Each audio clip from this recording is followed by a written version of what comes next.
regular labor. So respond to Hasan's DM. This got me in my feelings. This evening, I'm wishing that Dua Lipa would respond to HasanAbi's DMs. One kiss is all it takes. Falling in love with me, oh with HasanAbi. Both of your love burning. One kiss is all it takes. Falling in love with me, oh with HasanAbi. Both of your love burning. My feelings. This evening, I'm wishing that Dua Lipa would respond to HasanAbi's DMs. I love this, I love the way it go. This the way that it go. Can you listen to my flow? Going out with the LGBT foe. Got that $30 million damn mansion and a Porsche in the garage, yeah. And also about him, he has 40 already at home songs, yeah. And he's got a small head, but you don't care about the tip, yeah. Every day to 30K, motherfucker viewers, he be out there getting lit, yeah. And you really wanna go down, go out with a communist, cause your body, you can move it all around. You know that he really loves sharing this, yeah. You know that he's sharing this. You won't really ever get your feelings hurt, cause can't nobody else shoot they shot with someone with these whack ass shirts. Hey, nobody's gonna really wanna go out with him. You don't have to worry about cheating. And other people slide in his DMs, but he never motherfucking read them, yeah. And he never really read them, yeah. Yeah, hit him with the stun, lie, yeah. He be giving out styles up to his fans, that's what everyone want. And you know he's got all of that hair, can't put it in a bowl, You just wanna tie the knot with a LGBT foe,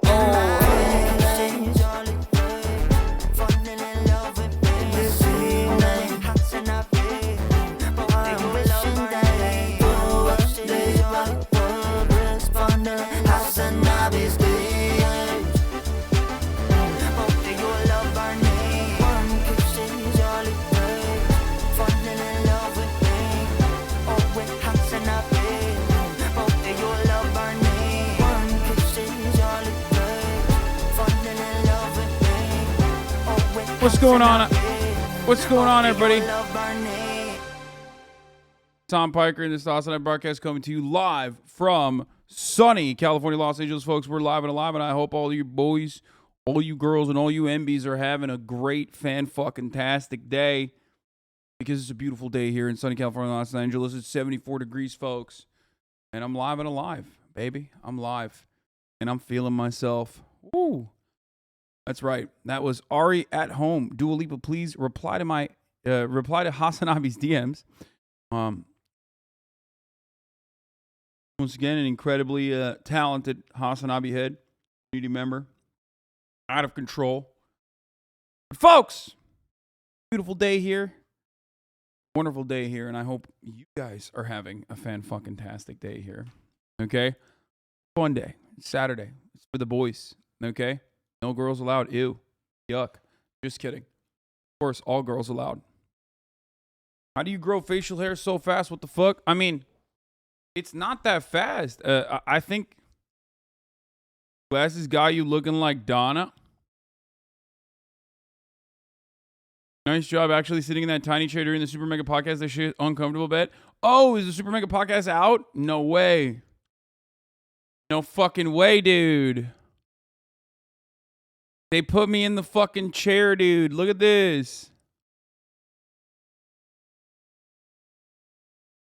I sat on it. Dude, I think they fucked my back up. Like, I mean, not they. I'm suing them.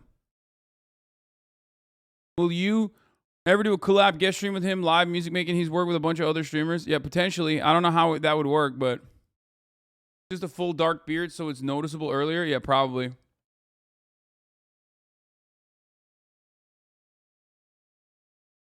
Anyway, folks, we're live and alive. It's Saturday. I'm having a great one. I hope you guys are as well. This is the part of the broadcast where I tell you a little bit about my personal news, okay?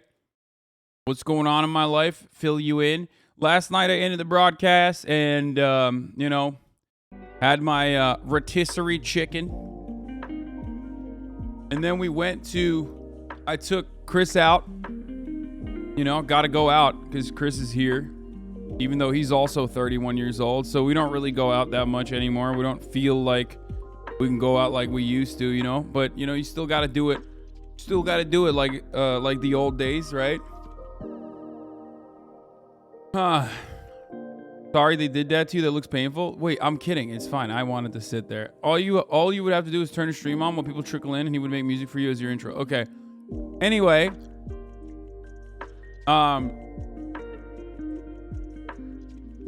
Oh, the rap TV meme. Thank God finally someone made it. Oh my God.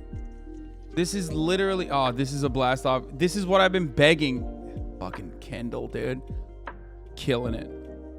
Thank you, Kendall. You got it. You fucking got it. This is what I've been trying to do with the cat meme as well.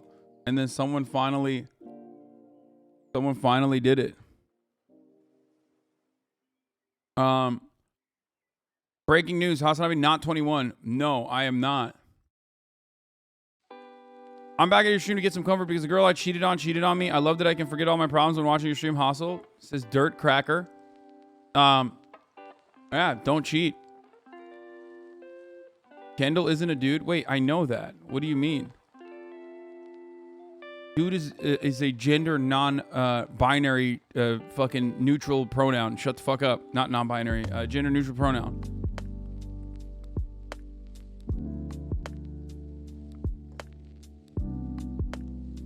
Anyway, you joined a band last night? I did. Oh, dude, why you gotta do me like that? Okay, hold on. I'm gonna put that in the fucking blast off meme as well, but god damn it. Okay, I'm never posting photos on Twitter again, dude. You guys have destroyed me. You understand? From top to bottom, every time I fucking post a photo on Twitter, it's either just screeching banshees that are cackling in the wind with how horny they are, okay? Or just disparaging me. Why are you disparaging me? That's not even Nickelback, to be honest. That's like, there's a genre of like old white person music that I will never understand. The I don't even know what is it? Creed, Pearl Jam? I don't know which one it is, but it's like one is like butt rock. Yeah, butt rock. Yeah, exactly. That shit is so weird. It's like what?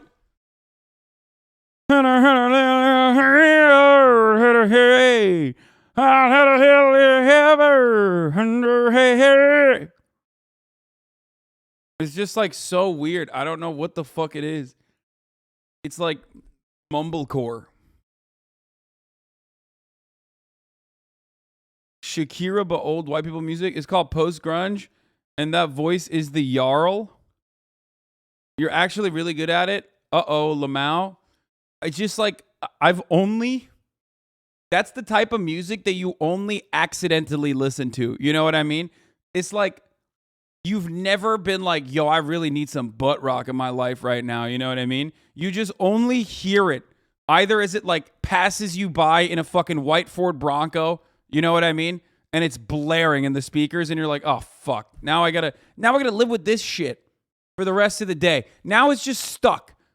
It's an earworm in the back of my fucking brain now. Yeah, you walk into a CVS and it's like at the end of the song.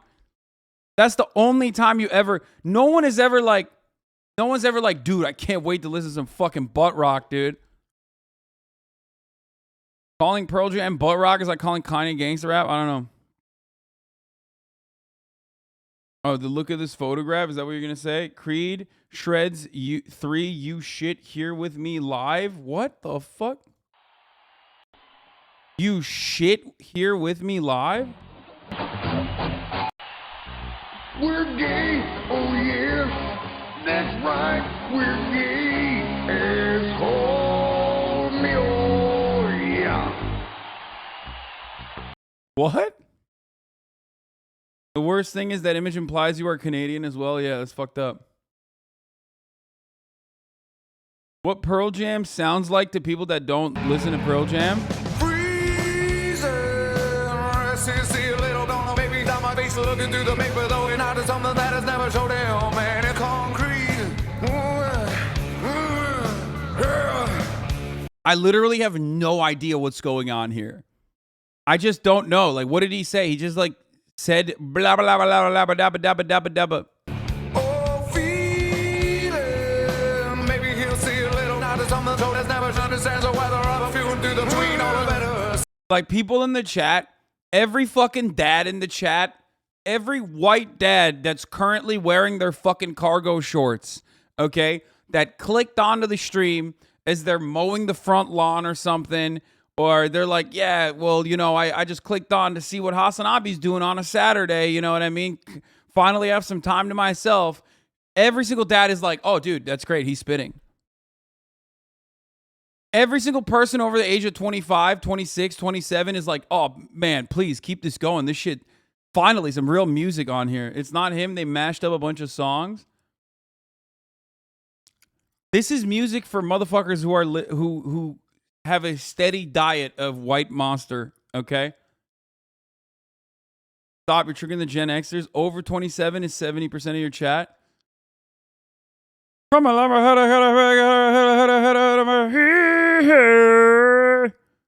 Perfect talk for what you're describing. Yeah, this is it. This is. Oh, no. Yeah, I don't know. I don't know what this is, bro. I don't know what this is. Oh no, yeah. On a wizard, on a way, yeah. And I call, and I say, and I woo, and I say, and I call. Oh, it's true. I've just never understood the concept of jam bands either. Like, I just don't get it. It's not for me. It's not for me, but I really don't understand what he's saying. Like, what is he saying? Can a white person, can a white dad over the age of 30 explain to me what he's saying? Because I'm a white person over the age of 30, but because I'm Turkish, I think this doesn't hit the frequency in the same way that it does for, like, Pearl Jam is not a jam band. Negative Ghost Rider. It's mumble rap for boomers. It's satire. He's not saying anything. It's a mash.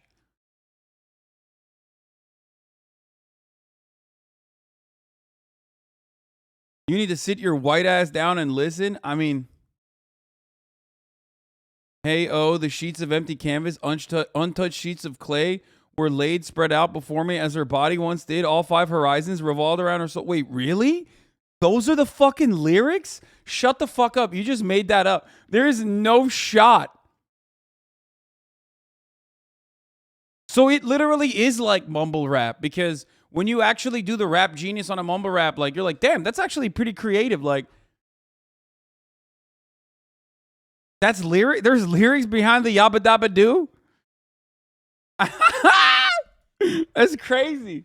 I thought this motherfucker was doing a Flintstone impersonation, and you're like, no, actually, there's like very deep underlying soul-crushing takes behind it that you simply do not have the mental fortitude to understand. You know what I mean? Like, you've never lived a life where divorce court came after you.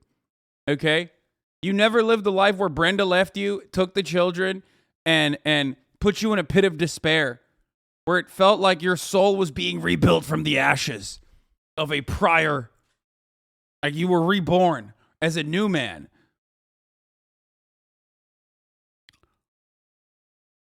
That's why I can never get in the Pearl Jam. This is music for the intelligent. His delivery is definitely weird, but the lyrics are beautiful. Doesn't listen to music, judges good music badly.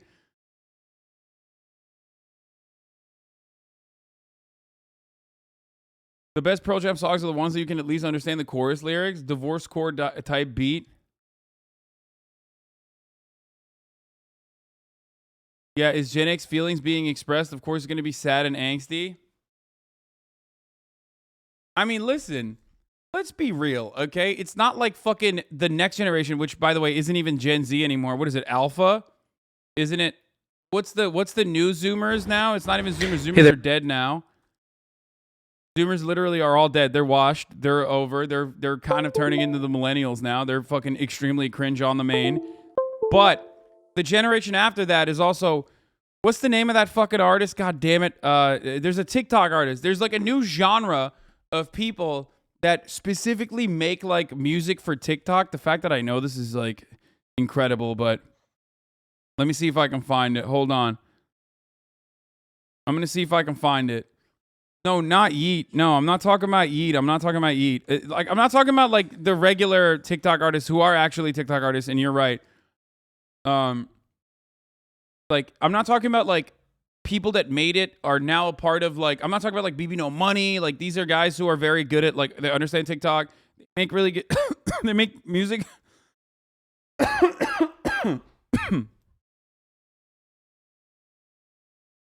Are you talking about the Susie girl? Let's make a smoothie in my hotel room. What the fuck is this?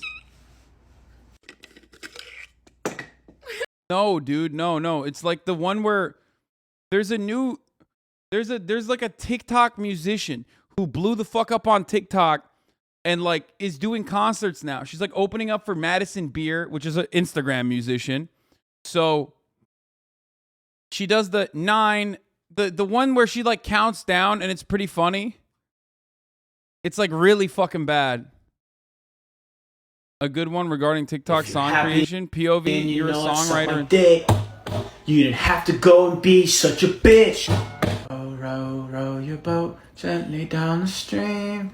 Merrily, pockets full. Oh, Leah Kate. Yeah, that's what I'm talking about. Like, every fucking TikTok musician is like, yeah, every TikTok musician is doing A, B, C, D, E, F, G.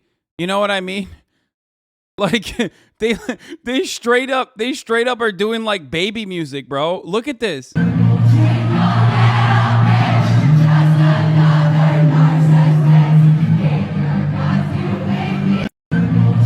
Like, I thought this was a joke. When I first heard this, I was like, this is a joke, right? Like, they're not doing... The next generation is fucked, bro. I swear to God, they're doing like baby shark do. You hate me and I hate you. It's baby music, bro. This is baby music. You're just doing nursery rhymes. What the fuck?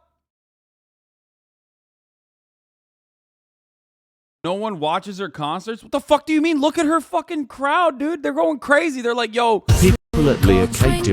Bro, I swear to God, she pops the fuck off, dude. She DMC'd Fantano's because he said the song was bad. Okay, well, Anthony Fantano was wrong. The fuck does he know about music? That's a nursery rhyme, Anthony. The fuck are you talking about, dude? That's a classic. I see 30-year-olds in the crowd, immediately alert the authorities unless they are there with their child. Leah Kate is literally ventured capital back? No shot. Are you serious? Melon made a video about this. The worst TikTok song is Twinkle, Twinkle, Little Bitch. There was a song about he's a 10, but... Yeah, but like, what do you know about music, though? Dude, okay, I don't need to know anything about music to know that that shit is just fucking... I don't even know what to say about it, okay? That shit is awful. At least it gives some kind of education to your audience. Twinkle was written by Mozart. Wrap your head around that.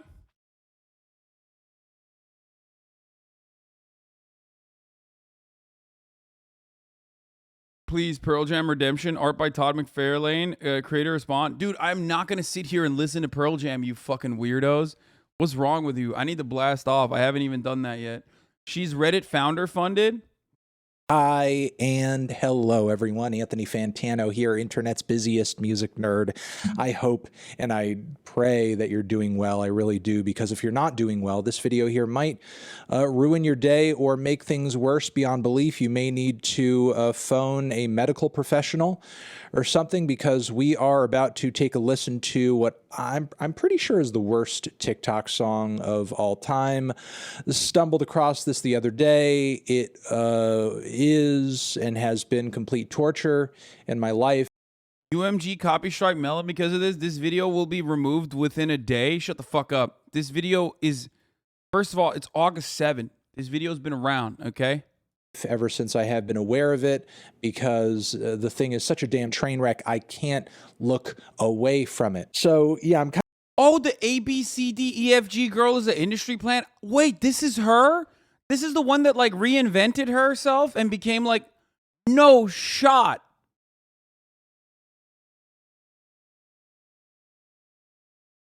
That's a bit apocryphal. Mozart popularized A vous diriger maman in a set of folk song variations for piano. Okay, thank you. Thank you so much. Very good. Whatever, bro. After all, you're talking about a dude who literally told his mom he wanted to suck the shit out of her asshole, okay? So, yeah, how about that, motherfucker? Guess what, dude? Oh, Mozart, dude? More like poops art. Fucking got him. Yeah, you didn't know that, did you? Yeah, exactly. Guess what? Search Mozart scat fetish. Yeah, it's real. It's fucking real. Ruined it for you, didn't I?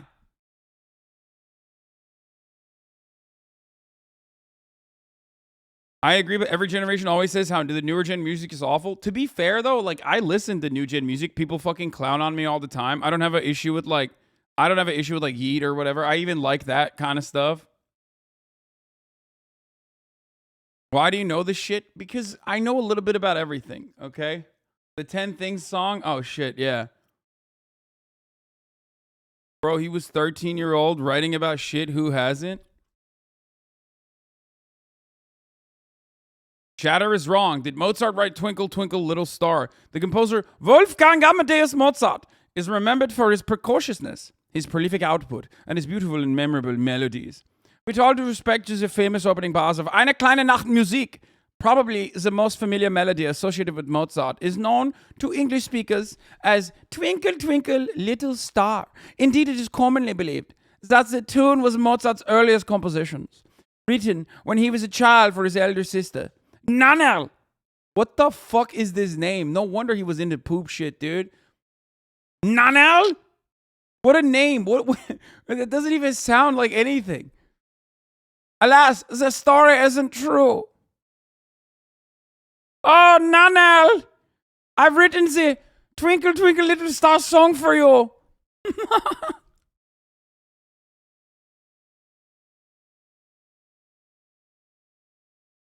What is true is that Mozart composed a set of variations for the tune for piano.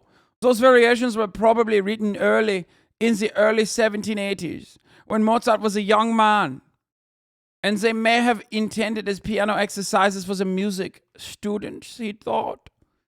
The complete work was published in 1785 and was described as variations on Ah, vous dirigez maman, a French folk song that was popular at the time. Here's a rough translation of the song's lyrics. Ah, this silliness of pre-revolutionary France. Mozart literally has a console lick my ass. No, suck my ass, I think. No, maybe lick my ass, yeah. Schlupen meine Arschloch.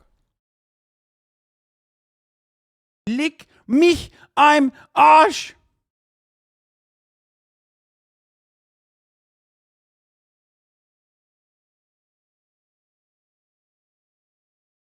Yeah, lick mich im Arsch.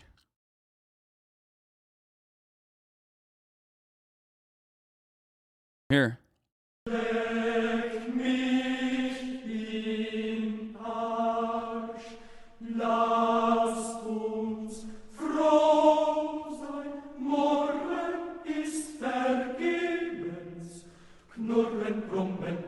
Leck mich im Arsch. Anyway, there's a common Austrian insult. Yeah, except this motherfucker wasn't doing it as an insult. He was literally saying, like, please, leck mich im Arsch. Arsch. 100 gex glaive, they chillin'. This is completely wrong, Law. I grew up with the classical music in my family. The first thing I learned is that in theory class, at the top of the hour, ad break is coming. No, I'm not going to run it yet because I started late. I'm not going to run it now.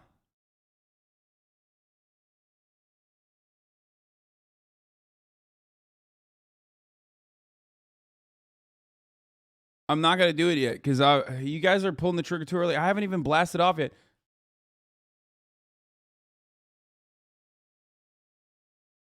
Okay. I'm live. I'm looking at bad TikTok songs. What's up with KSI? Is he fighting a Nazi or something?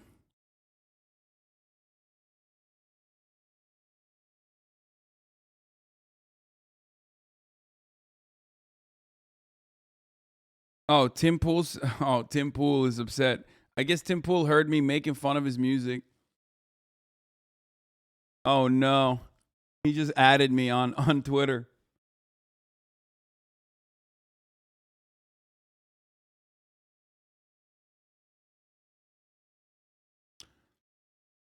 He canceled that fight and did another fight. Shawn Mendes is a Vine artist. Don't forget that, chat. I mean, so is Justin Bieber. Justin Bieber is a YouTube artist. You know what I mean? Justin Bieber was found on YouTube. We'll go to Leah Kate's show just to troll her.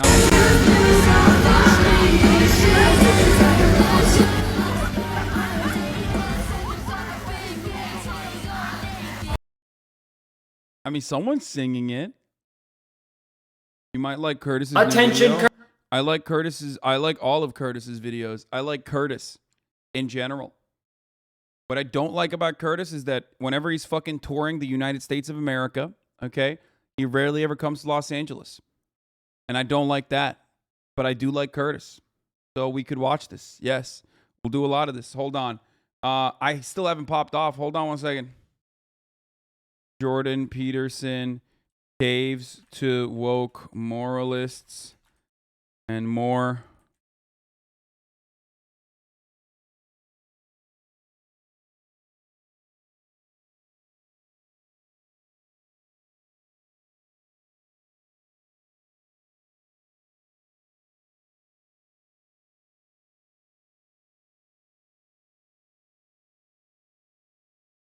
Towards men. Get in now. Oh, I didn't even explain. I went to the fucking Optic party last night for a little bit. Okay? And let me just explain something to you, okay? I didn't even talk about that yet. I went to the Optic party last night. Okay, here. I blasted off, by the way. Let the people know. Let the people know. Let the people know. Let him come in. Let him trickle in.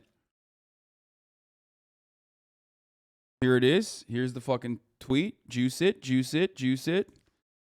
So I went to the Optic party last night, the gamer group, yeah, because I'm a fucking gamer, baby. You already know it. I play Valorant. Also, everyone has seen my fucking Valorant clips of me looking like a clown ass. Yeah, Optic is picking me up for their Valorant team. That's why I was there. Anyway, yeah, oops, I leaked it. Yeah, I'm the new team coach, actually. You know, I'm coaching them because they were like, you're so good that, like, if you just played on the team, it's one thing, but we want you to also, like, coach everyone. We want you to coach the next generation of Valo, players.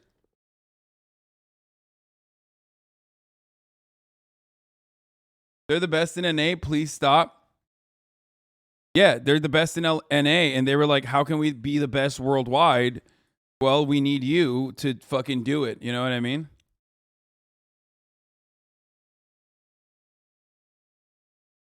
So, Hasan is the Bill Russell of Valorant? Yeah. Yeah, it's fine. I mean, look, I didn't want to flex, but... I didn't want to fucking flex, but... Yeah, you know, Valorant is a child game. Yes, look to cartoon graphics to make kid player happy like children's show. Valorant cartoon world with rainbow unlike Counter-Strike with dark corridor and realistic gun. Valorant like Playhouse. Valorant player run from CSGO, fear of dark world and realism. Yeah, true.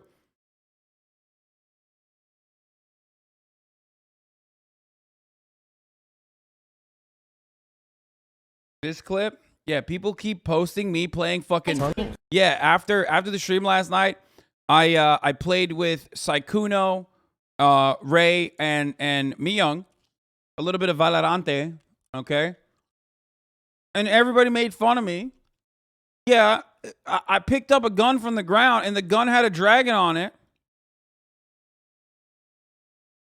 A wall tongue? What the fuck? I have a dragon. What? What is this? What is that? That's just a gun skin. It's a gun. It's a gun skin. It's a gun. It's a gun. There's one tunnel. I just saw him. Okay. Hasan sees the one dragon CT as skin well? for And Rami too. the first CT? time, and he No, just actually- starts losing it. He's Hey, picking you at got me a from wall? the Yo, wall. there's a Oh my dragon in God. my hand. I'm just saying they should have made it a little Oh bit more man. intuitive. A wall Like, tunnel.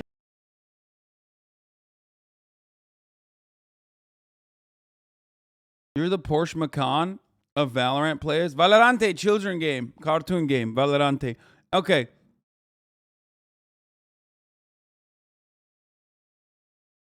Anyway, yeah, I played this fucking child's game, and first everyone was like, "Oh, we're gonna play unranked." Like that sucks. That's what Ray was saying. She was literally like making fun of the people that were gonna play in unranked, and then they fucking destroyed us.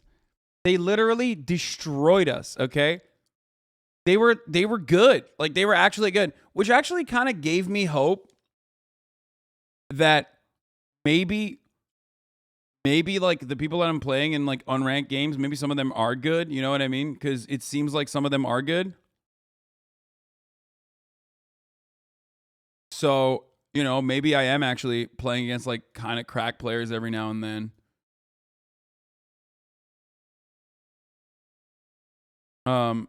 But yeah.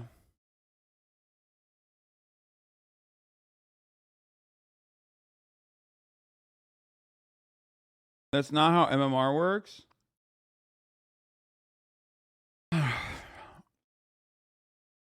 Okay. So you're not bad, dude, for real. Oh yeah. So I did that, and then I went to the optic party, and I walk in, and there's a motherfucking snake, a boa constrictor. Okay. Oh shit.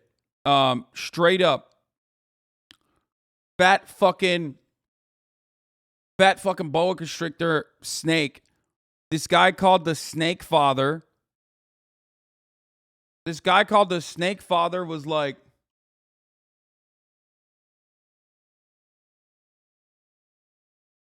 was there. And apparently he has like 80 snakes or something. Okay. He has like 80 snakes or something. And I don't like snakes. I feel like here's the thing. A danger noodle, yes. For me, when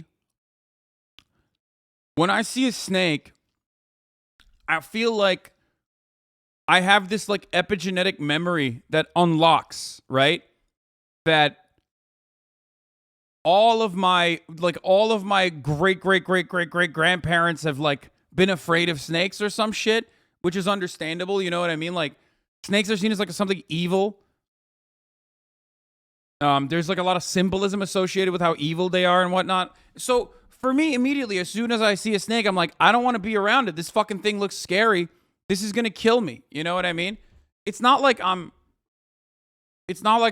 like incredibly afraid of it or anything, but like I just don't understand how people chill with snakes. Like I just don't understand the reptile thing at all. Yeah, this was the fucking snake, by the way. This is how fat this fucking thing was. And it's so heavy, and it kept coming up to me. Like, people would literally, like, hold on to the fucking snake, and he would just, like, start, like, slaloming over to me in the air, like this. And I was like, bro, chill. Like, fuck off. You know, I don't want to be around you. Calm down. And it was weird. It was so weird that it kept coming up to me, and I was like, bro, I'm not trying to be like that. I'm not trying to be like that with you, okay? I don't know you like that. And it kept fucking coming up. Like, literally, I had to leave the area because no matter where I stood, the snake was just like, psst, psst, coming up at me, okay? Like putting his fucking tongue out and shit. I was like, nah, I'm good. I'm good. Okay? And then I am not I'm not a big fan of reptiles in general. I've talked about it before. I think like reptiles are kind of weird. They look like aliens, you know what I mean?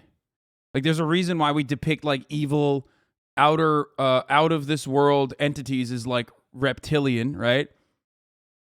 But I did actually meet this one cute ass fucking chameleon. Have you seen any back marks on you? You may have been cursed by Orochimaru. Yeah, maybe. I hope not.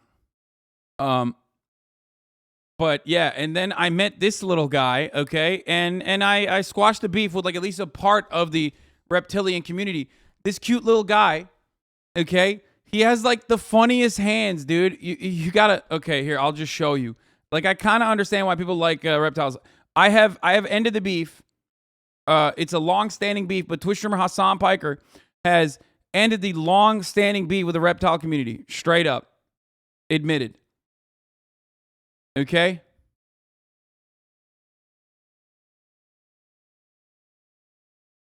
At least part of it.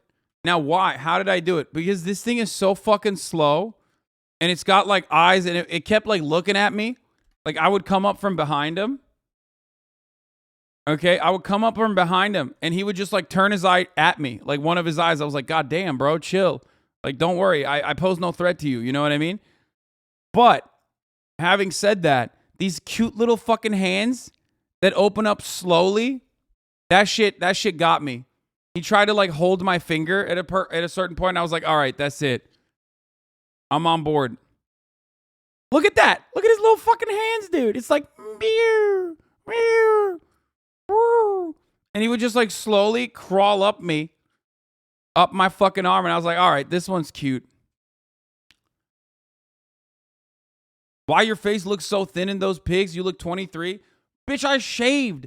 I told you guys this so many times. Fucking times. What's wrong with you? Every time I do this, we go through the same song and dance, dude. Every time we do this.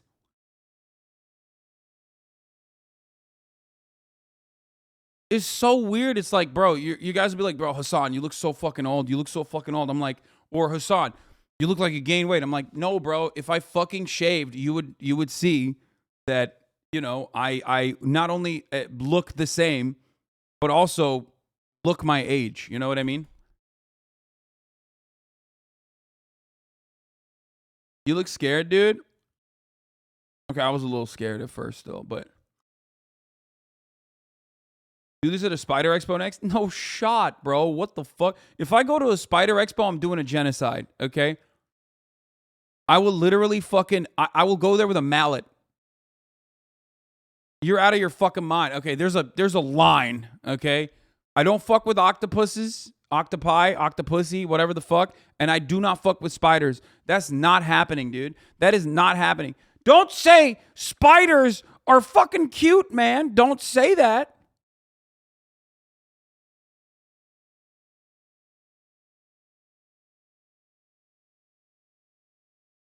Let a tarantula crawl on you, they're chill. No, just kill me at that point, honestly. Just shoot me dead. What? Because I will die anyway. I will die from the shock of a like tarantulas especially are so insane. They're like fucking hairy too. No shot, bro. I'm not touching a tarantula.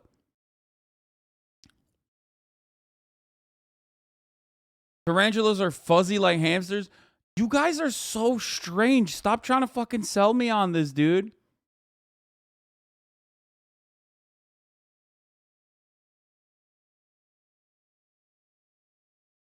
If you let a spider or two crawl on your body, what's the worst you think can happen? Justify the phobia. It can bite me.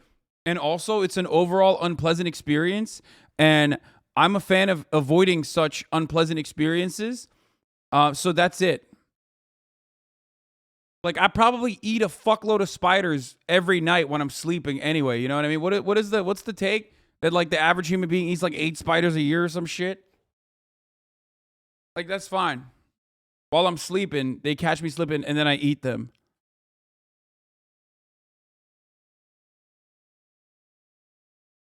Would you let a spider crawl on you for universal crawl on you for free healthcare? Yes. That's a myth.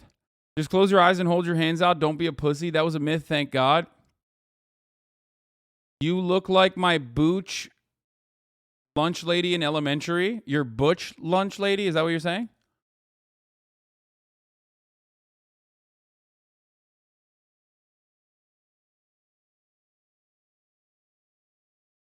spiders will crawl to your testicles. Keep hating spiders. Don't cave to the woke mob. Yeah, up yours, woke moralist. I'm not caving.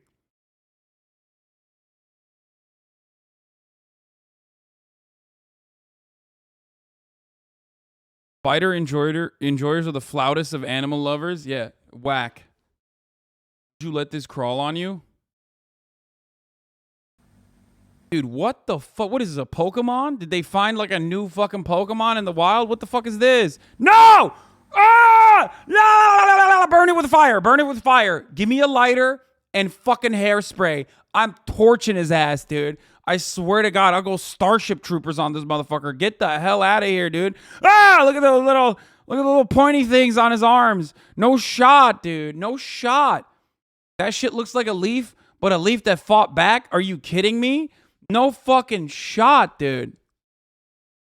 Anything with an exoskeleton can't crawl on me.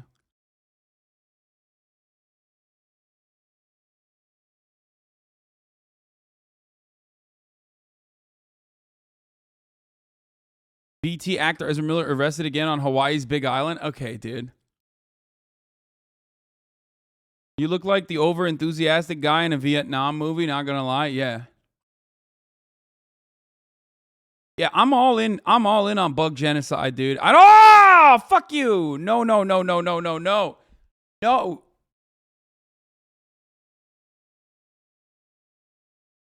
He's beautiful to look at, the cool colors of the bug. Why are you hating on God's creatures? Bro, what do you mean, dude? Look, it looked back at you. Oh.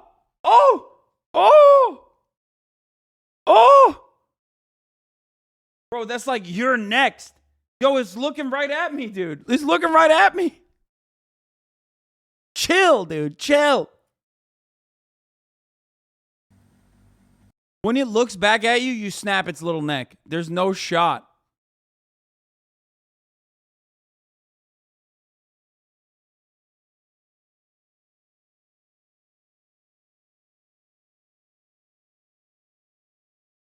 Your biggest flaw, shaking my head. This is how I felt when you tweeted that giant Atlas moth. How could you? What do you think of this cute bug? No. That looks like a flower that can rip your dick off, dude. I'm good.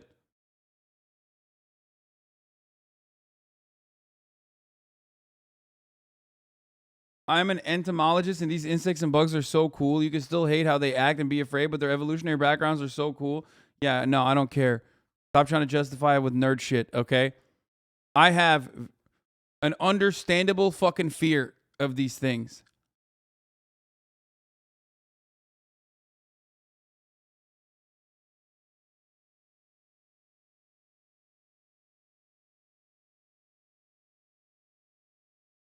Yeah, 2 or 4 legs maximum. Anything above 4 legs, I'm not about it. It's just weird, dude.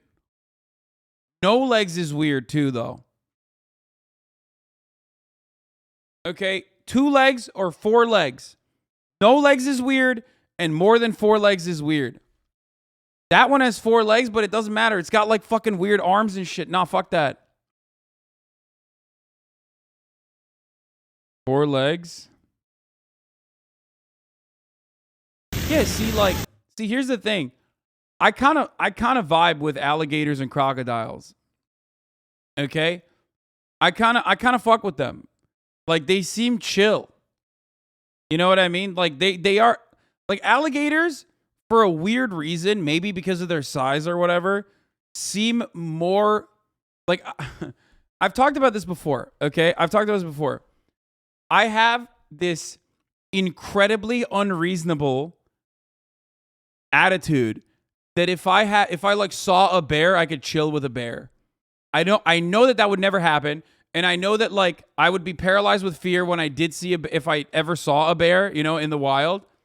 But like I have this very weird feeling, partially because of like vibing with domesticated animals, that like I literally think if I saw a bear out in the wild, we could be friends.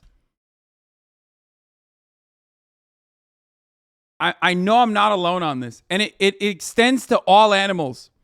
Like a lion. You know what I mean? I literally feel like if I saw a lion out in the wild, I'd be like, yo, what's up, lion? And then the lion would be like, oh, that's a chill dude. We could vibe. This does not extend to fish, though. Fish don't have legs. Or too many legs. Absolutely not. You would get clapped up instantly. I know that. I don't know how to describe it. I know that I would get clapped up instantly, and I probably would be paralyzed with fear.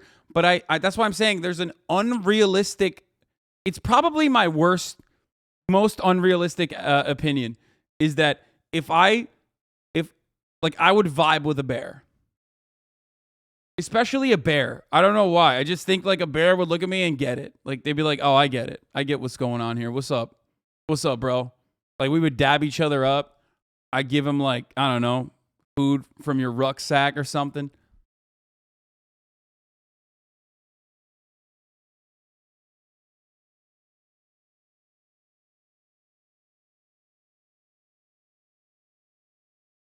He's a delusional animal whisperer. Bears have personality, so it depends. My sister works at a bear sanctuary. You can't. I feel the same way. Like, you know how they would kill you, but the voice in the back of your head says, "Nah, they're chill." Yeah, exactly. That's your inner white woman, maybe. I just think that, honestly, bears are chill as fuck. I don't know why. They're just incredibly chill. It seems incredible. They seem incredibly chill. I know that they're not. I know they're very dangerous, especially if you see a cub, you're fucked. You're definitely dead, right? But they give off like they give off dog vibes. And I don't know how to, like, I know deep down inside that like I should run away from a bear. But also a part of me is like, yo, I could chill with a bear. Like 100%. If I were to do a tier list on animals I could chill with and vibe with, bears would be up there for sure. Like way more than. Should I do that? Maybe I should do like a unrealistic animals I would vibe with tier list.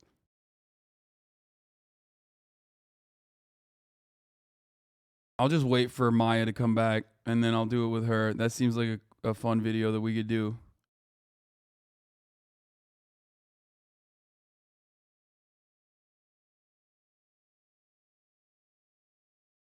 Is bear above cat on the chill list? Oh, 100%.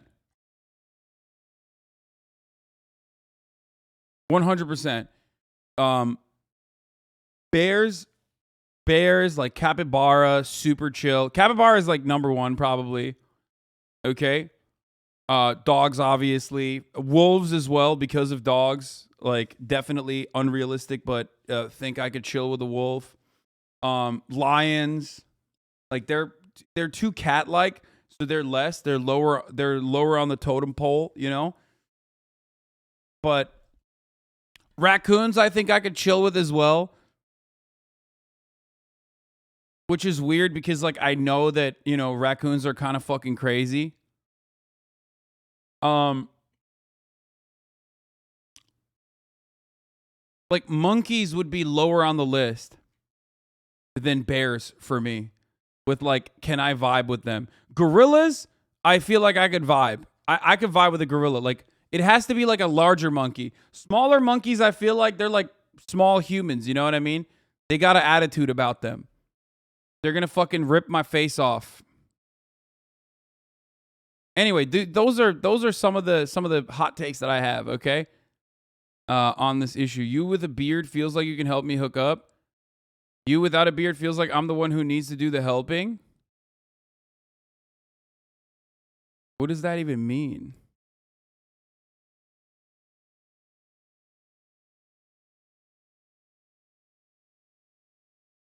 That's because you're a larger 10 chimps or one gorilla. Please settle a family debate. Both would destroy me in a fight.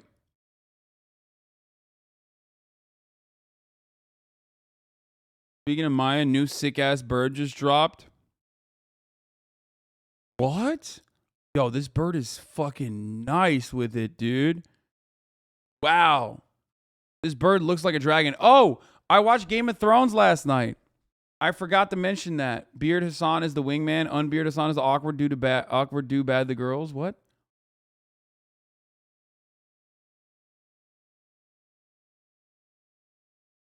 So, I love otters. Give me your opinion on otters. Love them. They're great. A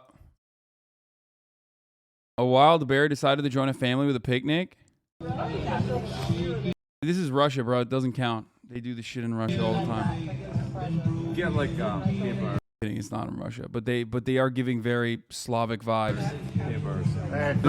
This is the most Slav-looking American family. fault if she scratches you. Wait, Betsy.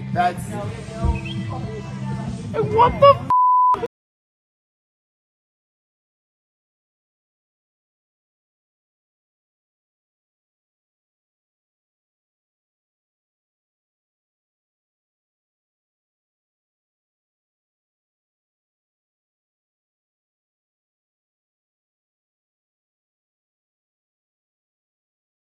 Dude, otters rape dogs to death, no cap. What the fuck? Don't say that, dude. That hurt my feelings.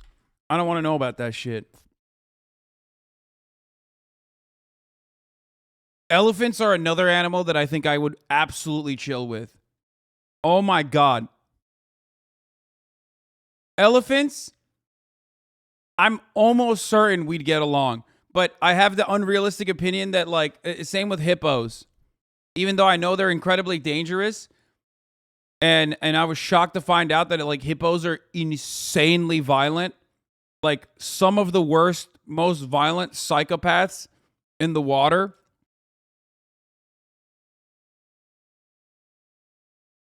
But, like, hippos, I feel like, again, unrealistic. Okay, last time.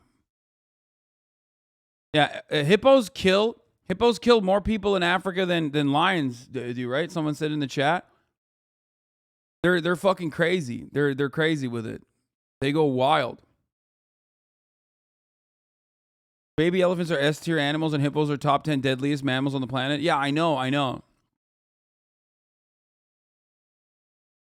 do not vibe with animals that shake the ground when they walk. Fuck that. No. The larger an animal is on 4 feet or 2 feet, doesn't matter. Like, the larger an animal is, the more chill the vibes are. Unless we're talking about whales, in which case, again, no feet, so I'm fucking terrified. Get the fuck out of here. What is that? No shot. You didn't finish talking about Game of Thrones, Dad? Oh, yeah, sorry. I don't know what that is. That's disgusting. Seems like an octopus, but on land, which is terrifying. I watched Game of Thrones last night. I'm one of the weirdest, I am one of the weirdest motherfuckers when it comes to Game of Thrones. I watched the first season. And then I was like, I can't wait. I'm not going to wait for the second season. Like, I need to know what happens, okay? So I read all the books up to the last one. Didn't read the last one and never actually watched the show. So I read all the books and then I didn't watch the fucking show. And I don't remember any of the details for the most part. And I certainly have no idea what happens in, like, the last couple of seasons.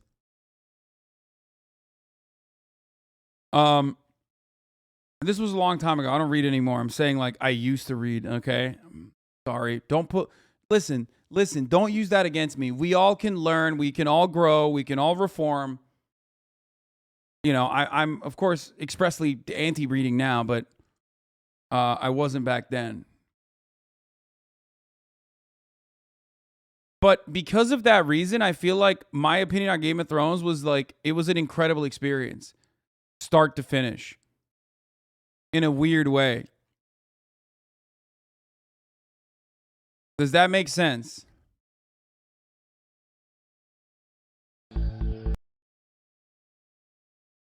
Because I like didn't because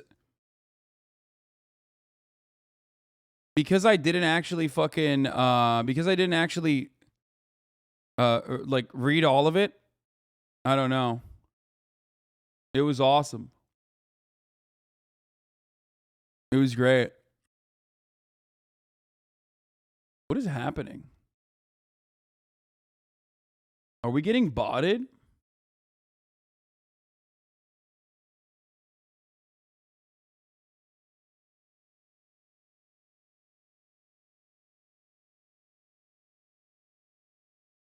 I have no idea what is happening.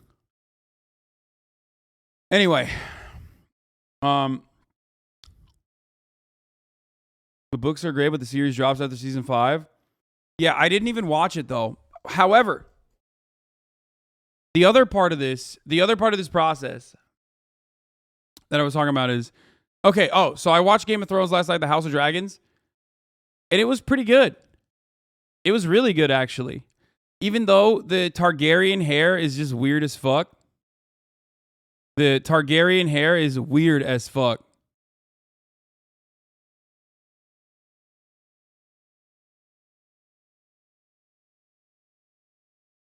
It just like creeps me out. There's something weird about it. How the fuck? Wait, what just happened? I just got like 5K new fucking watchers out of nowhere, dude. What the fuck?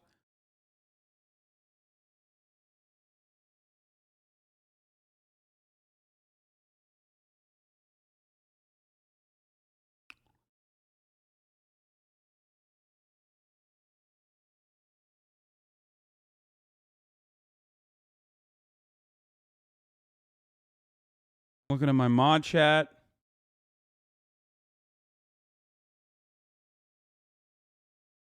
What is this?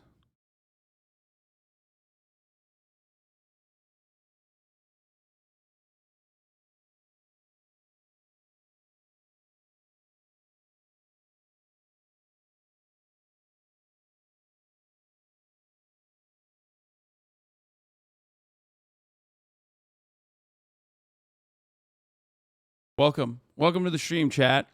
The new chatters. B-Boy Void, thank you for the 5 get the subs. Shivrous, thank you for the 5 get the subs. Anyway, where were we? Oh, we were looking at TikTok music. Let's continue. If you're happy and you know it, suck my dick. You didn't have to go and be such a bitch. Row, row, row your boat gently down the stream. Merrily, merrily, merrily, merrily, pockets full of grain. You got called out, the Candy Man. Bro, they're talking about you on the KSI fight. That's probably why you got the extra 5K. Oh, that's what happened? Yeah, bro. That dude is gross as fuck. I'm not going near that motherfucker. There you go.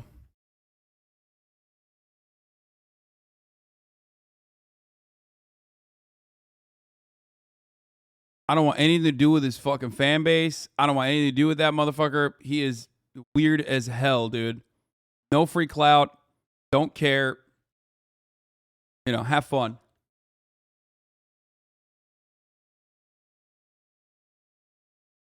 He legit threatened you with death? I mean, okay.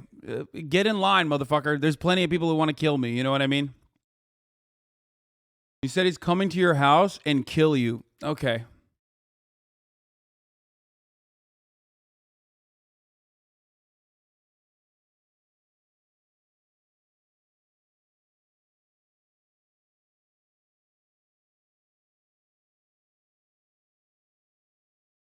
You sound scared. I'm more grossed out than anything. If I was scared of death threats, I would have probably quit a long time ago. So.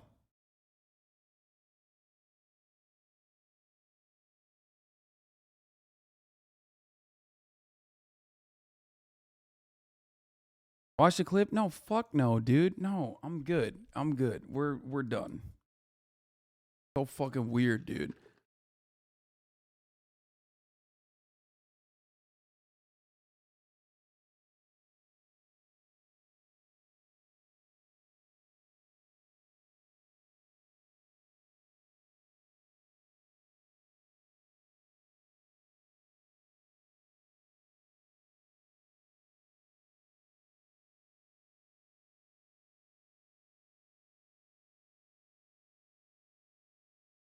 All right, let's move on.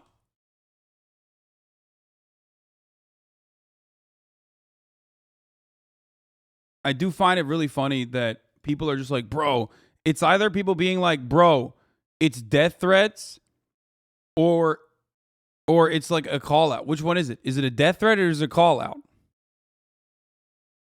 You know? Don't respond or give them a reaction, bro. The chatters aren't even a part of this community. I know. Well, it turns out they might be because they're bypassing the fucking... There's straight up fucking people who are... there are straight up people who are literally like, you know, subs. Like long-term fucking subs and shit.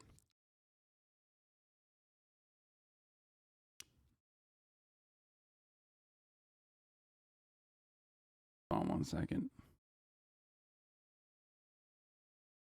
That do this stuff.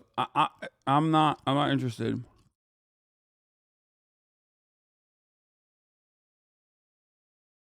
Are you planning on playing Mortuary Assistant today? Pretty hot for that. If so, boss.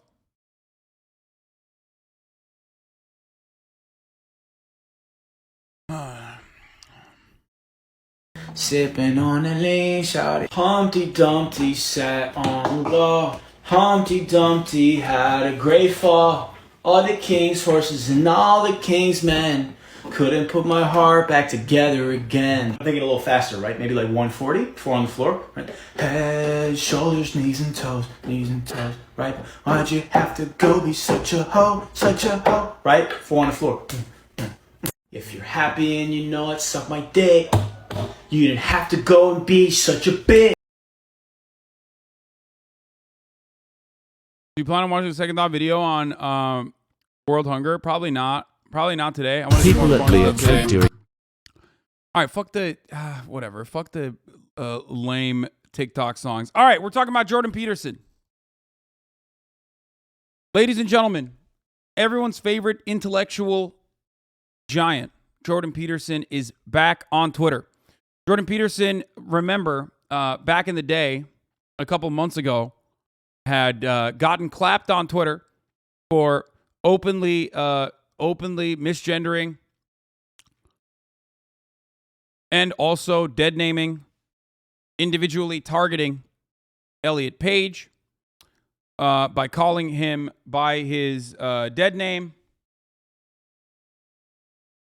and claiming that getting top surgery, a totally consensual medical process that 2 consenting adults engaged in to be considered a criminal act. This got Jordan banned off Twitter. Finally, he got off Twitter, but this motherfucker loves. This motherfucker absolutely loves Twitter and couldn't stay away. Remember when I ratioed him off Twitter for like a little bit, and then he basically turned around and posted through the process regardless and didn't actually get off Twitter? Well, this actually took him off Twitter. It created a lot of funny memes. You know, the whole like, up yours, woke moralist.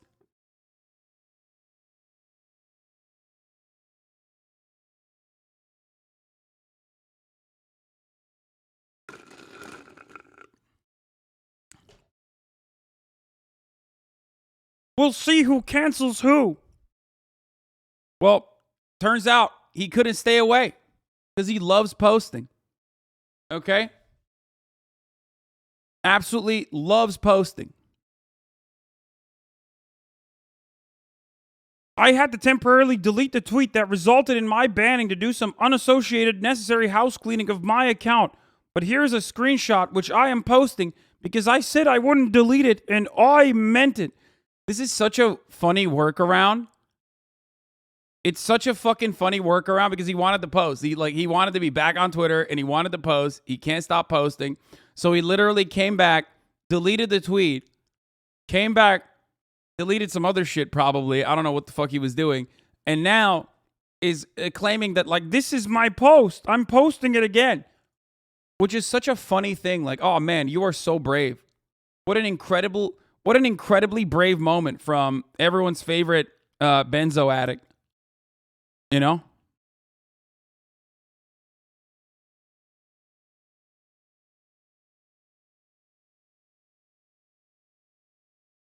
Posting is a biological imperative. I am the dragon of posting. The real dragon of chaos is Twitter. You should just stay off of it. Okay? He's reacting like Trump. He can't quit the twit. I mean, to be fair, I get it. Like, I am also mentally ill. And I understand it. Twitter is a platform for the mentally ill, by the mentally ill. The more mentally ill you are, the more you want to post on Twitter. So it totally makes sense that Jordan Peterson, who is also a beacon of mental illness, would want to nonstop keep posting. Keffel's ratio to my, I've always wanted to ratio Jordan Peterson for being transphobic. Man, that's still you deleting it. You can't do takes these backsies. Woke moralists. Up yours, woke moralists. We'll see who cancels who. I think he's just like... Hello, everyone. A few days ago, I penned an irritated tweet in response to one of the latest happenings on the increasingly heated culture war front. I've essentially been banned from Twitter as a consequence. Your tweet violated the Twitter rules. Delete. No! Why? I would rather die than do that. Remember when pride was a sin? Fair enough, to some degree. Well, do no harm, as the Hippocratic Oath, remember that, insists. What exactly was it that I said that resulted in the ban? Well, many things, hypothetically. Let's begin with Ellen Page, dead naming, just had her breasts removed, the gender, by a criminal. Was it criminal? Physician. I must say that I've had some post-coital, so to speak, regrets about that tweet. Was it incumbent on me to switch my terminology in regard to Elliot so that I was not engaging in hateful conduct? Yes. How could I possibly have written that sentence in any sensible manner whatsoever? I'll leave that question up to you to answer. Elliot Page just had his breasts removed? Exactly. No doubt I owe some apologies for that, and I'm trying to learn. Your tweet violated the Twitter rules. I acknowledge that. My tweet violated the Twitter rules. Delete. Fair enough.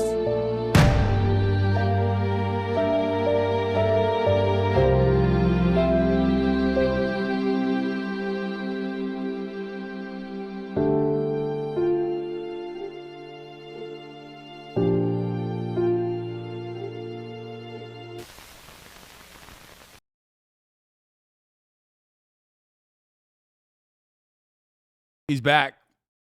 And now he's fucking back. What happened to Jordan Peterson? Didn't he used to be the anti-Ben Shapiro? No,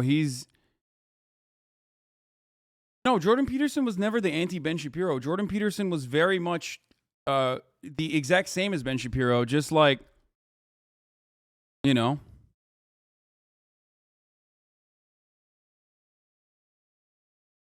He's always been the exact same as Ben Shapiro. The best part about it is that he's just so fucking annoying.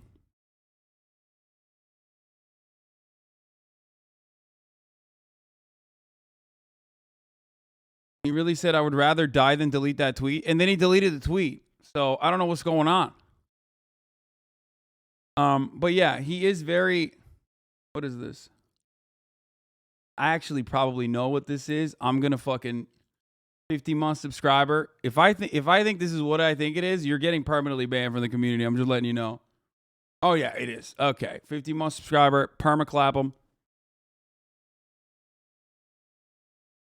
Permanently clap him. No, don't fucking hide.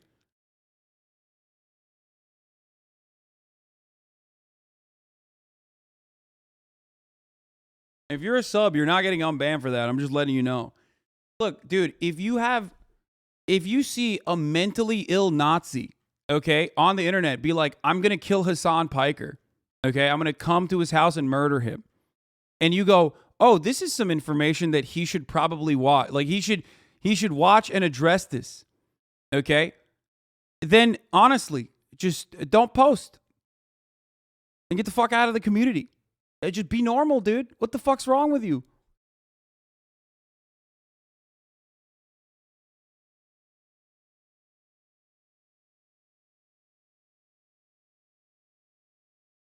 Think before you link. Okay?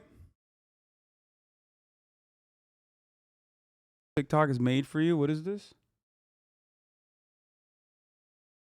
Finger, finger, finger. Yeah, baby. Put it on and make him wanna marry me. Yeah. Put it on and make him wanna marry me. Yeah. Put it on and make him wanna marry me. Yeah. Put it on and make him put it on and make him know.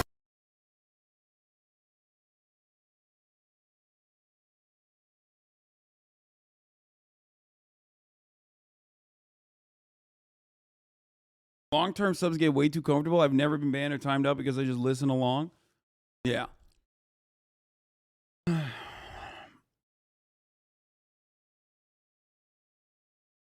you see Kai hitting 60K subs? I did.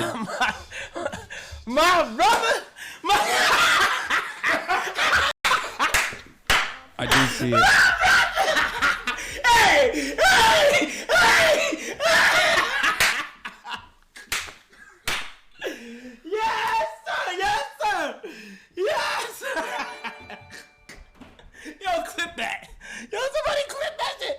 Yo, he hit that motherfucker! Congratulations to Kai Snap for hitting 60K subs. What's the new scary game you posted about? Or do you know, chat?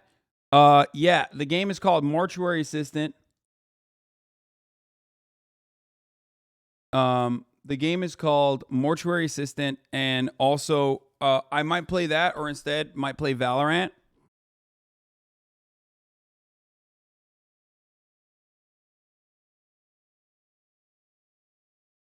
I haven't figured it out yet. You're fucked, bro? Wait, why?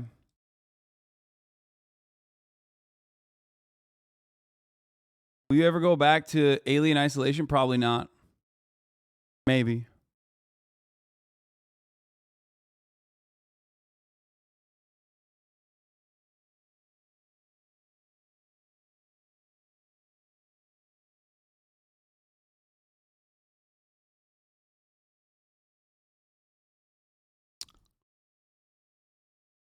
Ugh.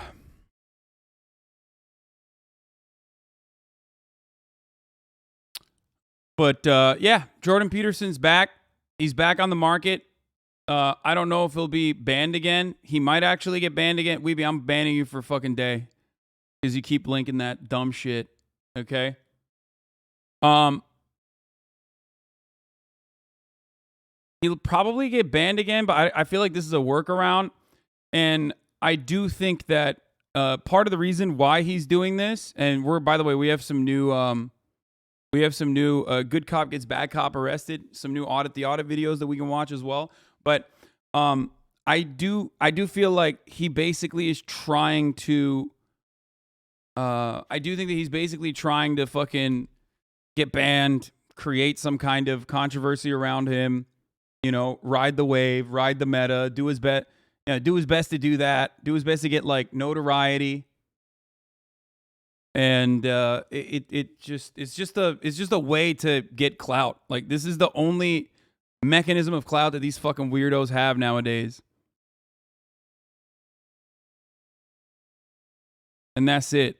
They're just like, oh yeah, I'm just gonna like. I mean, they're legitimately transphobic, right? They're legitimately transphobic. But also on top of that, I feel like they don't hate trans people as much as they love getting clout off of being transphobic.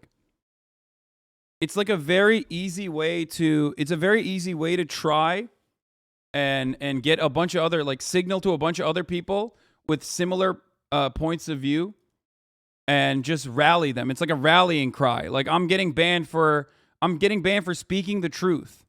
You know what I mean? It's like kind of their thing. Like, the easiest way. Stop picking your ear. I'm not picking my ear, but my ear is itchy. I just took a shower.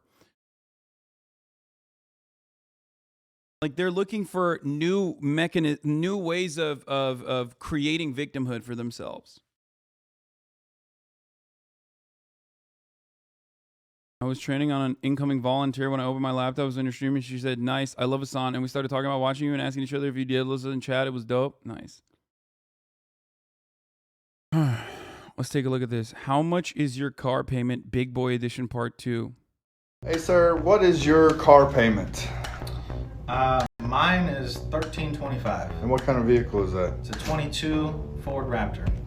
Okay. You have another payment? I do actually. My wife's, hers is $1,000. It's a 22 Ford Expedition. Perfect. Hey ma'am, what? They are not paying month. This motherfucker's paying $1,325 a month for a fucking Raptor. What are you doing? That's like another $400 a month on gas. Bro, just get a Lambo. What the fuck? Why are they paying so much money? Why? You and Austin are on the front page of Abrupt Chaos? What the fuck is that?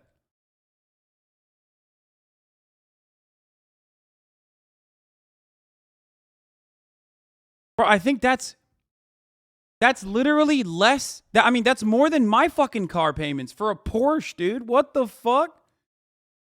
That's insane. That's insane. That's completely insane. That's like what rent should be, okay? Oh, Abrupt Chaos, this? Dude, what is happening? I'm popping off on fucking Reddits in a positive way, which is kind of cool. I wonder what this does. Hasan! Fire left engine. Fire left engine. Fire right engine. Fire right engine. Autopilot. Altitude. Stabilizer motion. Stall. Brake. Bro, when I sold cars, this is how people are. You try and car them down, but once their mind is set, they're done. Wind shear. I wonder what this does. You never want to hear that from a pilot? That light was a stupid kid indicator light. It was just letting the pilots know how they should ask their kids to check the blinker fluid levels.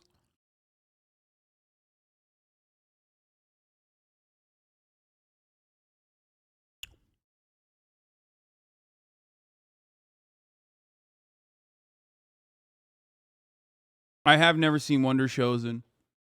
Okay, let's look at the car details though. Let's get back to the car thing. Dude, my ADHD is out of control today. I can't even focus on a fucking 1 minute and 27-second video before firing off on like a completely random tangent. Sorry guys, it's just like it is unmanageable. Okay. Your car payment. $1,386. And what kind of car requires a $1,386 payment? A 2022 Grand Wagoneer Series 3. Perfect. What the fuck? A Grand Wagoneer? What is that?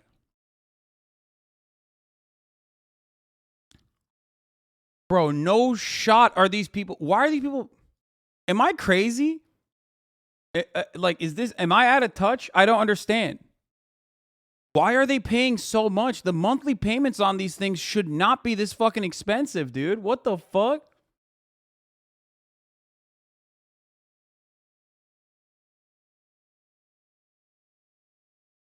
There ain't no fucking way, dude. There is no way. They got like, they must have horrible credit. They must have put down 0 in down payments. Cause none of this shit makes sense.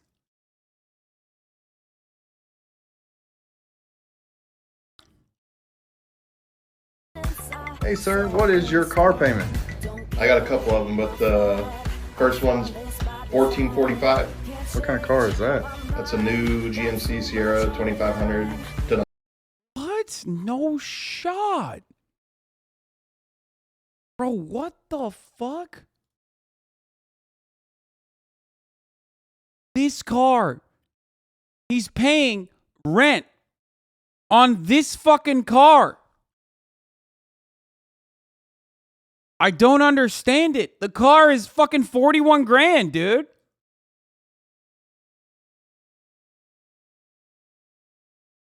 What is happening, dude? What the fuck is happening? Used car market is fucked. Bubble is pop. Please check this out and give us your thoughts. The car market bubble is collapsed. Car market. I mean, we'll look at that in a second, but this is, I can't get over this. This is the most psychotic thing I've ever, this is the most psychotic thing I have ever seen, bro. What is he trying to fucking pay off? Like, what is he paying? Dolly. What's the other one? It's a wide body CTSV. That's 1161. Nice price. Bro, okay. Here's another thing that I don't understand. Are these guys all millionaires? What's happening? How much money can you possibly fucking make at a car dealership selling Jeeps to other people who are getting hooked on these insane, incredibly high interest loans? Like, what? How are they paying? This guy has 2 fucking cars.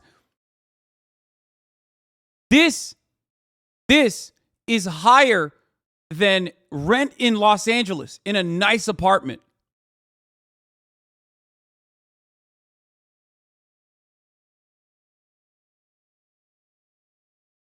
Just at that point, get a cheaper car, bro.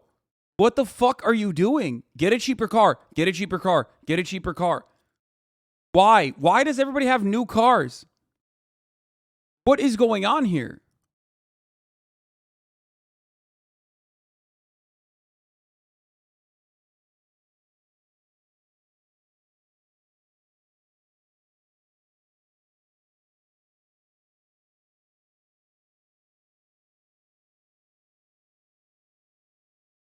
Do you think if you go far enough in the rabbit hole, you will learn they getting their money from rent? No, bro. These are car salesmen. These are people who are working in a fucking. They're selling cars. They make money selling cars. It doesn't make any sense to me that the people who are selling cars are getting the absolute worst possible fucking car deals here. Like, this does not make sense. When I went to buy the car, if you remember, I took a used car salesman with me, okay? And he did a really horrible job negotiating regardless, especially because when I bought it, there was like no other fucking cars available, even though I still lucked out and got the Taycan before like the shipment of Taycans burned in the middle of the fucking ocean. You know what I mean? So like, and also before the gas prices went fucking bananas. But having said that, even then, it was like jacked up. This is the car salesman version of like getting high on your own supply. I don't understand why. I do not understand why this happened. Okay? I do not understand how this could happen. I worked for GM and was looking at a Sierra 1500 and they wouldn't do less than $1,300 a month for me, lol. I'll stick with my 08 Tahoe, thanks.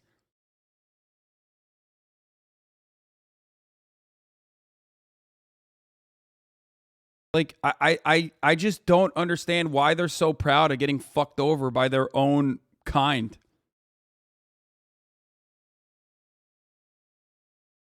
Rule to live by: if your car payment is more than your monthly repair cost for your current car, you don't need a new car. Yeah. No, it's not worse deals. It's dealerships fucking everyone. They started the high prices after Donut Media started making the videos. Dude. The car market, the used car market is fucking out of control. Okay? The car market in general, dealerships in general are a perfect example of artificial scarcity. First, it happened because of COVID, because of the supply lines being disrupted, because of logistics falling apart, because of the chip shortage, right? There was a legitimate shortage in new vehicles. Then the used car market went fucking crazy. And in that process, dealerships found out that they don't actually have to constantly have 300 fucking cars on the lot that is not getting sold and depreciating and take a risk. When people are willing to pay insane premiums, insane markups for vehicles, because in America, we have no adequate public transit. So if you don't have a car, there's nothing you can do about it. You have to get a fucking car. If you don't have a car, what are you going to do? Walk? You can't do that. There's no sidewalks. If you don't have a car, what are you going to do? Bike? You can't do that. There's no bike lanes. If you don't have a car, what are you going to do? You can't take the you can't take the bus. It doesn't exist in like hella cities. I mean, it does, but it's inadequate. Okay?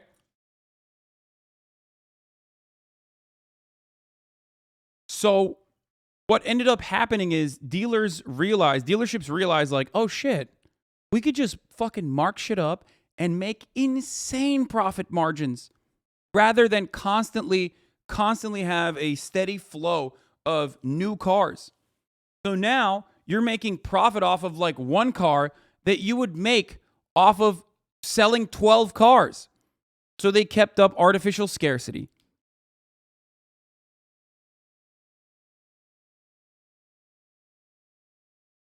Car dealerships went completely bananas. They went completely fucking bananas. Okay? That's part of the reason why these insane payment plans are out there.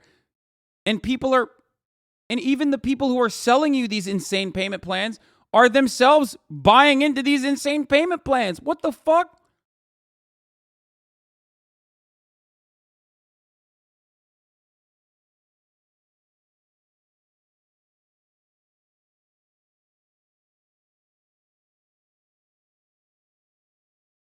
It doesn't make any sense.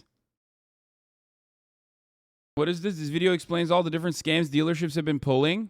I believe that... I mean, the biggest scam is the top of the hour ad break, obviously. A scam that I pull once an hour, where I serve you a 6-second ad break. Now, of course, if you don't want to be hit in the face with that scam, all you need to do is subscribe, which you can do for $5 or for free with a Twitch Prime. That's right. By connecting your Amazon Prime account to your Twitch account, you get one free Prime subscription a month. You can use it on your favorite broadcaster. That's me. Or you can get gifted a sub if you're lucky. Walnuts, thank you for the 10 gifted subs. Here's the 1-minute ad break now.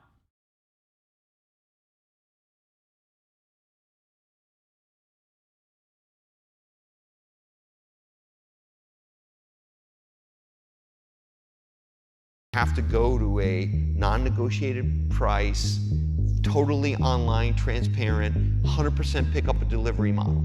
Ford has... Wait, I still haven't finished this video. I'm sorry. We're going to look at that in a second.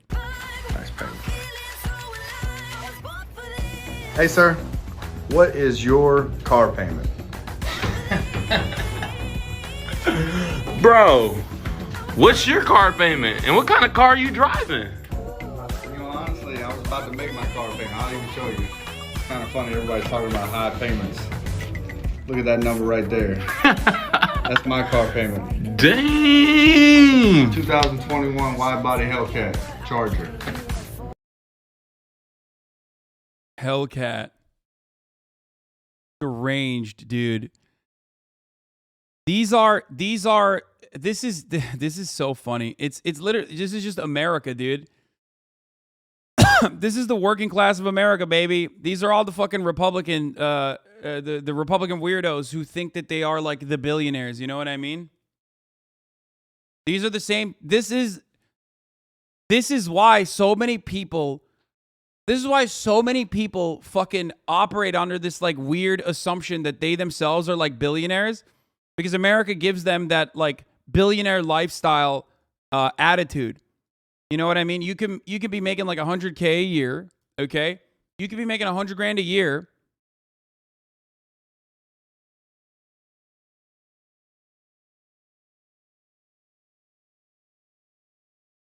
And then you make an insane car payment, like $1,500. For $1,500, you could buy like an incredibly expensive toy that you certainly do not need, that you could certainly get a much cheaper model on. But hey, that makes you feel good.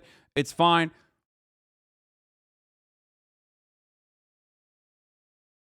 And you know, you just continue along with the idea that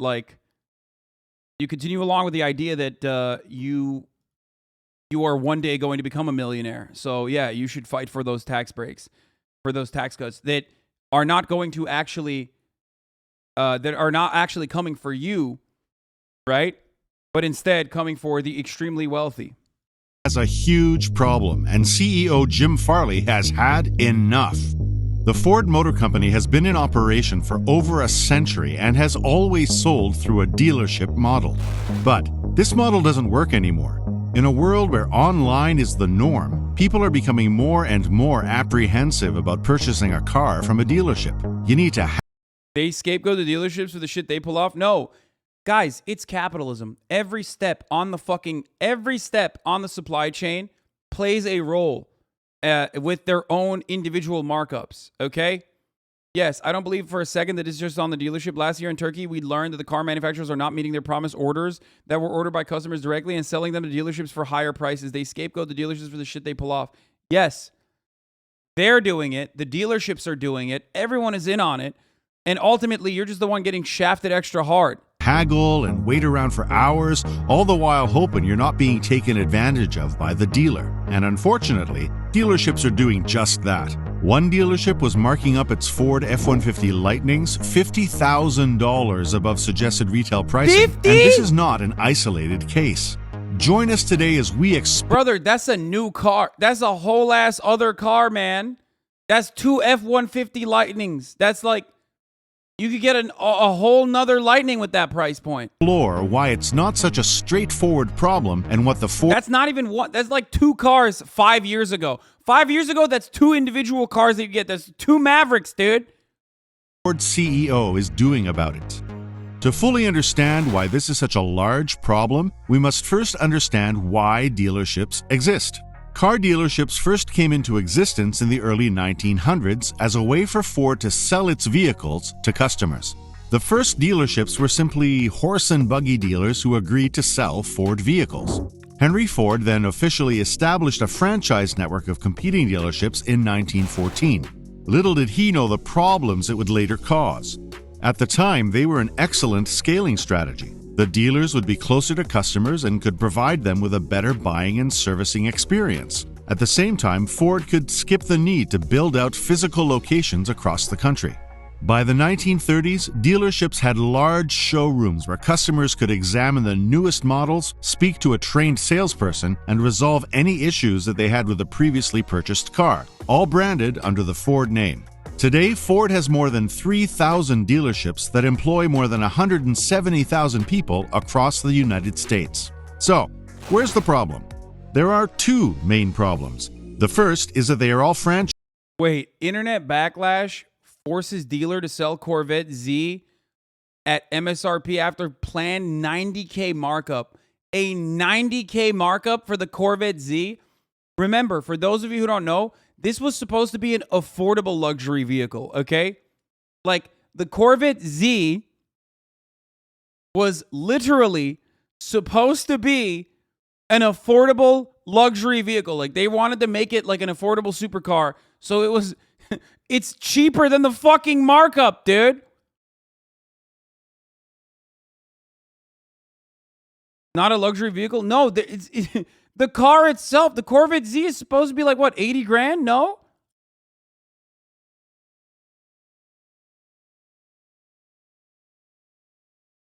The Corvette Stingray base is at 60K. The Z is a different version of it. Oh, okay, the highest trim level. Yeah, the regular Corvette is like around 60K, and it goes up to like 80K, I thought, and it maxes out at 80K. It's an American Ferrari. It's mid-engine and beautiful. No. It was created specifically. It's under 100K MSRP. It was created specifically so that, like, there was an American sports car, okay, like a luxury supercar that was supposed to be affordable, like in comparison to its competitors, which is a fucking Lamborghini. Okay, yeah, it says starting at 105. The Z version is starting at 105 grand. Okay. Yeah, I'm talking base model. A lot of these have crazy trim, and that's usually where you get like the fat markups and whatever. But the 2022 Corvette Z, if I'm not the Corvette Z, but the 2022 Corvette was supposed to be a relatively affordable luxury supercar, right? In comparison to its competitors in the market, which are like Lamborghinis, Ferraris, like the Porsche 911. It was supposed to be cheaper than those, like significantly cheaper. Okay? An affordable mid-engine sports car. Yes.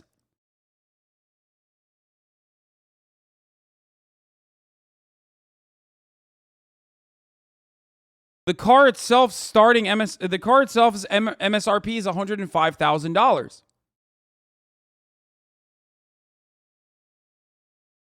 They marked it up and doubled it, dude. What the fuck? You can't put a 90 grand markup on this shit? That's crazy.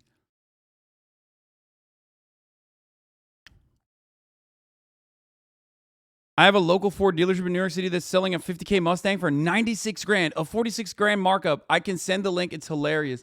Yo, people are fucking out of their minds, dude. Nobody buy American muscle cars. My dad decided to buy a 2019 Shelby Cobra GT 350. I tried unsuccessfully to talk him into a GTR instead. He still spent like 75K. Less than 2 years later, under 10K miles, it need a fucking engine replacement. Hogs can't build cars well no more. First of all, Americans have never been able to build cars well. The joke was always that, like, what? The joke always was that, like, American vehicles were always subpar in comparison to the engineering of, like, European vehicles and also the engineering, certainly, of, like, Japanese vehicles and shit. Yeah. Ford, fix or repair daily. You are totally correct. The Vet was the poor man's Ferrari for the masses. The Z0 is like the super sport version, more track car. Chevy was supposed to sell those at the EU sports car market, but as you see, yeah. Don't be amazed by supply and demand. Yeah, dude, I know. You can supply and demand your way out of this as much as you want, but ultimately these are fucking unreasonable and incredibly, incredibly high price points. Every car is like marked up and getting to a degree where it's like 2x, dude. That's not a markup at that point. $5 grand is a markup. Double the price of a car is fucking stupid. And you are getting fucked over, and you are literally saying, well, it's okay that this dick is directly in my ass because, hey, who cares? That's supply and demand, baby. They're taking advantage of you, and you're advocating for it. It's price gouging. Now, we're talking about luxury vehicles, right? So who cares? Obviously. Oh, price gouging on luxury sports vehicles, like a mid-engine sports car. Who gives a fuck? Fuck you, rich guy. You're right. But that price gouging isn't happening just on the luxury vehicle market, okay? It's happening on the used car market, specifically with economy cars, because people who are buying economy cars are buying economy cars because they need it. They need it. They desperately need it. We have no public transportation. We have no fucking walkability in our cities. We have no bike lanes or anything like that. So they need it to do their daily fucking, their daily route. They need it. They need it. In the United States of America, vehicles are almost like, vehicles are basically inelastic demand at this point. It's like unbearable and unheard of. The European chatters are probably like, what do you mean inelastic demand? It's like, no, you can't go anywhere without a car.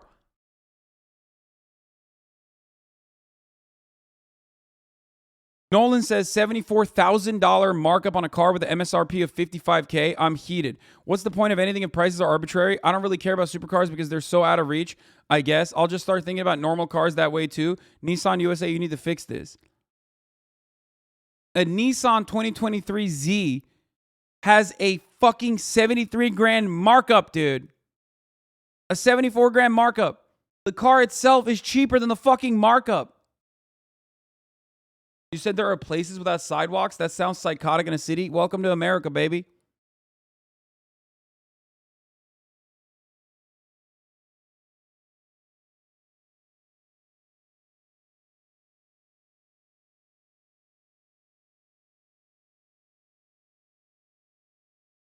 Dealership wanted $425 a month for a 2013 Corolla Sport Edition. I pay less for a 2016 BMW. What the fuck? $425 a month for a 2013 Toyota Corolla Sport? Holy fuck, I shouldn't have given my Camry to Myth. I should have just, like, sold it. Should have stole it. And sold it. God damn. Shit's fucking crazy out here, dude.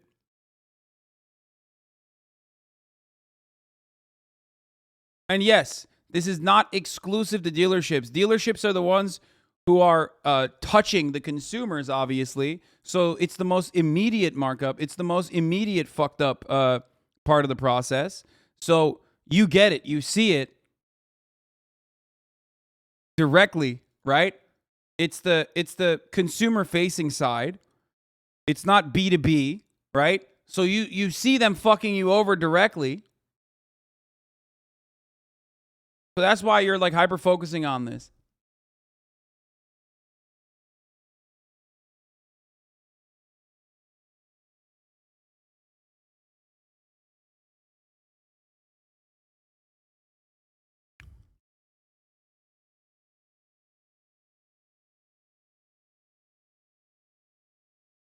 Franchises, and the second issue is a minefield of red tape and archaic laws. As the showrooms are franchises, Ford does not own them, nor do they fully control what happens at the dealership. The automobile industry has been in a tailspin since the shutdown, and the shortage of semiconductors is wreaking havoc on supply chains. This new climate has created a situation where dealers and Ford are completely unaligned. Ford wants to sell cars to their customers at an affordable price. Dealers, on the other hand, are in a situation where there is a lot. Didn't you advocate for Twitch subs being marked as $10? That's such a funny. That's such a funny lie to make up. A lot of demand and very low supply. 2020 and 2021 were tough times, and now they are unable to resist the temptation to cash in by charging exorbitant prices. A New York City man reported a 2021 Ford Bronco at a New Jersey dealership with a manufacturer's suggested retail price of The idea that Ford wants to sell vehicles at affordable prices is fucking ridiculous, dude. That's not true either. No, Ford, just like the dealership, want to get the most amount of money for their fucking product, okay? The idea that they're like, oh yeah, we care about the consumers and that's why we want to make sure that there's like some kind of price stability. Okay, make more fucking cars then. It's not like the dealerships wouldn't fucking buy them outright. I mean, there is a certain degree to it, but there's a certain degree of truth to that. Like, obviously, they don't want, like, the reason why they make the Maverick, for example, is because they do want to sell more of the car. It's a cheaper car to make. And they want more of that car out there, right? They want people to be able to buy a relatively affordable pickup truck, right?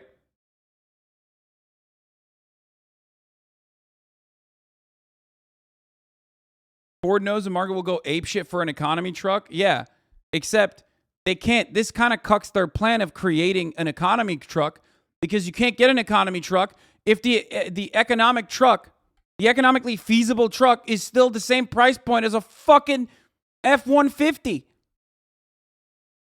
You know what I mean? $34,855 being sold instead for $49,855. A Ford Lightning Owners Forum member recently reported an F-150 Lightning at a California dealership with a suggested retail price of $91,000 was being sold for $145,309. The situation was similar for the Ford Mustang Mach-E electric crossover. Inside EVs discovered the dealers were increasing prices on the Mustang Mach-E by up to $15,000 due to the strong demand for the car, even for customers who had already placed their orders. Yeah, Ford hates that. Ford hates having to raise the MSRP by 15 grand because of the strong demand for the car. They're like, oh man, that sucks. So, the answer is simple. Let's get rid of dealers, right? And this is where the second problem reveals itself. In the United States, there are strict franchising and dealership laws that protect the dealerships and the jobs they provide. 48 states have laws that limit or ban manufacturers from selling directly to customers. They must be sold exclusively through dealerships. As Ford has long-standing agreements and contracts in place, it makes it incredibly difficult to free themselves. Tesla, on the other hand, has never sold through the dealership model. Elon Musk's company has always maintained that dealerships will not be able to adequately communicate the benefits and differences of owning an EV compared to owning a conventional car. Therefore, they only sell direct or online. It is for this reason that Tesla only operates 170 showrooms and galleries in just 29 states. Tesla came up with the name Gallery to get around these laws, as they are not selling cars but merely providing a space where potential customers can learn about their products. In these galleries, Tesla employees are not permitted to discuss pricing or finalize a purchase. In a Tesla gallery, orders are strictly taken over the phone or online. These purchases are handled as out-of-state transactions and must be finalized. Yeah, so they can provide direct price gouging. I mean, yeah, they do that too. But when you cut out the middlemen, at least like it's a little bit cheaper. However, when you also don't have fucking dealerships, when you also do not have dealerships, then there are other additional issues that come along with it, with like repairs and whatnot. That's why that's why Teslas also have I don't know. That's why Teslas also have this like dog shit fixing car repair model as well. Finalized before the vehicle is shipped into the state. Although operationally complex, this creates an extremely streamlined model for Tesla and allows them to avoid middlemen and unwanted price increases. So, what will Ford do? According to multiple dealers, Ford tried to address the problem in a recent memo, explaining that raising prices had to stop, or the dealership I ordered my Bronco Sport from told me they had to sell it to me for MSRP per Ford, but if I didn't show up to buy it, they would have then marked it up by 10K-ish. Now I flipped it 9 months later for 4K over the MSRP. Bro, what do you guys do? Everyone just turned into like little capitalists, okay? Everyone is a little capitalist. But like everything is literally now the same. Everything is like supreme. If you want a car, you go with the Supreme model. You know what I mean? You get a car and then you flip it. Everyone's a hustler. That's why these Hustlers University type schemes are so fucking prominent. Everyone's a mini scalper. Everyone's like, oh, let's add another layer. I'm sure that guy didn't do it on purpose or deliberately or whatever. Look, maybe you needed the extra money more than you needed a car or whatever. But it has gotten to a point where it does feel as though like something that you need to go and do your daily commute and to go to work and whatnot has turned into something that you can also flip and make a little bit of side cash. Dealership's stock would be impacted. However, a simple warning didn't seem to work. So in a recently updated memo directly from Jim Farley, they have implemented a strict name match system, meaning that if a person orders a vehicle, then that person must be the sole recipient. Previously, dealers could use a loophole where within 120 days of the sale, the name match policy could be voided, meaning a dealership could order an F-150 Lightning and then tell Ford the customer had changed their mind. As long as they did this within 120 days of the sale, the dealership could receive the vehicle and sell it to anybody they wanted to, at an increased price, of course. The new policy says that 75% of cars ordered by dealers must be name-matched to a customer with a strict no-cancellation policy. Dealers will now be held accountable for any name-match policy violations, regardless of the circumstances. In 2023, this will rise to an 80% name-match requirement. The consequences of breaking the name match have been heightened too. Dealers will lose a month's worth of allocations if they are caught breaking the name match, and dealers who break the name match 3 times will be terminated as a dealer. Jim Farley wants the dealerships to toe the line, but at the same time understands that removing them entirely is not the answer, or even possible at this stage. In a recent interview with Morgan Stanley, Farley suggests that it is not that simple to just go direct. It seems he can see a future where customers can still go to a dealership if things go wrong, but where the price of cars is transparent and regulated. Once we put in these standards, we can go to this leaner model for purchase and still have a physical follow-up for when things go wrong, said the Ford CEO. Henry Ford's introduction of the Ford Model T in 1908 kick-started the modern vehicle industry as we know it today. 104 years later, Jim Farley has accepted the mammoth task of transforming a corporate juggernaut with archaic procedures into a company that operates like a startup. The old ways of selling cars do not... This one, oh my God, it's just, it's like literally sucking off... I mean, this is dick riding. This is Aiden Ross levels of dick riding, okay?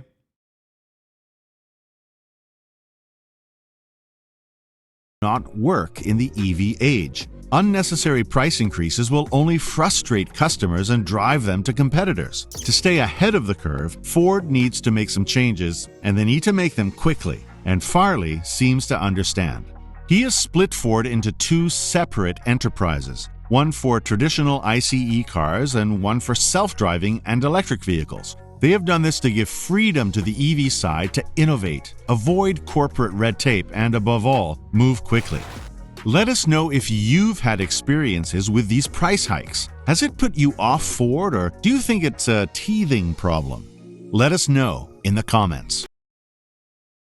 Okay, now let's watch car dealerships are New still car out of prices control. are still out of control. So as always, we're gonna be guessing how much dealerships are actually asking for their cars. We got two special guests today, Alanis and Elizabeth. Nolan's over there on the side. I'm Jeremiah. Welcome to Donut. $200,000. What? 200 grand?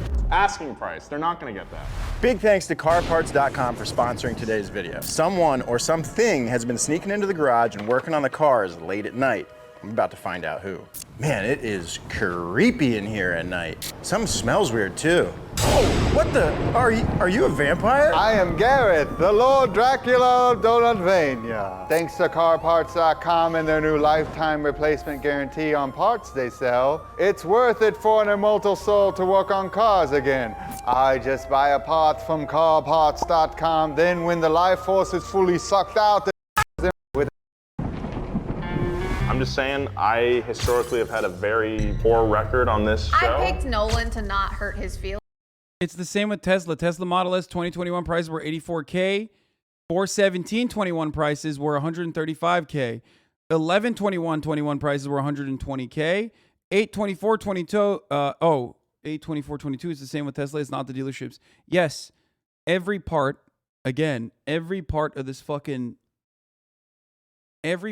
process is operated by people who are trying to increase their profit margins. Okay,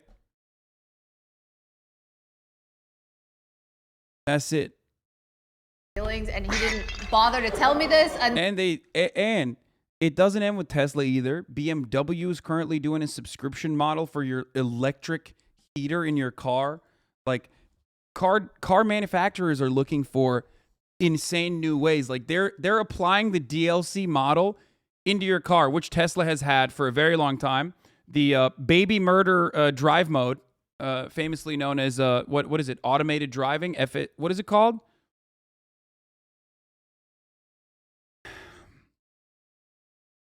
The FSD, also known as murder a child mode, also known as autopilot. It's not full self-driving. Okay, will not be calling it that. That one, yeah, that is unlockable. If you want to use baby murder drive mode, you can unlock baby murder drive mode for what, like 15 grand. They're increasing the price point for the autopilot as well. It was 11K, now it's 15K, I believe, and you have to subscribe to it. Toyota is charging to use keys. I love that. Every part of your lives are always going to be like this, okay? Every part of your lives.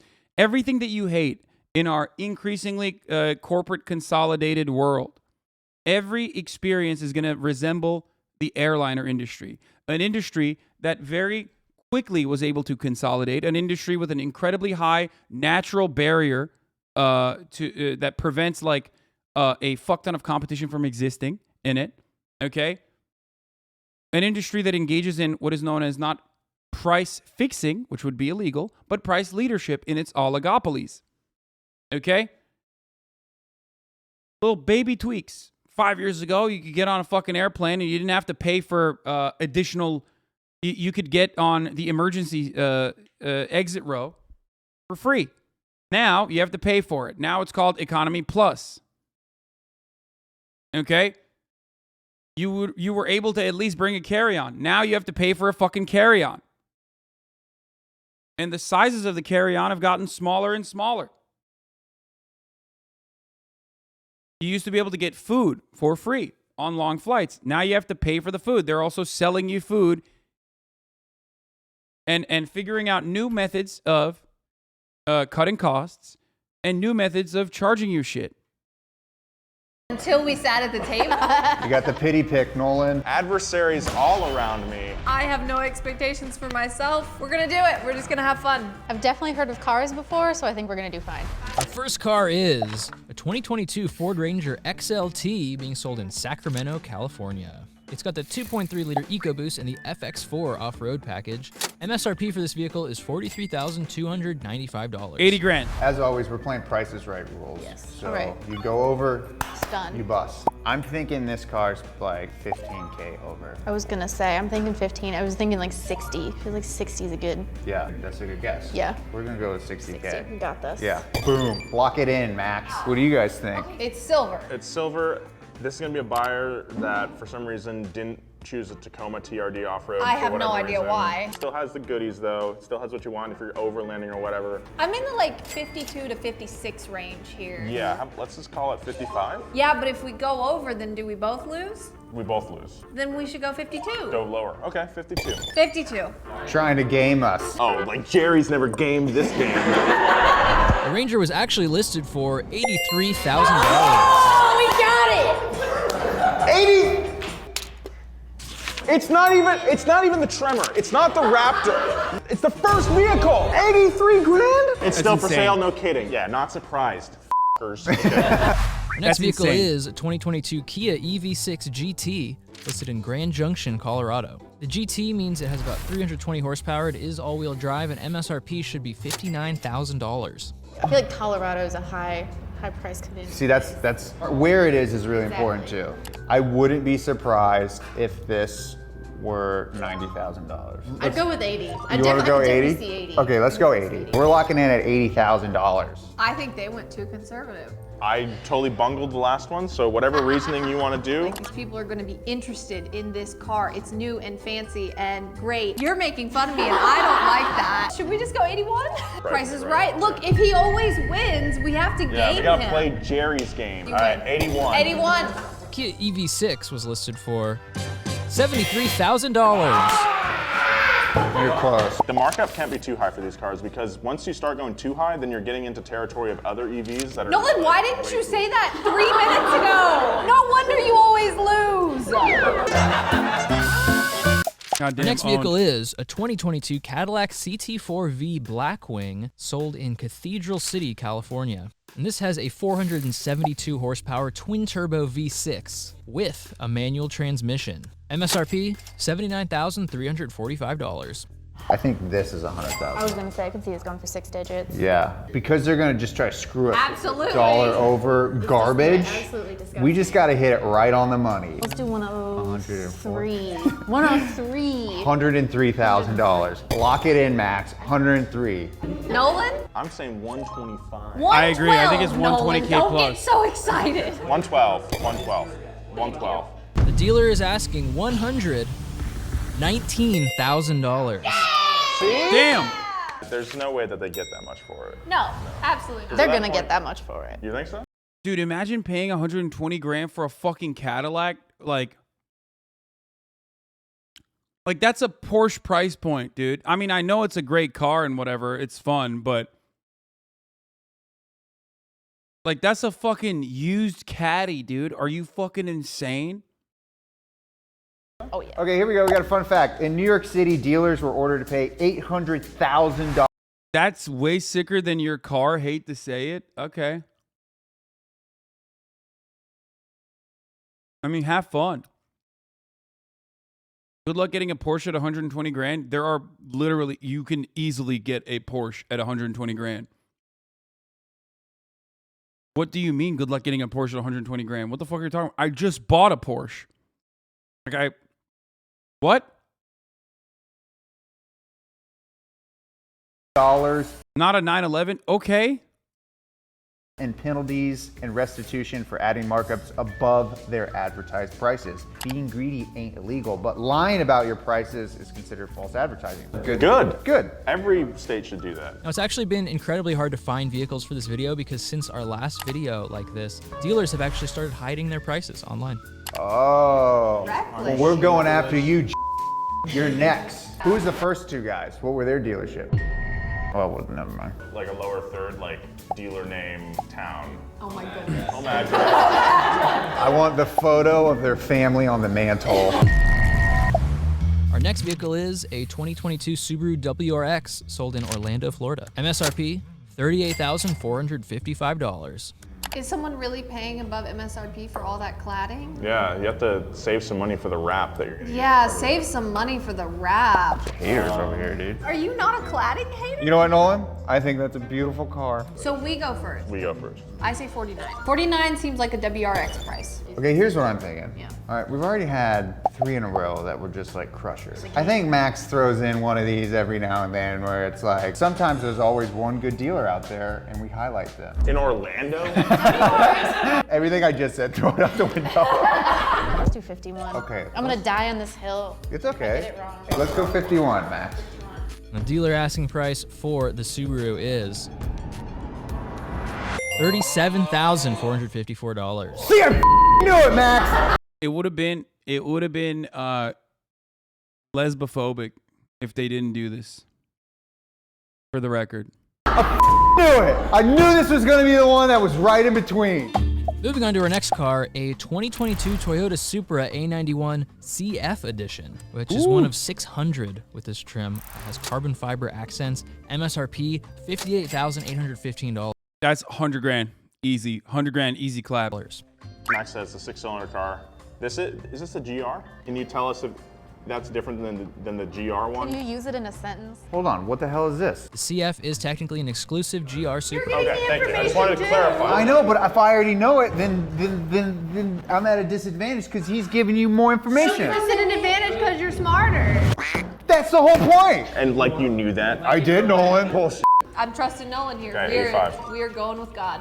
85. First of all, you guys are way wrong. This is a $100,000 car. But I'm gonna game you guys. So 85,000 and 1 penny. The actual asking price for the Supra, $81,000. Damn! What is it, 1 to 1? That's surprising. By the way, guys, speaking of cars, you guys have a new podcast coming out, yeah? Donut Racing Show. It's our new podcast about Formula One. We're not F1 professionals, but we do love talking about the show. If you're new to Formula One as well, if you're a big Drive to Survive fan, big casual fan, you'll love our show. Check it out wherever you get your podcast. Donut Racing Show, DRS. Up next from South Bend, Indiana, a 2022 Ford Mustang Mach-E. This is the premium trim, but it is not the GT. MSRP, $58,815. This feels like a 70 or 80 to me. I think you're in the right. Do people drive EVs in South Bend, Indiana? Well, there's probably a lot of EVs in Chicago. Should we go 72? Yeah. 72. There are so many noises coming from this table. So my girlfriend went to put money down on a EV. To buy the car was a minimum $15K over MSRP. I think it's more. I think what they did to the Mustang is so gross, and I will never forgive Ford for doing this. They took their iconic fucking car and turned it into a goddamn crossover. Not everything has to be a fucking goddamn crossover, okay? It's so fucking annoying. It's not even an SUV, it's a CUV. Every goddamn, oh God, every car, dude. Every car. I guess it's like, I guess technically it's, you know,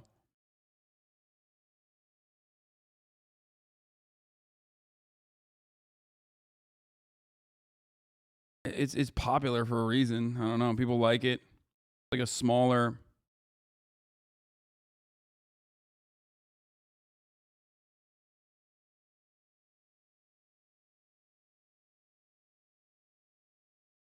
Reject cars, embrace public transportation. Don't you? 75. Go 75? 75. Let's go 70. You are aware that normal ones still exist? No, I'm just saying, I wish it was like, I wish the electric vehicle for the new Mustang would have looked like the actual Mustang. It would have been sick. The Mustang Mach-E asking price is $3,815. No! Disgusting. So close. This is where we should have played a penny. I'm done being civil. It's over. We're playing dirty now. Up next is a 2023 Chevrolet Corvette Stingray 2 LT, sold in Long Beach, California. Uh-oh. This has a 6.2-liter V8, loaded accessories, MSRP $71,500. Corvette 120 boy seems grand. like he'd pay 91 for this. 120 grand. Honestly, I feel like it's almost like 120. 91. Nailed it. All right, 91, fine. 91. Don't just get browbeat over here. We're doing the penny again. It has to Wait, be. you're doing the It has penny? to be more than 91. Right? I was gonna pay more than 91. I almost bought a 2022 instead of buying a house. I'd go with 91.1. Okay, 91.1. The Corvette asking price is $117,000. Oh, look at that. You were gonna say 120, we would lose anyway. I know, you should just talk me down 5,000 and we're gonna be okay. Another fun fact, Chevrolet just sent an email to people on the Z06 waiting list incentivizing keeping their car and not flipping it. They'll receive 500,000 Chevy points, which you can use. That's like Cole's cash. Yeah, you can use for accessories on the online Chevy store. Like a little plastic spider ring or a gummy worm. Or 5,000 real dollars Wow. if they keep their Z06 for at least 12 months and don't flip it in that time. But also you could definitely make way more than $5,000 if you're flipping it. Yeah, we do this. All right, this next one is a 2022 BMW M4 Competition X-Drive Coupe out of Spokane, Washington. It is a used car, it's got 10,000 miles on the odometer, but it has a special order individual paint option worth $2,000. MSRP, $84,650. All-wheel drive, but What's it's also the got... interior? Is it the lime green and blue interior? Or Looks like black, if this is the actual car. I also have an important question. Can you tell me how much the dealer is asking for it? Used cars are extra spicy. That's what I'm saying. It's probably a couple G's more. Hard 90. Or 90? Hard 90. I don't know. I think we're six figures. I think we're like 104. I think So so what do too. you I think it's think? above Can I go 5K 100K. less?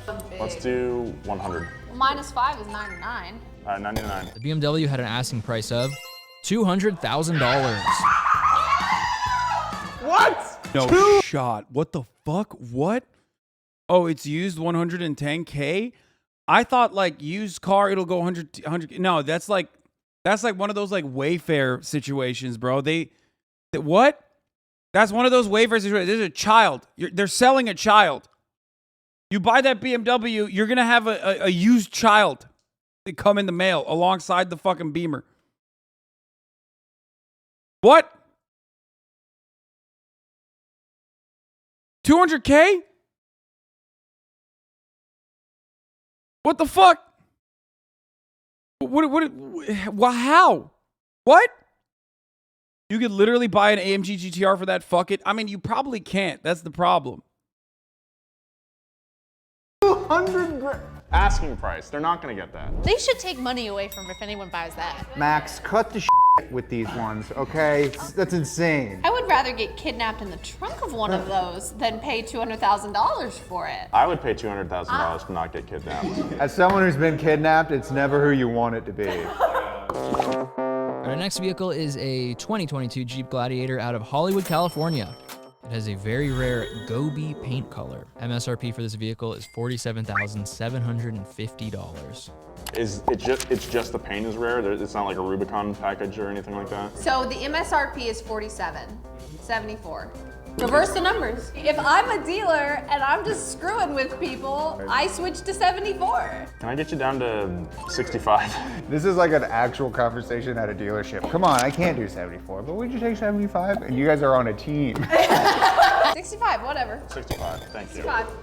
It's hard because Jeep people are crazy. That's what I'm saying. They were going for 15 over before this all started. Let's do $1 over. You want to do $1 over? Let's do $1 over. You don't think it's under?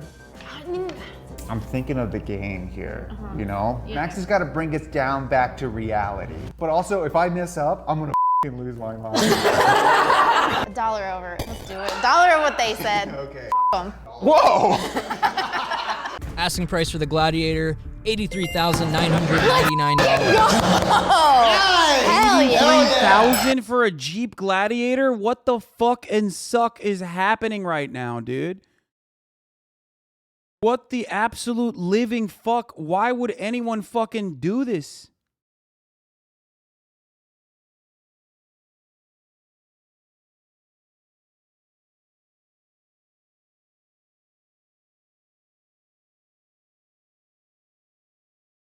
The wheels are coming off the economy. Dude, I can't. It's a hate crime at this point. Special rare color. Bro, that is bananas. As someone that has a Jeep loves to fuck its customers. Yeah, it's a Jeep thing. I love getting anally fisted. It's a Jeep thing. You don't understand. I love emptying out my wallets for just the most basic fucking car. Oh man, I would have gone bananas if I did $1. Oh, hey, what's up? Oh, okay, yeah, come up here. Hey guys, how's it going? I'm Jeremiah, and we also sell kids shirts now. This is Spectrum. All right, I love you too. All right, bye. Our final vehicle is a 2021 Nissan that's GTR gonna be insane. T-Spec. The T-Spec trim means it has a limited edition midnight purple colorway. Oh, dude. Got Nismo forged wheels, wider front fenders, and a carbon fiber spoiler. This is going to Came be... with an okay, get ready for this. This one is going to destroy your soul, okay? MSRP of $140,280. Yeah, this car is going to be $300,000, okay? Get ready for this. Where are these scumbags?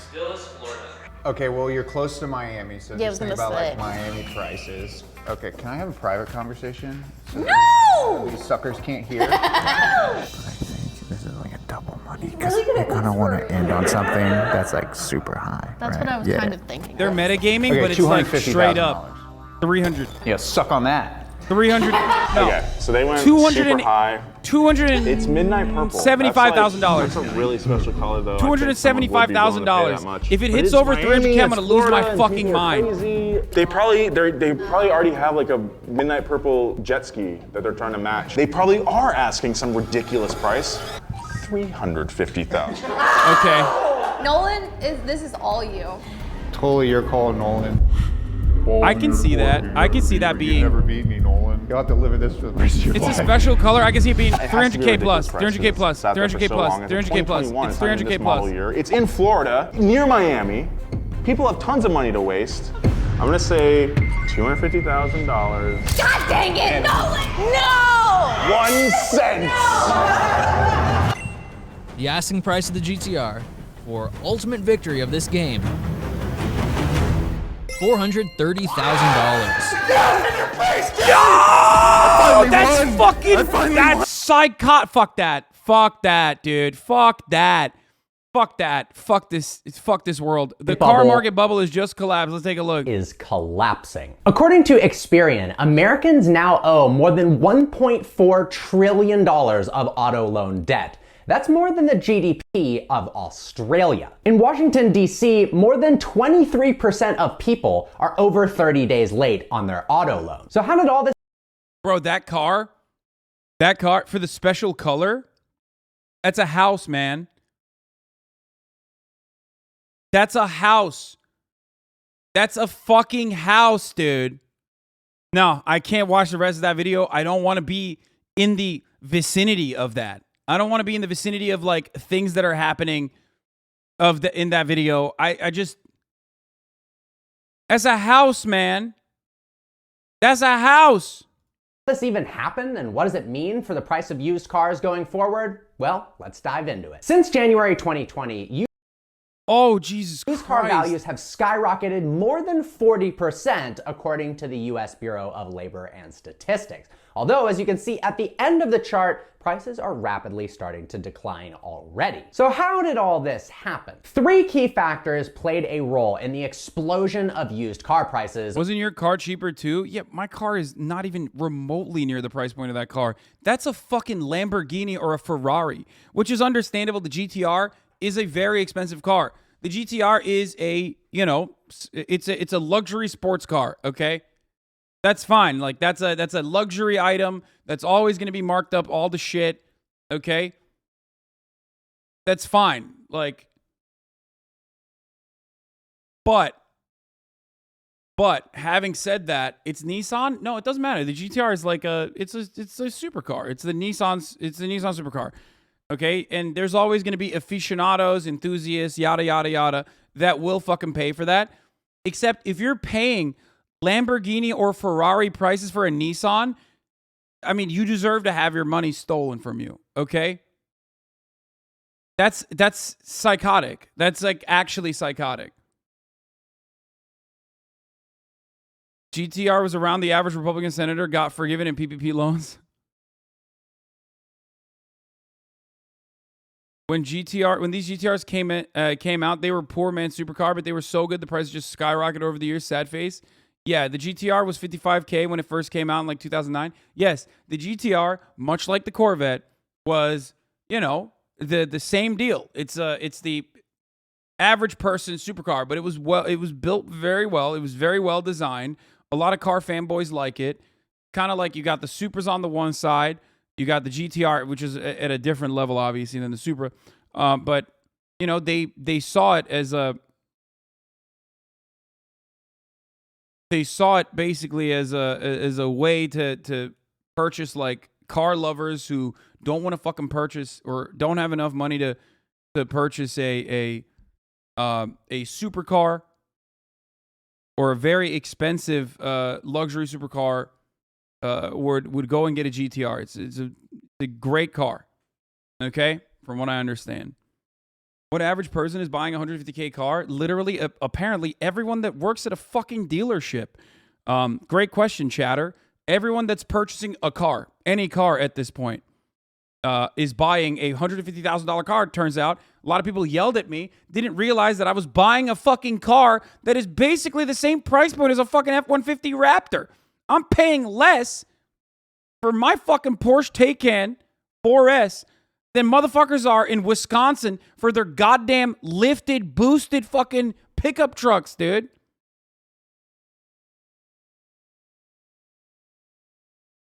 Which is wild. I'm in Los Angeles buying a fucking expensive vehicle, okay? Like an expensive vehicle. It is an expensive vehicle. And I'm paying less than motherfuckers in Wisconsin are paying for their fucking psychotic F-150 Ford Raptors, dude. What's the towing capacity of a Porsche Taycan? Exactly. Yeah, you got me there. Except you ain't towing anything. You're just driving it from your fucking... You're just driving it from your ugly-ass cookie-cutter box home that you fucking purchased in Wisconsin to your ugly-ass fucking... gray-ass auto dealership that you work at. What are you towing? The only thing you're towing is debt, okay? Just towing capacity, brother. You don't understand it. Great. That's great. Love that. Over the last couple of years. Egregious loans, stimulus packages, and the infamous global chip shortage. Let's start with the loans. Between 2021 and 2022, used car payments went up 18.3%, averaging almost $500. The average new car payment sits at $730, which is absolutely insane. Looking at Cox Automotive's vehicle affordability chart, we can now see that it takes an average of 42.2 weeks of the average American's income to pay for a car. Whereas just a few years ago, it was only 32 weeks. Quick note, I noticed the majority of you guys watching haven't actually subscribed to the channel yet, so if you've learned something in today's video, click that subscribe button and turn the notification bell on. I also tow my jet ski that I rack up credit card debt on to the lake once a year. Yep, that's right. That's what you're towing, motherfucker. Also, big shout out to Lucky Lopez, Graham Stephen, and a couple other YouTubers for making fantastic videos on the car market bubble situation. I've got links to their YouTube channels in the description below. Dealerships have now started making more money selling you a loan for the car than the actual vehicle itself. As crazy as this sounds, car dealerships lobbied at state level for less regulation on loans. So unlike mortgages and student loans that have federal level regulation, auto loans have become like the Wild West. 61% of people are buying cars using dealer financing. The dealer takes your credit application, blasts it out to sometimes upwards of a dozen banks and lenders, and they submit the lowest bids possible to finance the vehicle. Let's say the lowest bid is 4% APR. The dealer can then choose to add as many percentage points as they think they can get away with before presenting the offer to the buyer. So let's say they get a bid for 4%, they submit you an offer at 7%, and they're gonna pocket that 3% difference. Unscrupulous, yes, but here's where things get really crazy. Unlike mortgages that require strict income and employment verifications, sometimes months and months of bank statements, tax returns, so on and so forth, auto loans rarely do. According to Consumer Reports, only 5% of auto loans were checked to see if the consumer could actually afford the car. That's right, that means more than 95% of people walked in, submitted a credit application, and wrote— Listen, all you need to do now is just create a separate pool to bet on how many of these fucking auto loans are gonna default, okay? And then you have 2008 2 electric boogaloo, okay? That's all you need to do next. If it hasn't happened already, I'm sure it has. $1.5 trillion in auto loan debt is psychotic, dude. We're just living through the same cycle over and over again. And I feel like as the contradictions heighten, the boom bust cycle, or the same cycle where, like, you know, bubbles are created and then explode, ultimately are happening at like much shorter time periods. Like by 2050, if we haven't all fucking eviscerated to anthropogenic climate change and its consequences, we will most likely be having this exact same bubble burst cycle. We'll have this like bubble explosion cycle every week. You know how like the news media and the virality cycle or the trend cycle in the media has turned into a 3-day process now? It went from like, 6 months way back in the day when all you had was a fucking radio to like basically 1 month all the way down to like a couple years ago down to like 3 fucking days, because everything is just like you spin, you say whatever the fuck you want to say about it, and then you turn around and move on to the next thing. I feel like that's what's going to happen to our that's what's going to happen in our economic crashes.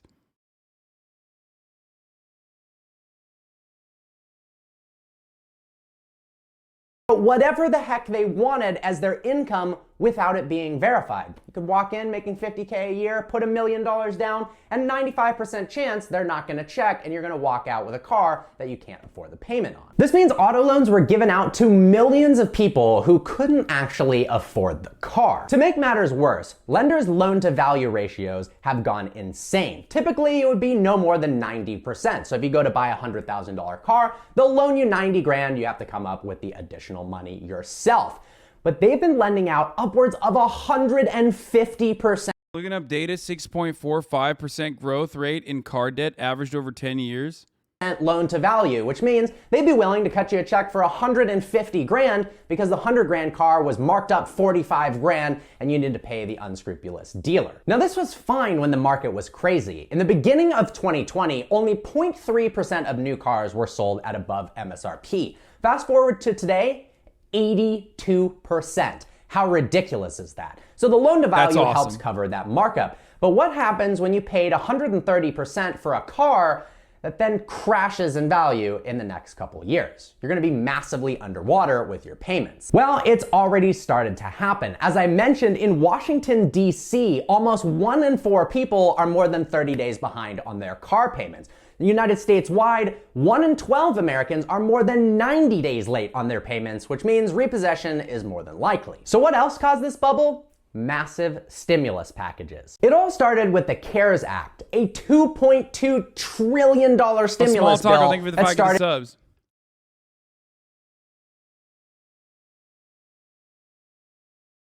Part of what ended up happening is it's not just the fucking stimmies, boys. That's crazy to say that it's just the stimmies. No, the stimmies did create an asset bubble. It's true. Why? Because you didn't have anything else to fucking buy. Because you were stuck at home. That is part of the reason. So you didn't just get 2 grand and all of a sudden you're like, oh, I'm going to buy a $100,000 car. No, the stimmies came at a time when people didn't have any additional things to spend money on. So they were like, okay, well, I'm sitting at fucking home. I got money piling up now, okay? A lot of the debts are also frozen. That's why people started buying crazy shit. That's why the NFT shit popped off. It has nothing to do with the stimulus and absolutely more to do with the reality that people did not have anything to spend their money on, and all of a sudden they had more money to spend. Okay? That's why a lot of people purchased a $5 a month subscription to avoid the top of the hour ad break, for example. At the top of the hour, there's a 60-second ad break, and people were like, oh shit, you know, my Stimmy came in, I'm just watching Twitch, I'm not doing anything else, so I'm just going to buy a $5 a month subscription. But if you didn't have that, you could also buy a free Twitch Prime by connecting your Amazon Prime account to your Twitch account, or you could get gifted a sub. People were like, I'm gonna gift subs. You know, I got some fucking extra capital. Edgar, thank you for the 5 get the subs. Secretly God, thank you for the 5 get the subs. And a small taco, thank you for the 5 get the subs. Allowing 15 people to no longer see the ads. Here's the 1 minute ad break now. Started at the end of March 2020. People got some extra cash, and you can see on the charts. Our Dill Pickle, thank you for the 10 get the subs. That right after, in April and May, car prices started to skyrocket. Brother. That's also when the fucking peak COVID lockdowns happened. What the fuck? That is a significantly greater change in people's lives than a $2,000 check. Those checks didn't even come in by April.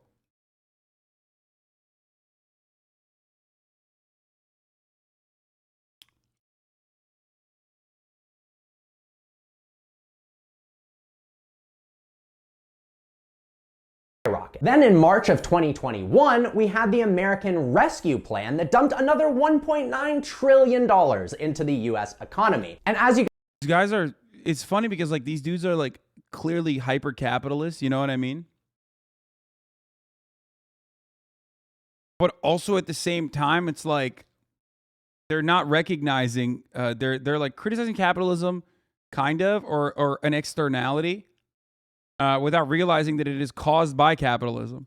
You can see on the consumer price index chart, that's the exact time that car prices skyrocketed yet again. Of course, there were also the PPP loans, where some small businesses decided that buying a Lamborghini was a smarter decision than actually paying their employees like they were supposed to for COVID relief. Additionally, we had the infamous global chip shortage. The semiconductor industry can't keep up with demand, which delays vehicle production and increases prices for new cars as well as used cars. A lot of this was due to COVID-19 causing labor shortages, but the switch to working from home also drove up the demand for PCs by more than 13% almost immediately. In fact, 2020 and 2021 were also enormous years for smartphones and tablets. Add in the massive demand for CPUs and graphics cards to mine crypto, and you've got yourself a massive supply chain issue. Because auto manufacturers can't produce cars as fast due to the global chip shortage, that means cars are rarer, and the ones that are actually available are going to be more expensive. We know car prices are higher than ever, but how is this actually affecting the everyday American? Well, subprime loan repossessions are up 11% since 2020. And prime loan repossessions, people with great credit, have doubled from 2% to 4%. Right now, 5% of United States car loans are late on their payments, and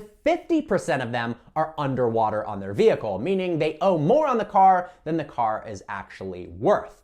And that's going to be a huge problem when the car market collapses. And while they bought that car with a residual value that was high because the market was super adjusted, then they paid 25 grand for a car that maybe a year from now might be worth 15 grand, and they're going to be severely underwater and likely result in their car being repossessed. The big problem happens when the car market starts to drop and you've already got yourself a terrible loan with a high APR and you've overpaid on the car. As the chip shortage sorts itself out and automobile production starts to rapidly increase, we're gonna see the price of cars dramatically decrease. KPMG, for instance, predicts used cars may plummet by 30% in value by the end of 2023. Ally Financial, who happened to finance my McLaren, predicts prices are gonna go down by 15 to 20% by the end of 2023. This is both amazing and super scary at the same time. If you're thinking about buying a used car right now, wait 6 months, 8 months, or even a year, and prices will likely be dramatically cheaper than they are right now. The problem is all the people locked into horrendous car loans from 2020 and 2021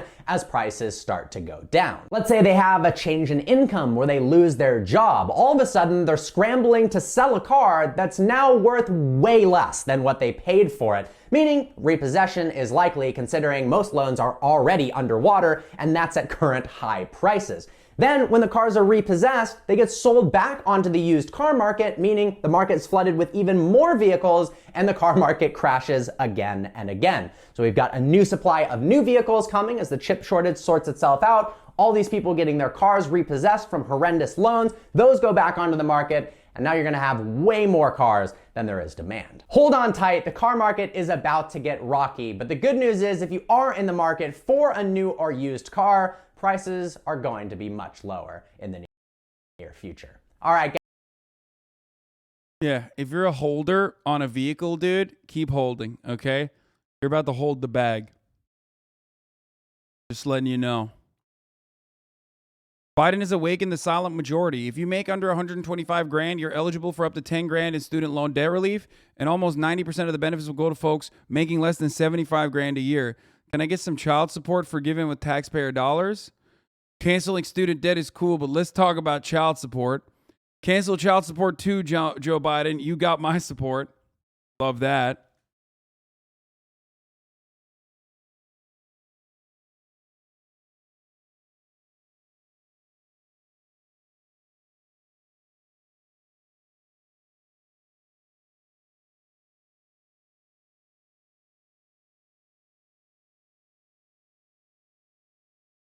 Great job. Not do child support debt owed to states. Yes, the mechanism is not as straightforward as it is with student loans, but harder doesn't mean impossible. Dude, imagine Brendan. Imagine Brandon doing this, dude. I'm underwater on this kid payment, bro. Yeah. Imagine Brandon coming out, dude. That'd be fire. Brandon is canceling child support, boys. Fuck yeah. Let's go. Okay, we're going to watch the new Kurtis Town Chronically Online. Attention, which is basically everyone in this fucking community. Kurtis Town citizen. Shouts out to Kurtis, okay? Our big beautiful boy. Calling out. Trapped in a box. Oh, new box episode. Let's fucking go. Oh. Look at that. God, the gift of content has been given to us, okay? I'm doing the biggest show I've ever done in Chicago on September 16th at the Chicago Theater. I gotta pee, I'll be back in 1 second. Tickets are going fast, okay? So grab some before they're gone. It's gonna be so much fun. I'm really excited. Also, some shows on the West Coast sold out, so we added some late shows to San Diego, LA, San Francisco, and Seattle. So yeah, click the link in the description to get tickets, or just go to kurtisconnor.com, and I hope to see you there. My tour bus burnt down, if you didn't know. My tour bus caught fire and burnt down. I lost all my stuff. But hey, the shows are still happening, so I hope to see you there. Enjoy the video. All right, folks. I'm on my phone a lot. It's something that I've been consciously trying to cut back on, but it's hard, especially since I'm on tour right now. I'm in Omaha, Nebraska. What the fuck else am I gonna do? All I've been doing these past few weeks has just been fucking scrolling TikTok and watching videos that are 100% taking years off of my life. I've actually prepared one for you today. We'll put it on screen.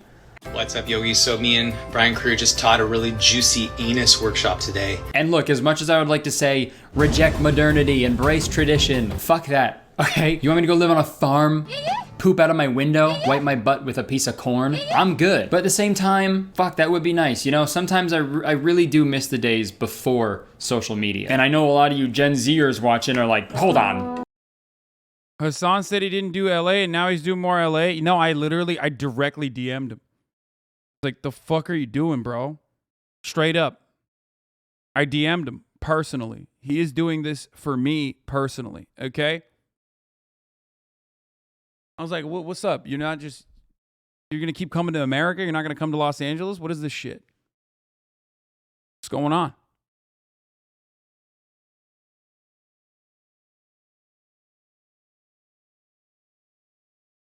I know his tour bus caught on fire. Well, guess what? Caught on fire because he's not in Los Angeles. Yeah, I said it.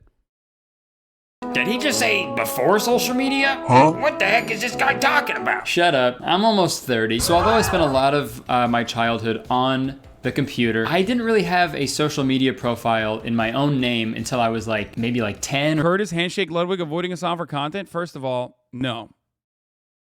Don't put Kurtis in that category. Ludwig, yes. Kurtis, absolutely no. Okay? You're wrong. You're straight wrong. Or 11 years old, and that was of course on MySpace. And I say a social media profile in my own name because I use a lot of sites that could have been classified as like early social media. I played a lot of Habbo Hotel. I also frequented a lot of forums that I'm too embarrassed to divulge the details of, so I won't. But being a millennial... Shut up! But being a millennial, I feel like I have an interesting relationship with social media and the internet as a whole. A series of tubes. The internet is a series of tubes. I remember what it was like before Facebook, before Twitter, before Instagram, before all of that. And let me tell you, it really wasn't that different. I used to play a ton of video. It wasn't. It was just that we didn't have... We hadn't like supercharged the process of just like giving each other absolutely the worst kind of mental illness. Video games and watch way too much TV. I still do both of those things, but the difference now is that when I'm not playing video games or watching a TV, I'm looking at my phone screen instead, which is super cool. Oh, yeah. Can't wait for my eyes to fucking collapse in on themselves, Vecna style, after all these years of screen time, you know? Dude, even when I'm complaining about watching too much TV, I make a fucking television show reference. I'm doomed. Like Doom, the video game. And movie. They also made a movie. They made a Doom movie starring Dwayne "The Rock" Johnson. I feel like we don't talk about that enough. They did that, and I loved it. But I'm also in a very interesting spot because being online is my job. I have to know all the trends. I gotta keep a finger on the pulse of whatever the fuck James Charles is doing these days or whatever. But even for people who don't make a living online, being on the internet and staying on your phone, it's a very huge part of their lives, especially young people. According to the CDC, the average screen time for 8 to 10-year-olds is 6 hours, 11 to 14-year-olds is 9 hours, and 15 to 18-year-olds is 7.5 hours. Those are like full work days of kids staring at a screen when they could be out. Yeah, it's a whole ass day of work, dude. It ain't easy to be a hater out here, okay? Those are rookie numbers. Get those numbers up, 8-year-olds. The fuck is this? Working at an Amazon factory, you know? Fucking get to work, man. But as people spend more and more time online, they tend to lose touch with reality a little bit. And I can attest to that. Have you ever used the word poggers in front of someone who isn't online all the time?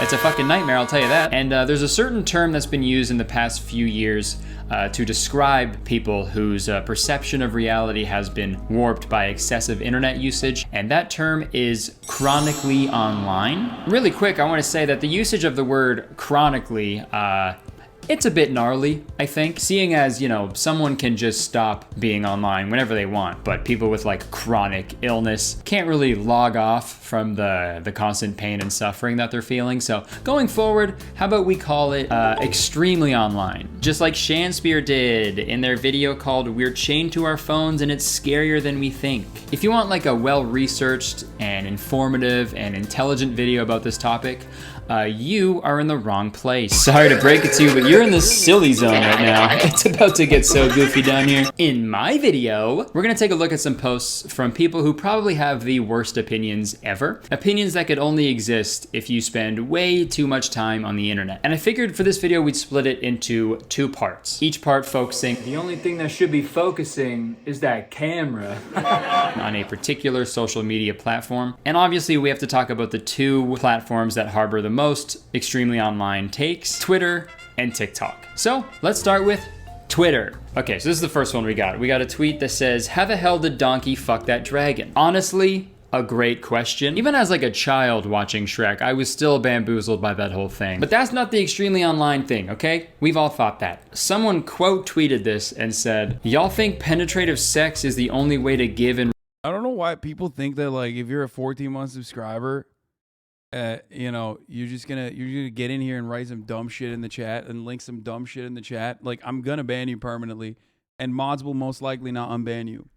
You should know better. You've been a 14-month subscriber.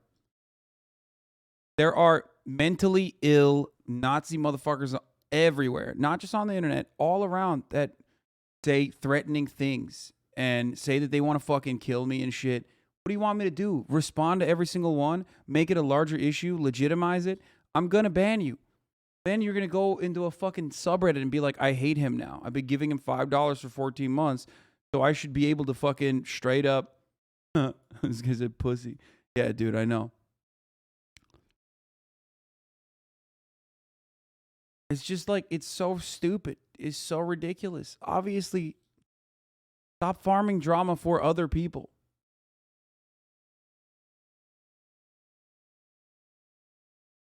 Don't do it.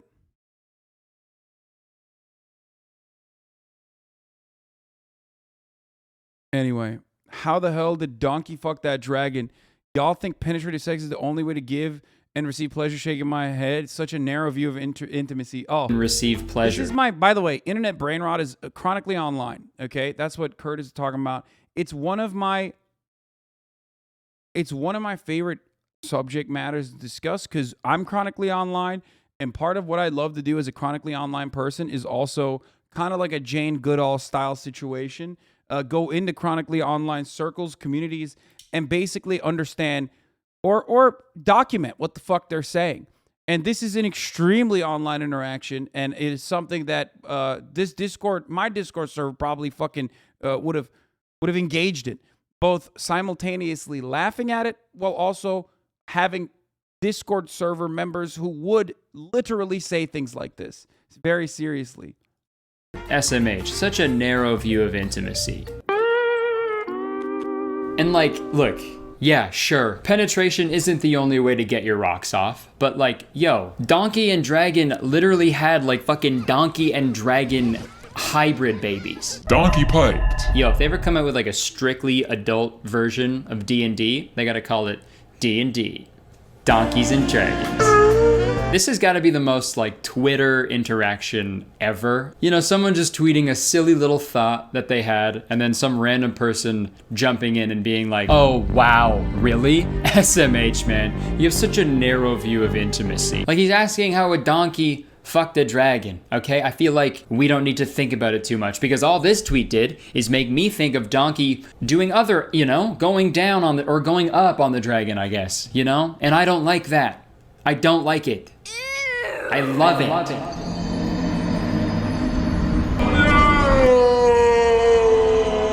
Gracie, didn't you say you were logging off? Please, I know you're in a bad headspace right now. Can you kill yourself, please? I can't handle this right now. Shoddy, that's over the line. And I'm being serious. Sorry for calling you shoddy. I say it when I'm nervous. Okay. All right. I don't want to trivialize whatever this person is going through, okay? I hope they're doing okay now, right? But saying shoddy when you're nervous, that might be the funniest thing of all time. I'm sorry. Justin Bieber must have been one nervous fella. Only you, shoddy. There's gonna be one less nervous boy. Also, I hope they only say shoddy when they're nervous on Twitter, because in real life, whoa. Thank you so much for coming in for this scholarship interview. You know, I gotta say, we're all very impressed by your grades and your extracurriculars. Wow. Off the record, you're a shoo-in to get this scholarship at Harvard, but this whole interview, we just got to do it as a formality, okay? Hey, I totally understand, you know? It's all good, Shoddy. Did you just call me Shoddy? Did I? Listen, I say it when I'm nervous. I'm so shoddy. I'm sorry. I'm so sorry. Okay, that's fine. But just, you know, going forward, that's Mr. Shoddy. It's my last name.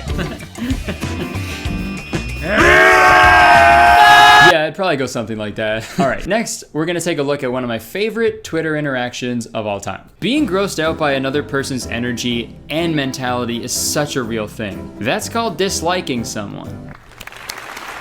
They nailed it. They fucking nailed it, man. And it's so true, man. I feel like Twitter sucks, man. There'll be a tweet that's like, love Twitter. Yo, if I FaceTime you at 3 a.m., that means I fuck with you. And it'll have like 1 billion likes. Who's liking this shit? Dude, I feel like people are just doing way too much to explain the most simple things. And also, yeah, I mean, that is Twitter. That is exactly what Twitter is.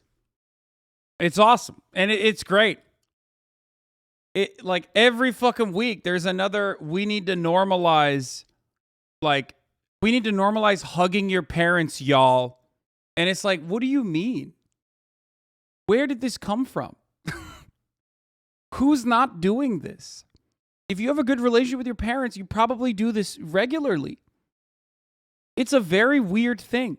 Another type of Twitter trend that I also love is whenever someone takes something hyper-specific from their personal experience in an interpersonal relationship and then whip that into a mission statement about an entire group of individuals.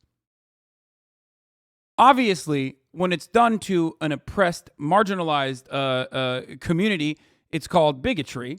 But my favorite is also when it's done to the otherwise historically oppressor community and you know, the misandrist takes that I love. Because it doesn't have the same impact of bigotry, but it's still very funny to read. Like whenever someone will be like insanely specific about a past relationship that they've had, but then they are basically saying that like all men are this way. It's fun. It's fun to do that. It's a fun thing to watch basically happen and unfold. Usually it'll be like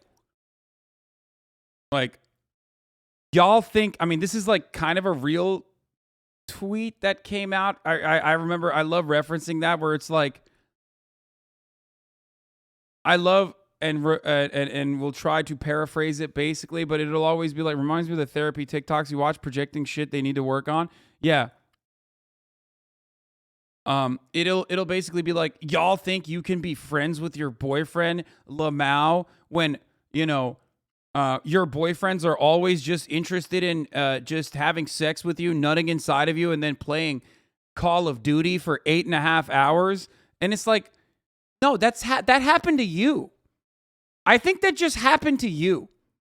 And maybe all the 30,000 people that also liked it, it might have happened, like a version of that might have happened to them as well. But I don't think that's I don't think that's a thing that happens all the time.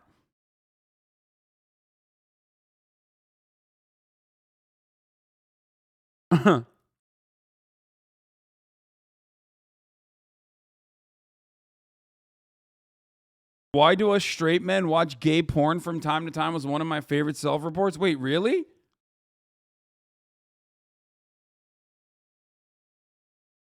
What? Normalize allowing your single friends to bring their platonic best friends as a +1 to your wedding. Like, I am begging y'all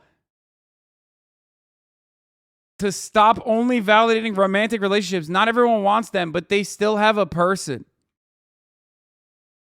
200,000 likes on this.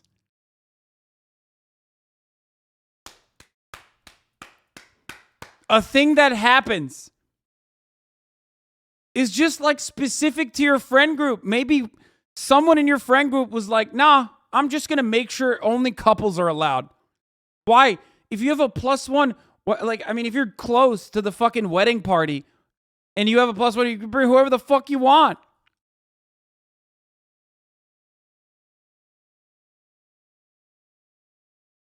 I love this. This is a 10 out of 10 tweet.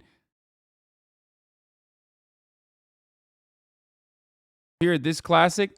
I mean, yeah, this one is my favorite. We've already seen this. Hi, someone with heavy food sensory issues here. Frosted mini wheats are the only things, are one of the only things I can actually consume regularly and not get sick from. Guilting people who can't support boycotts is ableist as fuck. But y'all ain't ready for that conversation. Bra-ta-ta! No, we're ready. I don't think you're ready for that conversation. I think we all were ready for this. This is Twitter. Twitter is literally just for this.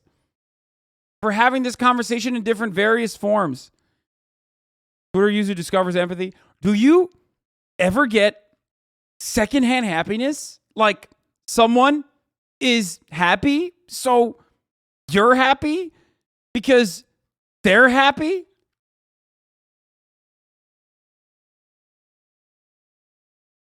That's crazy.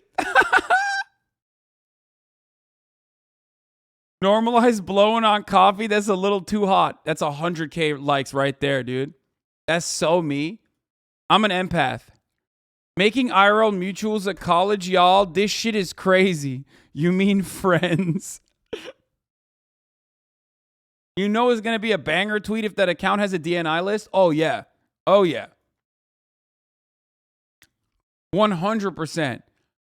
It's going to be a double banger if it also mentions what kind of neurodivergence it has. Straight up.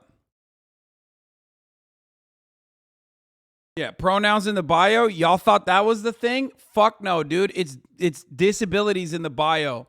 Disabilities in the bio. Twitter goes crazy sometimes. And which, well, technically it's, I just was ableist when I said that, but you know what I mean.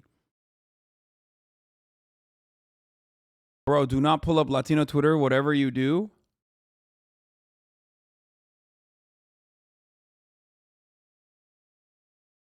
It turns out you're a reactionary, but just for annoying Twitter users? No, it's awesome. Like, I don't want to fucking purge these people. Okay? I don't want to cast these people aside. I want to be able to look at this and laugh without actually like harassing them. You know what I mean? And like endlessly harassing them into like shutting down their fucking accounts. I just want to be able to go, haha, that's funny. That's really entertaining. That's cool. Thank you for putting that out there. You think disability is funny? One word, 4 letters, sweaty. ADHD.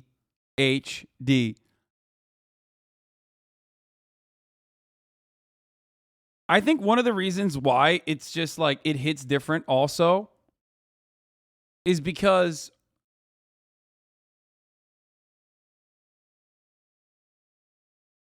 everyone uses the same like emancipatory language, you know, the academic emancipatory language basically, where it's like, I can't do this trend because my dad was a fucking hitman in 1985 and the only photos I have of him from 1985 are him on the newspaper posing with GVN $, him in the shower, or him taking pictures with dead people. Oh, guns.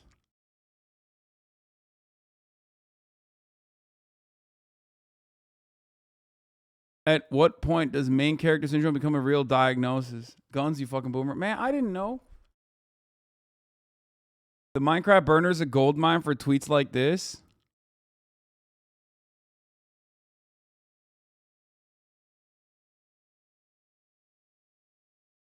Why people on the timeline shocked that George has a dad? Help, what?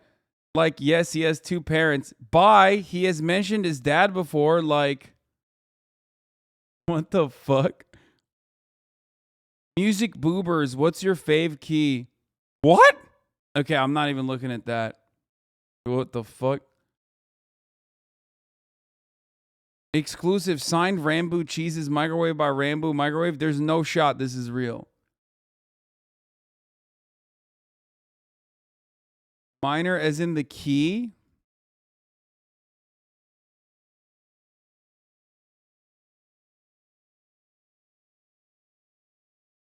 Oh.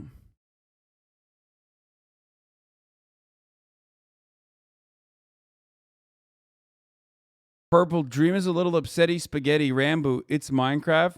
But then y'all cry over Minecraft roleplay. Sorry for crying over a young adult losing his husband and child and another being beaten so badly he doesn't know how to cope with it. /RP/DSMP. What the fuck? Okay, stop. Dude, I don't even think these are like 14-year-olds. I think these are like 8-year-olds, man. You guys are like, oh, dude, this is like, you know, these are people with like too much time or whatever. I think these are just like, you can't tell how old someone is on the internet. These are probably like fucking 8-year-olds, dude. They're just unhinged 8-year-olds that are posting through it, you know?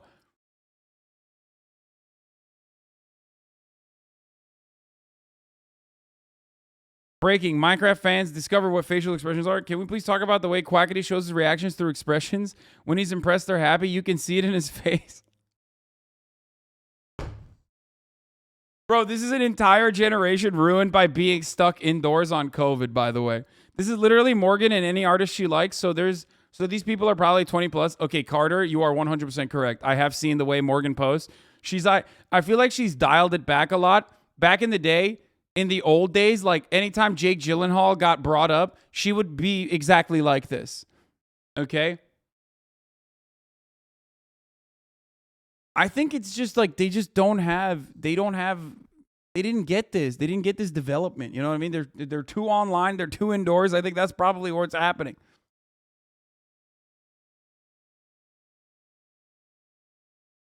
I think it's called autism, Hasan.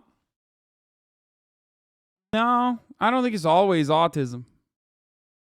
Also using like incredibly serious terms at the drop of a hat. You know, I don't think the McDonald's drive-thru guy fucking gaslit you. I think maybe he's bad at his job. Or maybe you ordered wrong. You sound crazy right now. You know what I mean though? Like maybe chill a little bit. Here's another example. You can come if you want. Ew, tomato, tomato, tomato. It's giving passive and dismissive with a side of manipulation.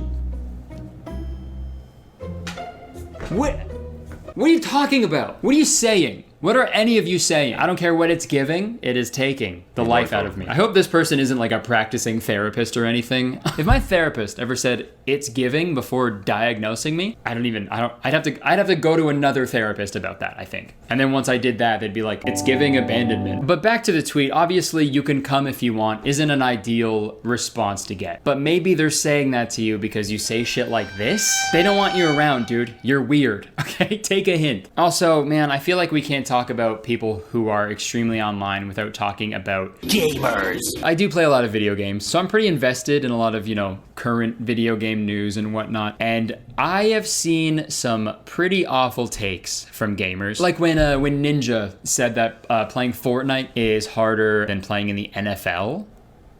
You know, like the national... Wow, how dare you? That was a fire tweet. You take that back, Kurtis. That was real. It was fire. It was adequate. It was apt. It was content, and he was right. Football league? Oh, no, he did say that. Of course he said that. You know what's really funny about that, by the way? That tweet... Wait, where is it? Where was the tweet? Wait, did he post the tweet? I want to read it. Gamers. Like when Ninja said that playing... Yeah.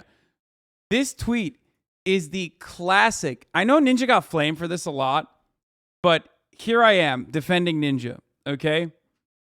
I'm carrying a league game right now. What's up, Rad Femcel? Rad Femcel's back for more. Despite the fact that I am a misogynist. Listen.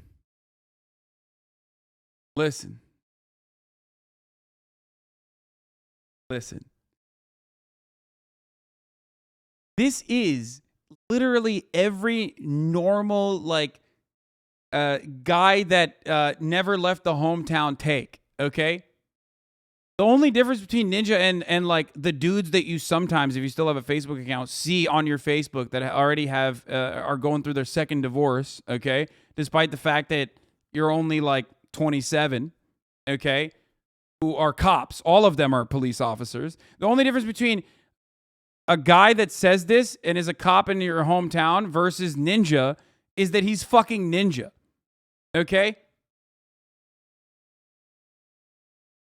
That's it. I'll never understand how college and NFL football teams allow kickers that just miss kicks. This is such a classic normal guy take. I've heard this take. They're like, what do you mean I could kick a ball? What the fuck is this? Like, what are you talking about? Like, if you have like any Norman friends, you've heard this take while watching football. I don't understand how LeBron can miss free throws. Seems kind of silly. Would love your opinion. Yeah, like, it's kind of like that. It is kind of like that.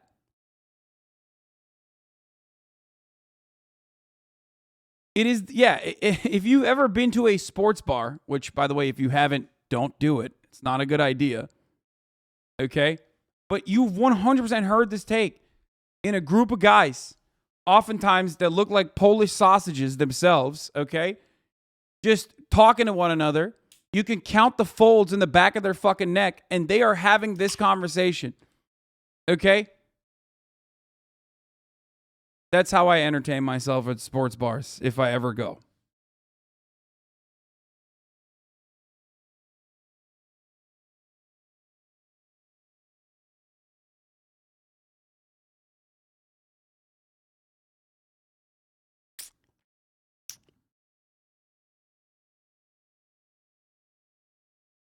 As someone who was a kicker and was 11-11 on field goal attempts, I completely agree with Tyler. My friend Ninja's Christian name. Yeah, his government name. Oh, speaking of Ninja, I mean, this is the greatest tweet of all time. I'm in the middle of carrying a League of Legends game, about to close it out, and my braless wife brings me a sandwich, not asked for, with chips as I get a double kill bot lane. So how is your day going? Ninja. Never stop. Never stop being you. I love that. Fortnite is a classic. Harder than playing in the NFL. You know, like the National Football League. Remember when he said that? I'm not seeing enough talent. And I'm not saying professional gamers aren't talented, but hey man, that's the NFL though. I can't imagine some guy running for an hour straight and getting like irreparable brain damage from getting tackled by 300-pound dudes. And then once he's done the game, he's like, whew, oh, that was rough, but at least it wasn't a hot drop at Tilted Towers. Gamers, we're fucking idiots, okay? And we have some awful takes sometimes, like this. Grand Theft Auto 6 will include a playable female protagonist for the first time. Oh God. Pretty cool. The character will be a Latina woman who is one of a pair of leading characters in a story influenced by Bonnie and Clyde. Pretty cool. Let's see what someone has to say about it. Woke GTA? The end of gaming as we know it, lol. And then a follow-up tweet, GTA 6 is going to go woke. They'll also go broke. Well, okay, let's talk about the second one first. There's no shot. There's no way they're gonna go broke. The main protagonist could be literally a human-sized cock. People would still play it no matter what. But about the first one, to gamers, just okay, have but technically, that wouldn't go woke, so you're wrong, Kurtis. There's two different kinds of attitudes on this, though. I feel like I do hope that Rockstar doesn't do that like classic pandering shit where like every corporation does, like where they're like, yeah, we're just not gonna show like bad characters in Grand Theft fucking Auto. Like, no, you can have a bad character who has, you know, bigoted opinions, for example. Okay, like. That's the point. They're not a good character. There's a bad character, okay?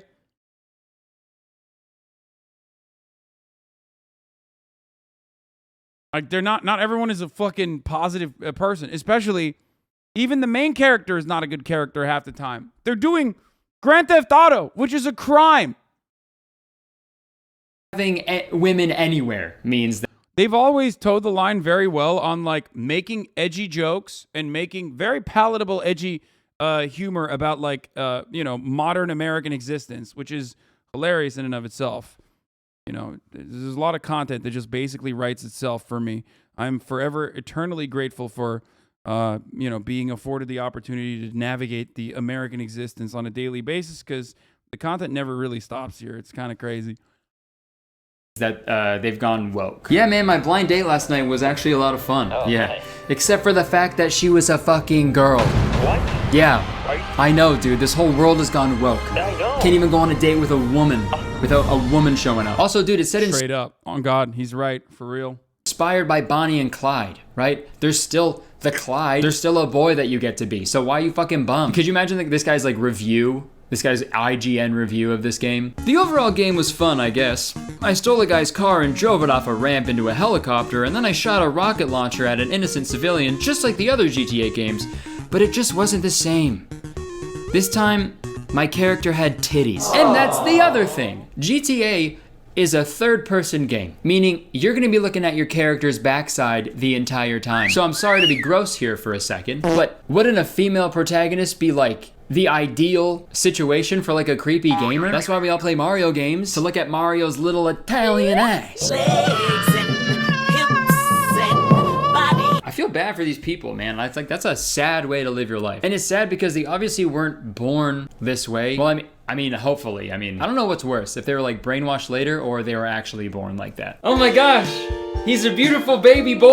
What the fuck?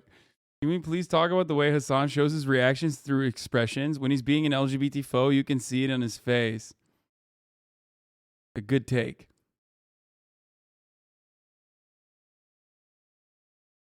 Boy! Oh my gosh, I've always wanted a son. Oh my god. Did a fucking woman birth me? Okay, that's it. That's it. It's official. The world has gone woke. Okay, I'm gonna put him back in, I think. He's not done yet. We got another bad gamer take, believe it or not. This happened a while back when they announced the sequel to Horizon Zero Dawn, a game that features a female protagonist named Aloy. And the sequel to this game is on PS5. So obviously the graphics are like way better than the original, right? Everything's like super detailed, like down to the pores on Aloy's face. And a particular gamer did not like this. They saw the graphics and they asked the question, can you explain to me why the hell Aloy has a beard? Beard? Like, way to show everybody in the world that you've never been close to a woman. Like, we've all got a little bit of hair everywhere, you know? The thing I don't understand is like, do y'all not have moms, dude? What the fuck? Do you not have a sister? Like, this is one of the things that I never understand. I feel like a lot of dudes just straight up have, in a weird way, never experienced like a personal contact with just any woman whatsoever. Like, did you just grow up in a male-only household? Like, what the fuck happened?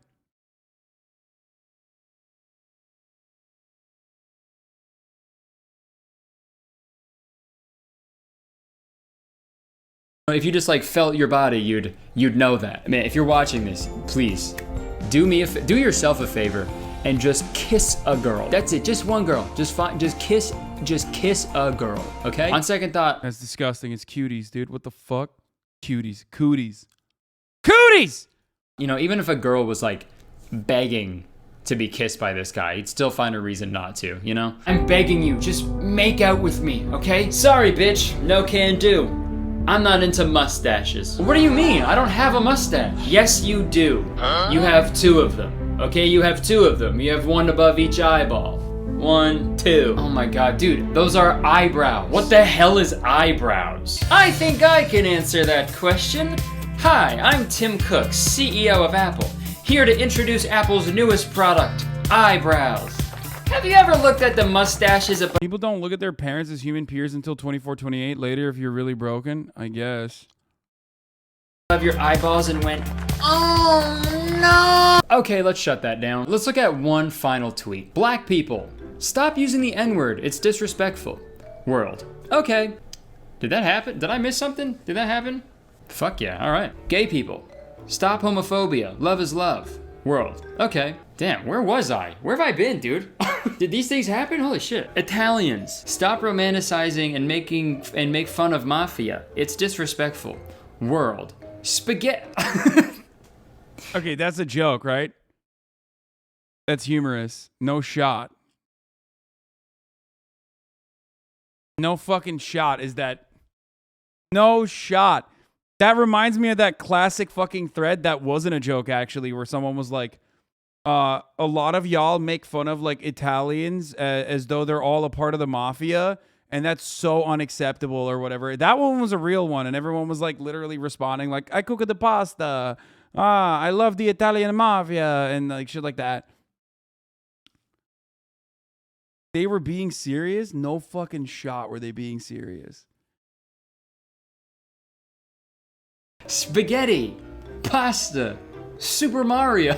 I'm not gonna sit here and act like, you know, people can't be prejudiced towards Italian people, but obviously saying spaghetti, pasta, and Super Mario is not as bad as racism and homophobia. I mean, Super Mario is technically Japanese, and spaghetti is a type of pasta, so you're really only saying pasta. Also in the tweet, it seems like the world is celebrating these things, right? Spaghetti, pasta, Super Mario, right? Everybody loves those things. Everybody loves pasta, everybody loves Super Mario, especially me. I love his little Italian ass.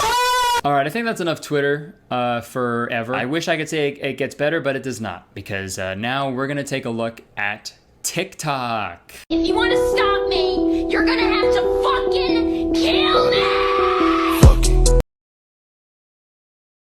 Yes!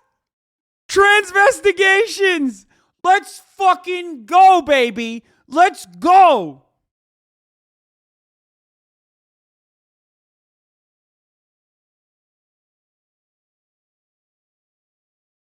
Let's go. Let's fucking go, dude. Oh, that's it. That's it. It's hit mainstream. It's hit the fucking mainstream, baby. Let's go. Let's go. Alright, let's take a look at this one more time. To deprogram from the Matrix, you have to be aware of the Matrix. God, I wish they never made that movie. Okay, celebrities who hide their biological gender. Jennifer Lawrence, born...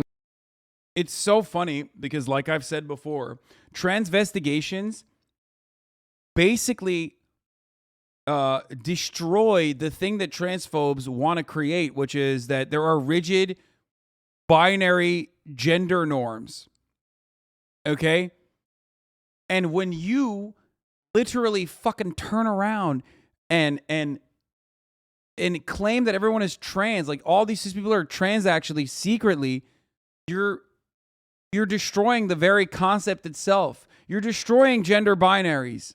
Okay? It's done. It's over after that point. This will turn normies against transphobes as ridiculous behavior. That's part of it. But also on top of that, it unironically proves the point that, you know, people who aren't anti-trans make all the time. Which is that, like, gender is not a binary concept. It not only makes people look deranged, but even if it didn't make people look deranged, even if you thought that this was like literally the truth, then you can't hold on to the idea that like gender in the way that you understand it or comprehend it is like is such a binary concept. Male. Yeah, they're like gender abolitionist transphobes, dude. It's fucking crazy. Doesn't she have a kid? Yes. Yes, she does. Justin Bieber. Fake. Not a real child. Child's also trans. Born female. Megan Fox. Born male. Taylor Swift. Born male. Lady Gaga. Born male. Plus more. Okay. Where are your sources? Okay. You can't just put random names and just say a bunch of shit and put and more. Trust me. I just can't tell you because I'm lying. I also don't know if this counts as someone being extremely online or just extremely stupid. I can't tell. And also, I just want to clarify, if this was true, if a celebrity is hiding their biological gender, I don't even know what that means. Are they talking about like their sex? Like what they were assigned at birth? Regardless, their gender, none of our business. All we have to do is use the pronouns that they want us to use. Easy as that. And this fucking really pissed me off, so my curiosity got the best of me, and I checked out some more videos from this person. And oh boy, wow. This might be the most extremely online person in the whole world. So here's a screenshot from another one of their videos. When Astroworld happened and they still don't believe celebs perform mass blood child sacrifice rituals and... I mean, come on. You know, it's just great. This is great. As long as you consume it as long as you see it for what it is. Okay, a deeply disturbed person making content specifically for you. Okay? Because that's how I see it. I feel like, is this for me? Thank you. That's how I look at this stuff. I see this stuff and I go, that's a disturbed person, and I feel like that person is making content for me. I'm not going to like shame them. I'm not going to shit on them because it's awesome. Like, it's just, that's fun. It's entertaining.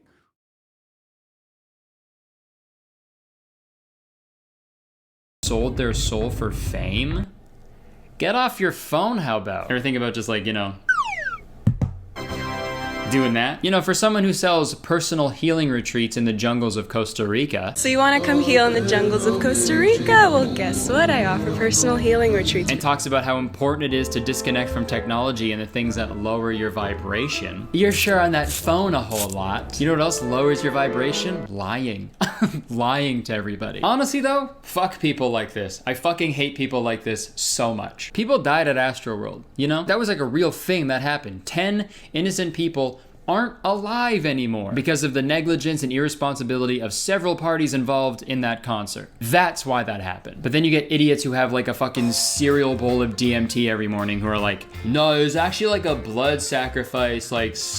Yeah, one of the worst things that happen is like crunchy granola motherfuckers are now also... I mean, crunchy granola motherfuckers have always been like slanted towards conspiracy theories, and that's fine. But now there are so many more crunchy granola motherfuckers that are slanted towards conspiracy theories. It's crazy. Sponsored by the devil. Yeah. I gotta pee. Yeah. Now they're conservatives too. Like they got granola conservatives. And, like, the vibes were way off. Yeah, it was fucked.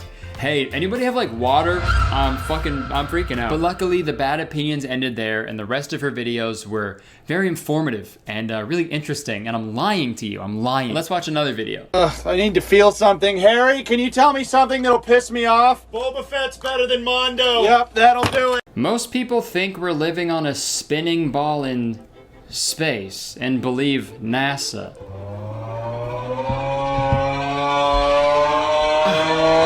Of course I'm gonna believe NASA. They're all geniuses. People like this fucking scare me. Like, I'm all for, like, you know, spirituality, crystals and shit, astrology, psychedelics, all that. You know, fucking do whatever you want. I don't care. But, like, some people gotta tone it down a little bit. You know what I mean? I've thought about making a video about just this topic, but I feel like people will get mad at me, and also I don't know enough about it. But you know, the all-natural spiritual person to just full-on QAnon conspiracy theorist is a crazy pipeline. I've seen it. I've seen it way too many times. It happens very fast. My advice? Put the phone down. See a doctor. Thank you, that was distracting. Also to this girl, put the phone down. See a doctor. Wait, I just missed it? What? About it. But you know, the all-natural spiritual person to just full-on QAnon conspiracy theorist is a crazy pipeline. I've seen it. I've seen it way too many times. It happens very fast. My advice? Put the phone down. See a doctor. Thank you, that was distracting. Also to this girl, put the phone down, see a doctor. Let's move forward. We got a screenshot of a TikTok this time. We've got a hot take. Autistic people dislike eye contact because of ancestral memories from Medusa times. I mean, look, you've got one thing right. That is a hot take. That is a very hot take. I don't know the validity to this. I can't speak on it. The only thing I'm gonna take from this is I love the term Medusa times. We got to use that way more often. You know, I'm picturing something similar to, you know, medieval times, dinner and tournament, but it's sort of Medusa times. Oh my god, dude, I'm so excited for Medusa to come out. I'm such a big fan. Yeah! Okay, coming up next, we got a TikTok interaction that really encapsulates everything about the experience of being on TikTok. So there's a video with the text, "Mop with me. I haven't mopped the floor in 5 days. I've been so busy." And then somebody commented, "Don't make people feel bad for not mopping. There's more to life." Like, literally the most harmless. Bro, we could literally do this. We could literally do this off of my, straight up, off of my motherfucking, not only Discord, but like my Twitch chat. Like, we could do this off my Twitch chat. We could do a day of like worst possible take alert. Going to turn a conversation that is completely not about them and change it into a conversation exclusively about them challenge. This is like half of my Twitch chat that logs in to look at like a, I don't know, some kind of innocuous take that I make and turn it into like the absolute worst thing that anyone could have ever said.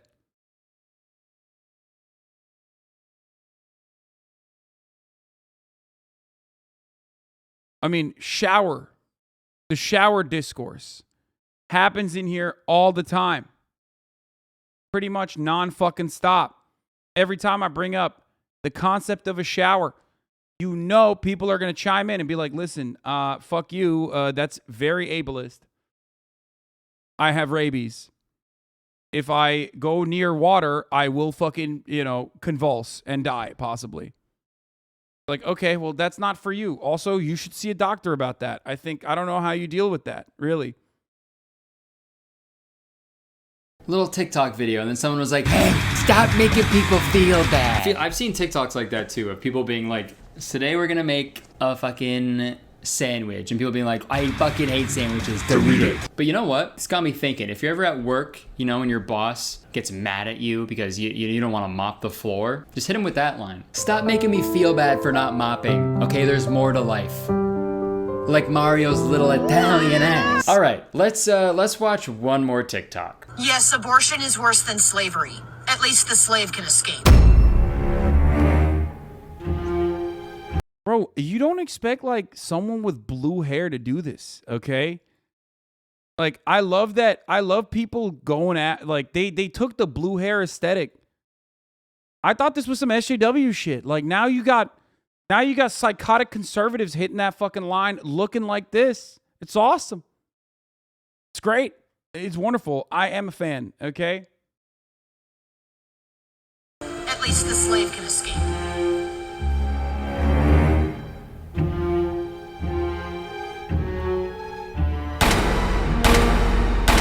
Alright, yeah, that's enough of that app. In conclusion, if someone has a bad opinion and they share it on the internet, I don't think that's their fault. Except for that last person. That is their fault. They were bad. So much of modern life is spent on the internet. And that's like the main way that we communicate with each other now. Back in the day, you would just say something crazy to someone, they'd be like, whoa, that's nuts. And then you'd move on. But now you're sharing your thoughts and your opinions with the whole world. And anyone can comment on them. People that are much smarter or much dumber than you can like give their feedback together. And I don't know if it's good for us. And then the companies that own Twitter, Instagram, and TikTok, they do whatever they can to keep you on the app as long as they can, so they can harvest your data to improve that algorithm, which in turn keeps you on the app for a longer period of time, which in turn means they can sell shit to you easier. And I'm not being a conspiracy theorist here, that's literally how it works, okay? Not YouTube though. YouTube doesn't do that shit. YouTube wouldn't do that. I love YouTube. Love you, YouTube. Love you. And I feel like we can't just stop giving our opinions. We're not allowed to. When any sort of issue arrives, big or small, there's like a societal and social pressure to say something about it. No matter what, even if you're not educated on it, you have like a brief amount of time to take a stance on something. And I'm not saying that like sharing stuff and like being vocal about issues doesn't do anything. Obviously, that goes a long way. The world we live in fucking sucks all the time and people need to talk about it. I understand that. But obviously, when this is the standard, some awful opinions are gonna come out. And as time goes on, it's getting easier and easier for people to be persuaded and radicalized on the internet. And that has very real ramifications on the real world. So I think going forward, we can all benefit from just, putting the phone down for a little bit, okay? Going back to our roots. If you've got like a crazy opinion or idea, don't post it, okay? You go find a fucking cave and you carve it into the wall. Don't tweet or anything, okay? Go to a fucking town square and start shouting your beliefs, okay? At least that takes balls. Stop scrolling and start scrolling. Write your shitty opinions on a scroll and fucking bury it with you. Bury it with you. All soccer fans have foot fetishes? Okay, to be fair, that's a good take. You in your coffin, shoddy. Sorry. I disagree, and here's why. I can't believe I'm saying this, because Kurtis, great takes overall. Great takes overall. Never stop posting. Why? Because it's content, and I love consuming it. I am consuming that garbage 24/7. I cannot stop myself from consuming it. I do not want anyone to put their phone. You got a fucking terrible take? Fucking let it out, okay? I will probably scream at you if you do it in here to derail the content that I'm already engaging in. But god damn, dude, I love you hyper medicalizing every interaction that you've had. I love you calling, a bad date that you had, a love bombing from a narcissistic interlocutor. You know what I mean?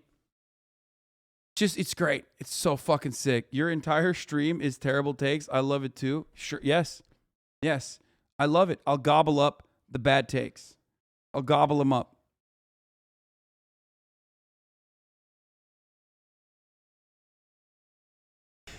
I'm nervous. Okay, let's hear a word from today's sponsor. This video is sponsored by... Advocating for trans surgeries is classic because not everyone can afford them. Oh, god damn. That's good.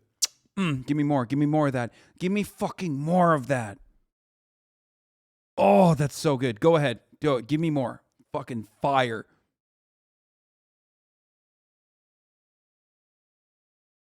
It's so good. It's so good. It's so fucking good. Good take alert. People always ask me how I'm so happy all the time. Sunning your holes for 2 minutes a day, increase your vibrations. Try it. That's a great take. That's great. I'm in the middle of a league game. That's a great take. The normalize allowing your single friends to bring their platonic best friend as a +1 to your wedding. Great take. Incredible. Working out as ableist, love that. Fire. Not everyone can work out. So creating a body standard that is physically fit and healthy is unironically ableist. Give me more. Give me more.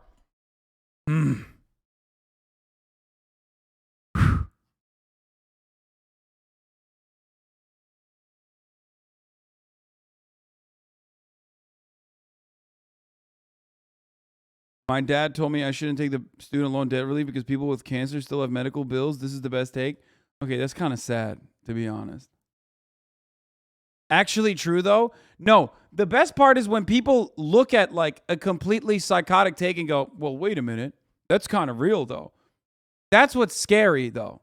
Because like sometimes you fucking Twitter too hard or you TikTok too hard. Okay?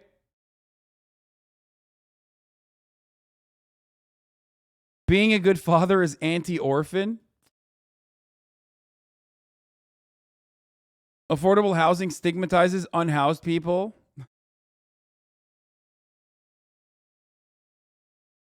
Implying that TERFs are only women is sexist.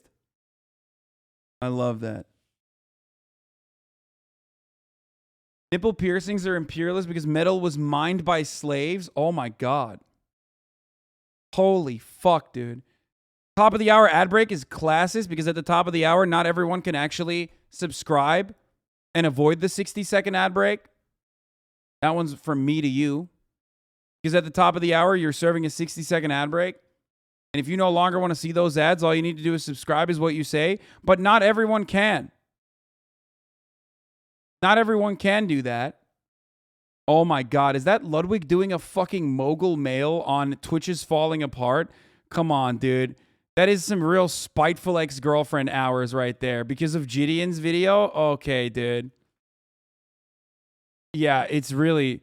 Twitch is really falling apart, dude. Thank you. Yeah, that's true. That's 100% true. Let's look at this fucking mogul mail. I'm probably going to disagree with this beautiful man. Okay? But what you can't disagree with is that the top of the hour ad break will impact you. Unless you're subscribed. For $5 or for free with a Twitch Prime. Or by getting gifted a sub. Thank you, Dynamic Chap 13 for the 5 gifted subs. Thank you, Cracky McWestside for the 5 gifted subs as well, allowing 10 people to no longer see the ads. Here's the 1-minute ad break now. These gifters, they're helping me defeat the class's allegations. Here it is. Check out this fan art of Ludwig and friends, which includes you. Yeah, this was beautiful. I saw this earlier. I saw this earlier today. It was beautiful. It is a beautiful thing. Loved it. Nothing better than a nice serene trip with friends, surely. It's such a wonderful art style too. YouTube's going after Mark. Yeah, YouTube cut it. Sure glad Lixie and Marcus, Rachel, Nervely, and I busted our ass to get the segment ready for the big game on event just for it to be cut without warning. Fuck that. I'll put it on my channel tomorrow. What? Cut what? Like a part of their... What did they cut? Did YouTube cut the rest of my segment?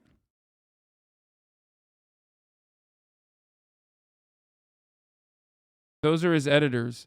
Okay, but like what? My Twitch Prime won't let me sub. Can everyone help me fix this issue?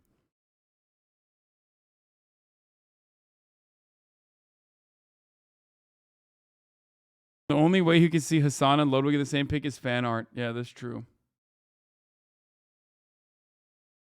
His most recent video might be the reason.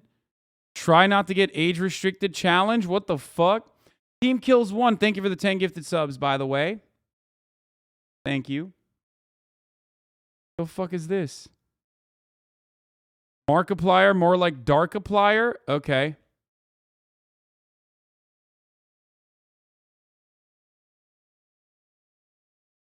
He made a video on a sexual game to prove YouTube was favorited.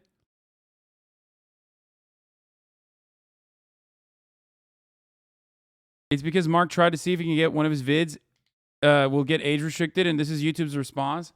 I mean, yeah, if he's going to goad YouTube into a challenge, then YouTube is, of course, going to do that. They can't show favoritism. A multiplier is simply...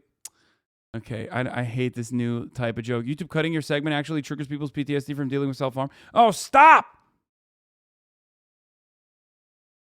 Okay, enough with the bad takes. I said don't derail, okay? Boys, welcome back to Mogul Mail. We got a one take this one, but I think we can do it because it's very similar to the last video I made. The last one was about YouTube perhaps being racist or expressing some favoritism based off a video that Corey Kenshin made. This one, similar but flip side of the coin. It's from Gideon, and it's about Twitch perhaps being sexist or showing some favoritism.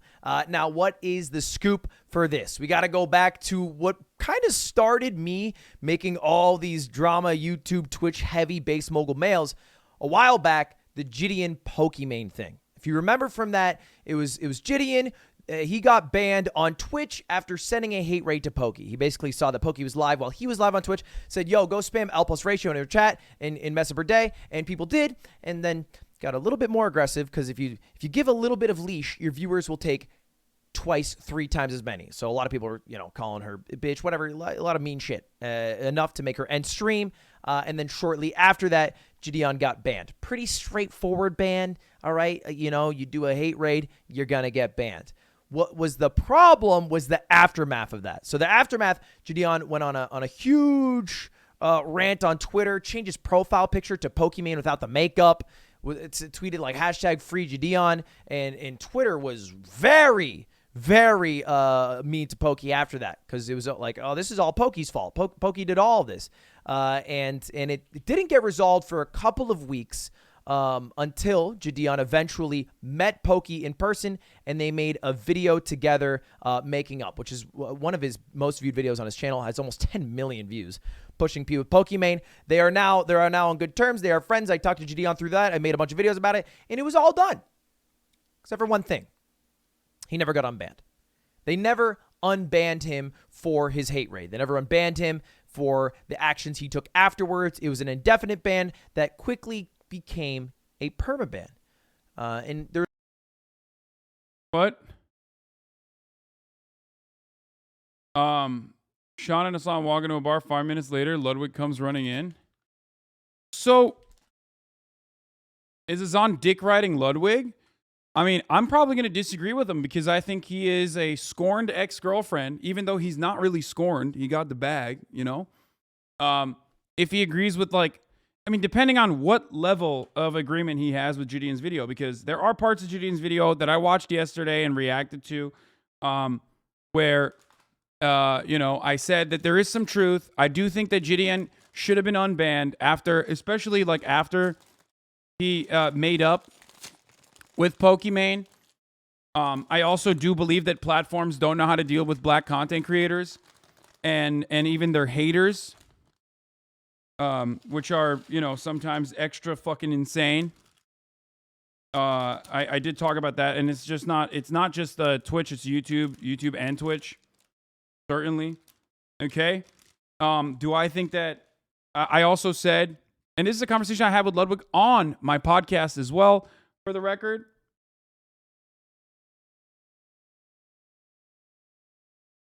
About how I think black pranksters and black content creators in general have extra scrutiny from being black. They are perceived in a different way than white content creators are perceived. Okay. Anyway, let's see. There was a few outcries that he would, occasionally be like, hey, what's going on? Please unban me here. And radio silence from Twitch until yesterday. And Gideon went on. No fucking way he doesn't mention the EU, TwitchCon EU, though. Come on.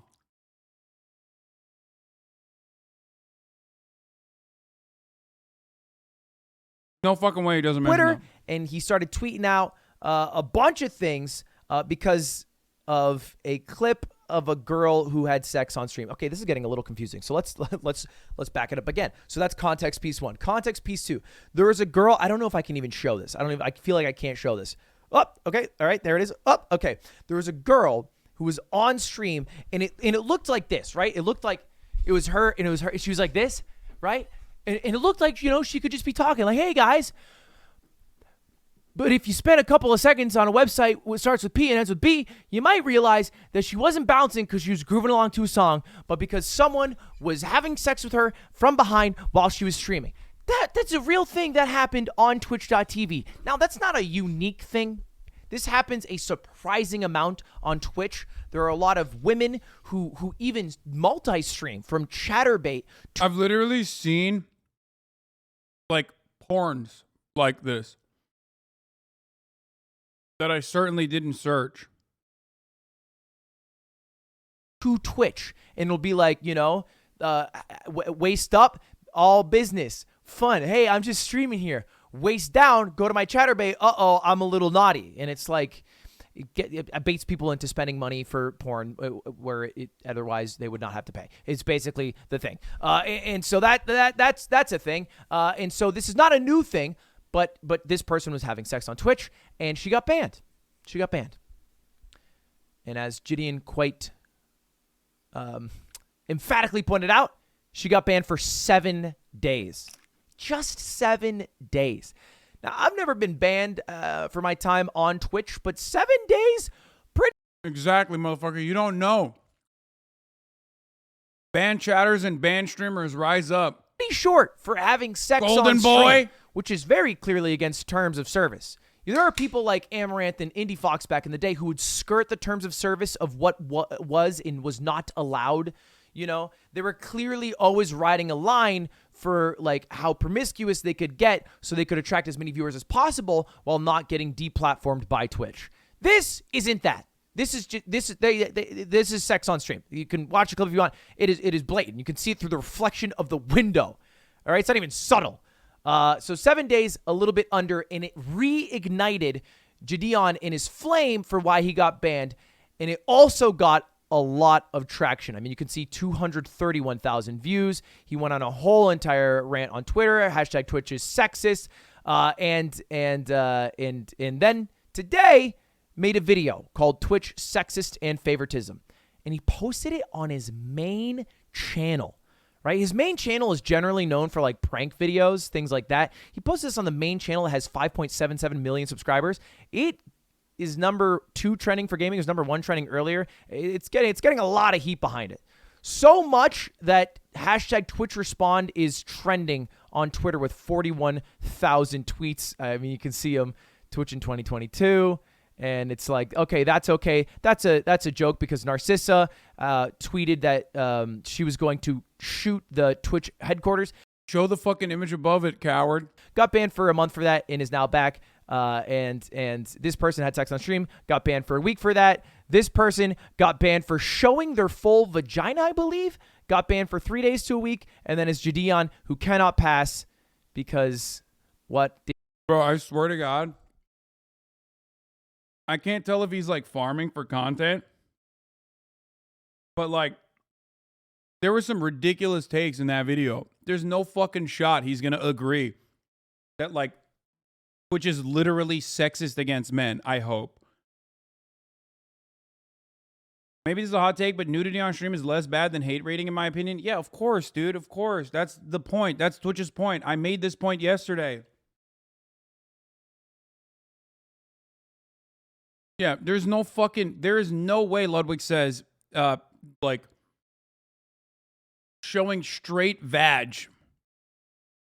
is significantly worse. Because, like, that's what this argument reduces to. For a lot of dudes, it's the same exact argument we've seen over and over again on this platform with the hot tub meta, with all these different metas, which is that, you know, Twitch is sexist. Women get special priority, all the shit. Did a hate raid that has now been resolved. But I want to be honest about something, okay? Because I do absolutely agree that Twitch is incredibly inconsistent with bans. All right, you can find threads on Reddit from 2015 that talk about this as a concern. They're notoriously bad at it. All right, they're notoriously bad because they are such a big bloated company, but few individuals hold so much power that I think if some person hates you at Twitch, they can keep you banned. All right, if they're high enough exec. Some person likes you at Twitch, they can make sure you don't get banned. if they're big enough at Twitch. It's how it works. And they're What? The W community already think he's racist for what he said about them last year, specifically calling them the W community, so that bridge is kind of scorched for any future collabs. Only Bruce kind of likes him. Wait, really? I think Ludwig is too white. Like, I know him, obviously, very well. I love him. He's a very kind individual. He's not a race person at all, okay? But he literally looks like every racist person. Straight up. Like, it's just what it is. So I do understand why. I do understand why someone would immediately be like, wait a minute. He does. He has like, you know, racist frat guy hair, dude.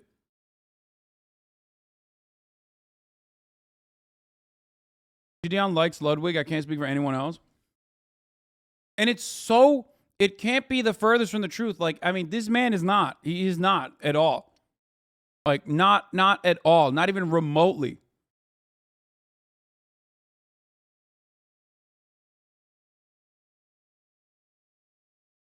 Ludwig didn't show the tweet about Widion and HasanAbi. Yeah, I know. Because, you know, he's just fucked up. He looks like the caricature of every jock douchebag from a high school movie. I know, but that also... He does have finance bro face. Yes. He does.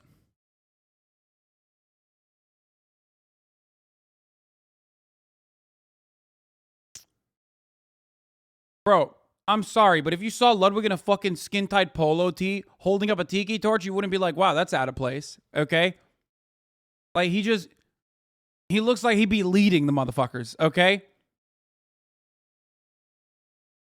Look-wise, that juxtaposition also probably plays a good role in him being able to convert people to having good opinions.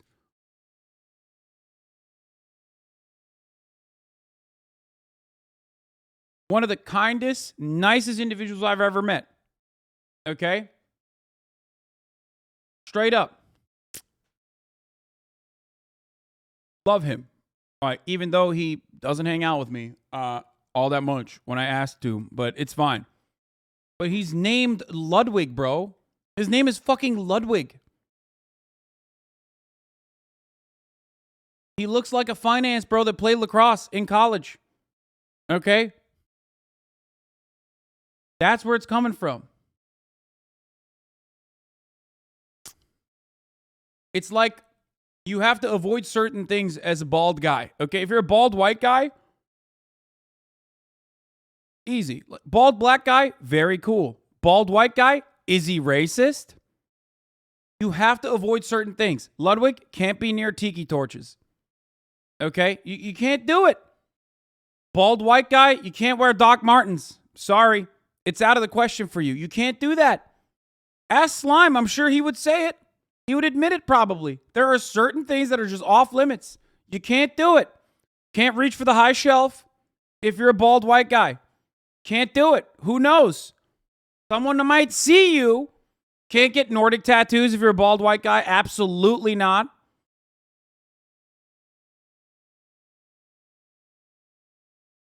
Can't do it.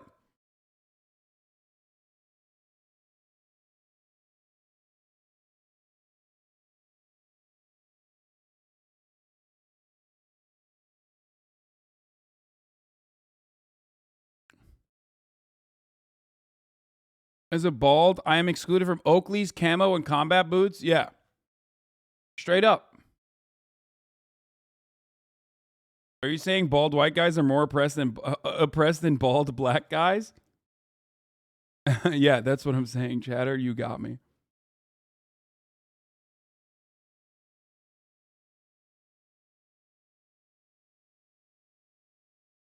Their policies are so vague and live streaming is so new and so unique that they barely follow their own rules half the time. But clearly someone at Twitch does not. So you disagree with stereotyping, but admit it's inside of everyone, whether they like it or not? Oh my God, here it is, bro. Here it is. This makes me want you to explain your take on stereotyping. Very interesting. I made a joke. You're trying to turn this into tribalism and how that justifies literal fucking Nazi behavior. What I was doing is what is called a joke. Okay? What you're doing now is taking that joke, ruining the fun for everybody else, and like literally trying to fucking make the same argument that Nazis do all the fucking time about how like tribalism is an intrinsic characteristic and that's why being racist isn't wrong. Just curious. Shut the fuck up.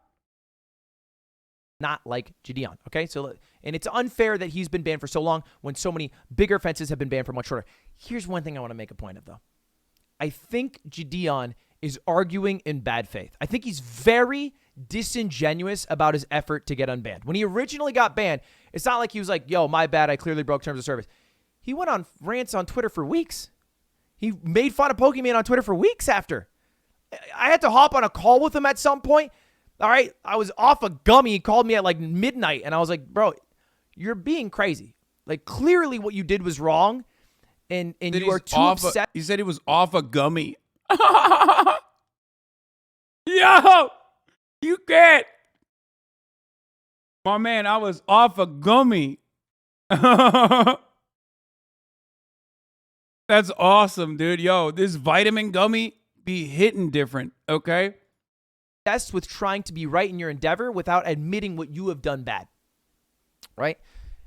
And I think he continued to do that. Like, for example, he made this video just a month ago. Twitch banned me, so I snuck into TwitchCon. This is him going to TwitchCon EU. He even participated in a charity raffle where he got to talk with a Twitch associate, and then he pretended that he was some random person and that he was like, oh, you should really unban Gideon to this random Twitch staffer because the raffle was to talk to a Twitch staffer. Are you a creator as well?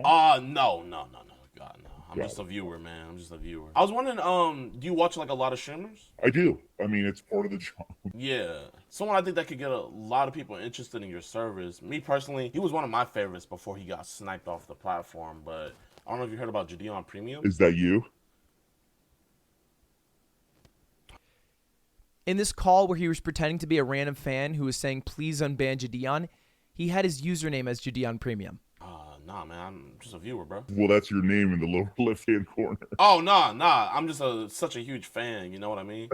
Yes, of course. But and that conversation I don't think proceeds that's to go real. nowhere, but it feels like he is simultaneously trying to have his cake and eat it too, where he's saying, Twitch is being unfair, please unban me, which I totally get. But then also skirting around in trying to go to TwitchCon EU, cause a little bit of ruckus. In the video, he walks around and he just, you know, he's like, I got banned. He's just trying to get kicked out for views and for content, which worked, and it was entertaining, and it's like Gideon's content. I like Gideon. I do like the guy, but I feel like if you are genuinely trying to get unbanned, you try to do the most to prove that you have changed. But I think what he does is try to clown on Twitch, make full content of Twitch, never really apologize for anything, and then also take the righteous high ground point of Twitch is sexist, where He's right.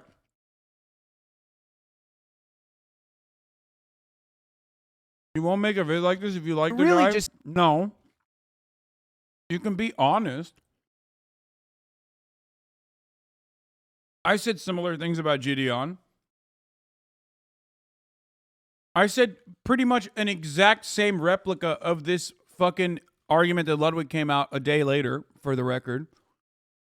However, there was additional takes that I had where I dove in to a larger conversation about racism and moderation, all this other stuff. But I didn't also make it seem like up to the halfway point that, you know, Gideon was completely justified.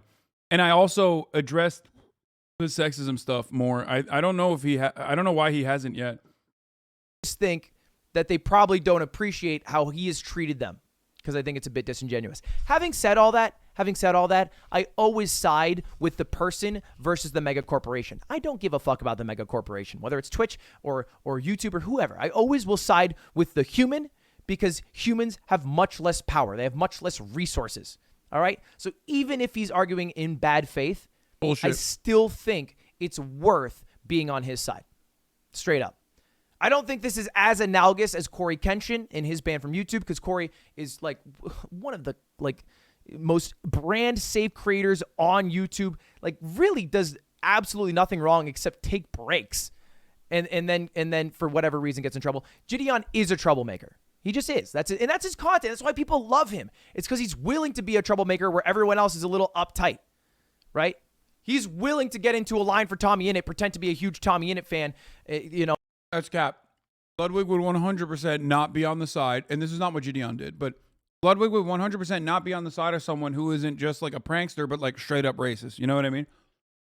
If a straight up racist person gets banned, and then they fucking come out and against Twitch, like Ludwig's not going to turn around and be like, oh yeah, I'm still on the side of the small person against the mega corporation. There are justifiable bans and there are unjustifiable bans. Gideon's original ban, or at least the duration, the permanent basis of that ban was overboard for sure. I think that he could have absolutely gotten unbanned eventually. Okay. I don't think he took the necessary steps to get unbanned, as Ludwig also pointed out in this video.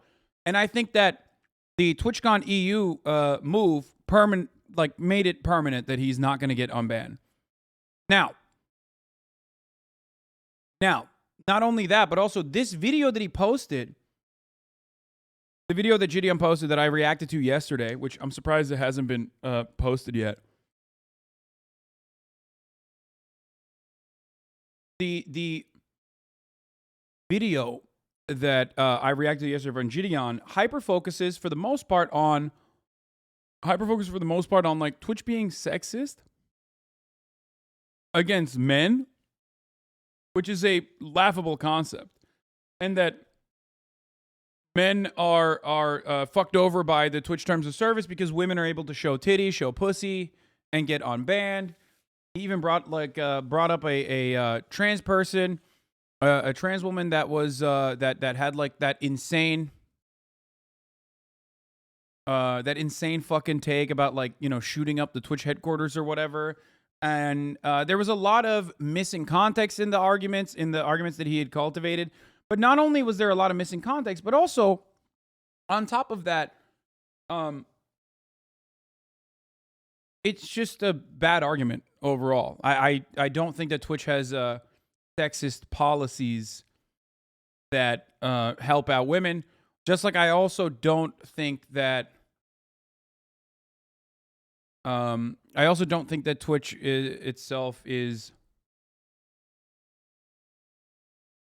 that was some borderline red pill shit. Yeah, he's just like just using that as the wave, I think, to make his video pop off even harder.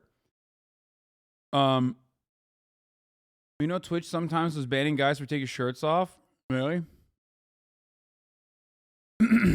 I mean, they're most likely. The thing is, Gideon isn't afraid of saying sorry correctly. That's why him and Pokemon are friends. So I don't know why he didn't get unbanned the right way.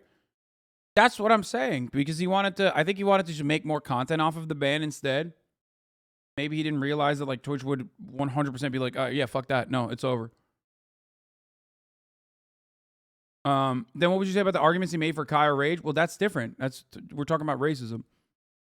I do think that all big Silicon Valley tech platforms, even if they're not like overtly racist, obviously, even if they're well-intentioned liberals in most circumstances, usually have a hard time with moderating black content creators and the extra negative hate botting and hate rating that black or other marginalized content creators receive. And a greater example that Gideon could have used if he genuinely cared, if he was trying to make like a better argument, would have been the Stop the Hate Raid campaign that happened on Twitch. If you recall a while ago, where smaller black content creators and smaller marginalized LGBTQ content creators were getting hate rated and hate botted and targeted non-fucking stop by awful Nazis on the internet off of like Discord and Discord servers and whatnot. And they did not actually move quick enough to deal with it. They had a really hard time originally. So, you know, the worst argument that he could have used, he used, but it's also the best argument he could have used for a bunch of fucking Andrew Tate fanboys, okay?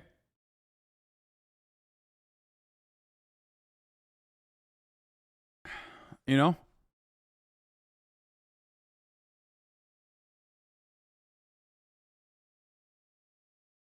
To like half clown on Tommy, half make content.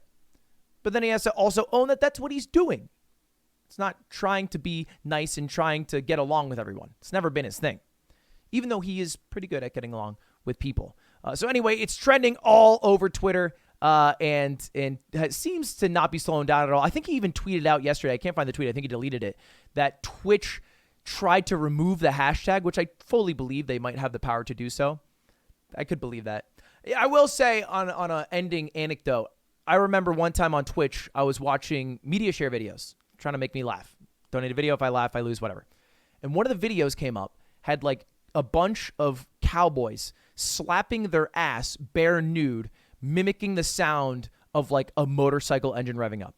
Really funny video. I laughed instantly. But you can't show a naked butt. And so I was meant to get banned for 3 days. However, it was kind of like a homie move from a couple people at Twitch. They were like, hey, we went through, talked to some higher execs. You have a squeaky clean profile. I think I was a favorite back then. Okay, people would say I was the golden boy of Twitch or whatever.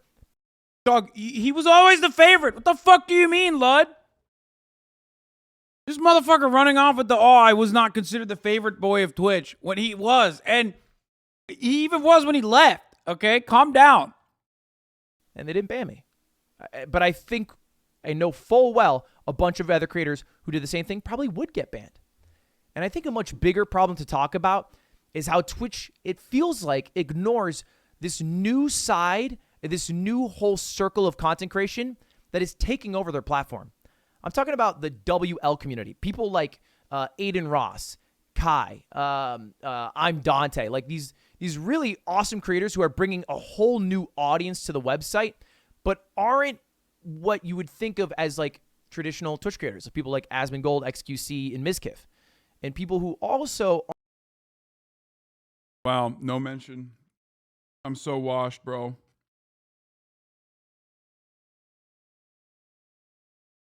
Left out again. I'm never watching another Mogul Money again. Aren't as brand safe. And it feels like Twitch fails to highlight that community, which is a primarily black community, and brought a whole new audience of viewers who are completely different from the old viewers of Twitch.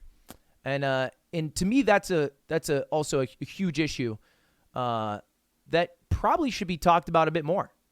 Why are they being ignored? I mean, they're literally some of the biggest creators on the website. 100%. So anyway, something to mull over.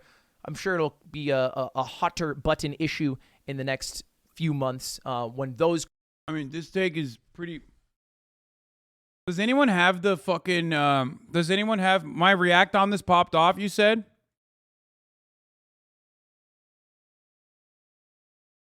Where was it? Someone found it on YouTube. Like, one of my clip channels posted it before my editors did, of course. What else is new?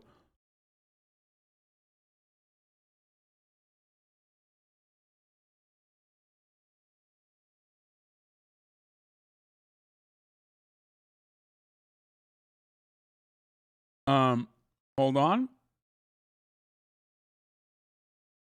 My editors are in here right now, actually. HasanAbi Productions. Hasan responds to Gideon. Gideon called out Twitch. HasanAbi reacts. Okay, none of these popped off. These are only at 23K views and 41K views combined. Didn't you try to bring this up with Lud in your Fear and episode and he disagreed then? Was that on the free side or was that on... Or wait, we did the Ludwig episode before that, actually. So let's see. I think I did. I literally brought this up. I did.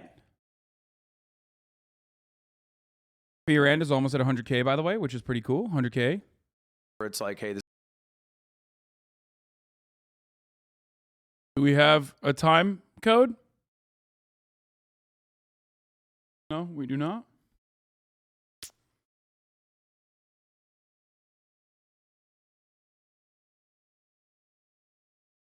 When you, and not to go off on a tangent, but when it comes to intimate things, just because somebody invites you over to go watch a movie and there may be a little romantic connection prior, doesn't ball or something. That's the thing. Like, I want to do that too. I want to fuck the lifeguard. I want to do the cannonballs. Amazon warehouse. That's what I mean.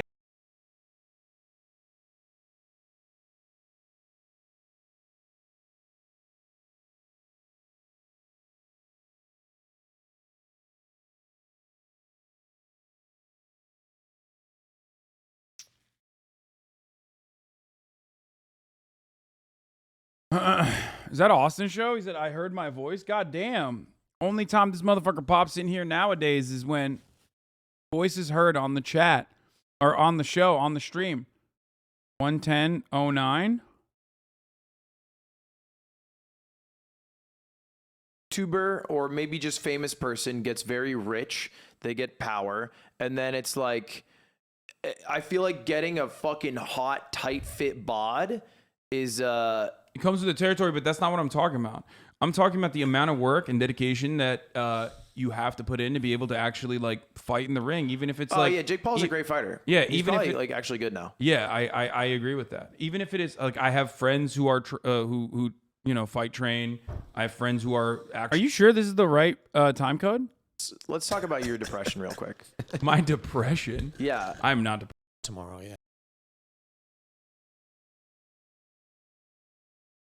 5823. I doubt it, but let's see. You're looking at you're looking at shirtless photos of dudes in your phone while I'm like, nope, that's not it either. Okay.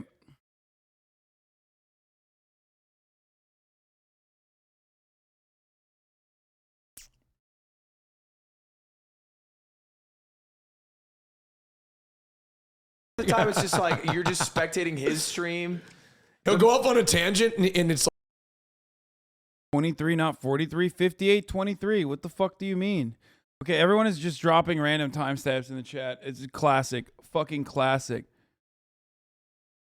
Timestamp in the comment, 39 minutes. This problem.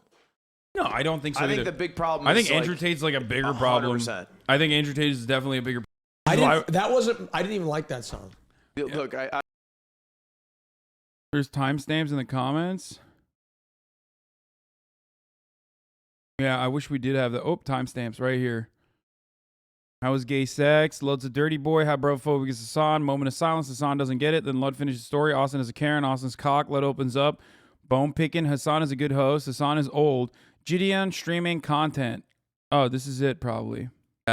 Another content creator that I actually want to talk about, even though this demographic of people talking about it is kind of not the best look aesthetically speaking, but Gideon. There's a Gideon Tommy Innit drama. I saw that. And I've been thinking a lot about this. And for those of you who don't know, Gideon was banned from Twitch for a harassment campaign that he did against Pokimane. He apologized for it. They made up for it.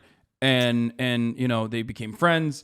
And then But Gideon, he's still banned. But he's still banned from Twitch. So he went to TwitchCon EU. He snuck in with a partner badge from someone else. And he filmed something there. And he was being like, you know, he does a lot of pranks. He does like, you know, the Best Buy prank shit where he goes and like annoys people that are, you know, minimum wage workers at Best Buy. Yeah, he went to TwitchCon EU because he's banned from Twitch. So it's like a fuck you to Twitch. And then maybe this is a good video. So he's just trying to disrupt a bit. Have Bruce drop him off on the podcast? Bro, I would love that. I love Bruce. That'd be fucking fire. It's not on me. It's on him. Yeah, exactly. Which I don't have an issue with that sort of thing at all. It's fine. Like that's okay. The difference between the way I look without a beard versus with a beard is fucking insane, dude. Look at this. I look like a different person. I'm sorry. This is completely unrelated, but I look like a different person. What the fuck? Bruce fucks with you. He'd do it. Yeah, no, I know.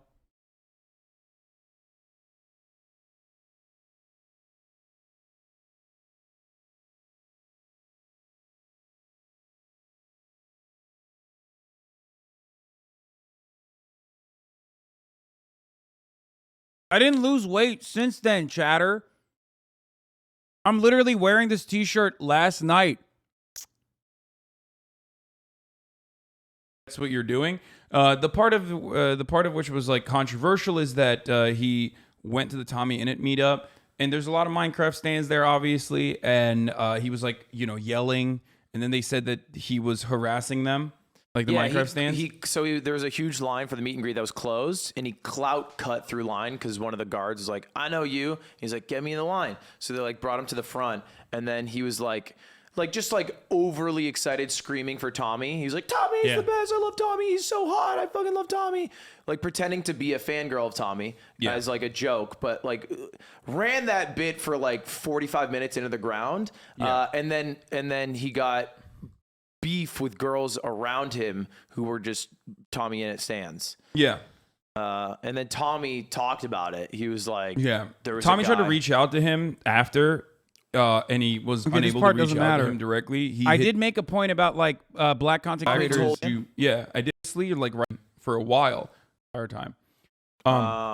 So that sucks because in the video, he reacted to Tommy saying, "I reached out," and then he's like, "Tommy never reached out to me," which is not true. But he just, I guess, didn't know. I don't. Sure. But anyway, I don't know. I don't know what I watched the video yesterday, but the reason why I wanted to talk about it is because it's a unique situation. On the one hand, Gideon, as you can see from that video specifically, reaches out to a very different demographic than what we are reaching out to. And what I mean by that is definitely black kids, people of color, much younger, but certainly there are content creators out there that are now serving a otherwise underserved community. I think this has a huge white base. What? I think he's a huge base of like people who are just white. But it's like rap music. Everyone consumes it, but and there's more white people, so of course there's going to be like a big amount of. I think you can just say he covers a much less nerdy side of the internet. Like it's much less gamer focused. The only game those people play is like Call of Duty. Yeah, but no, I also think that like I was trying to say it's a higher percentage of black people than other. Gideon's content serves a higher percentage of black people than other forms of content, like other content creators. That's it. That's what I'm trying to say. Our audiences are of course, a lot of white people watch it.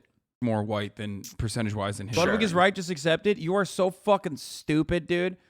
Statistically speaking, this is the exact same fucking take as like, well, white people are getting killed more often, or more white people are getting killed by cops than black people. Yeah, that's true, because there's just more white people. Shut the fuck up.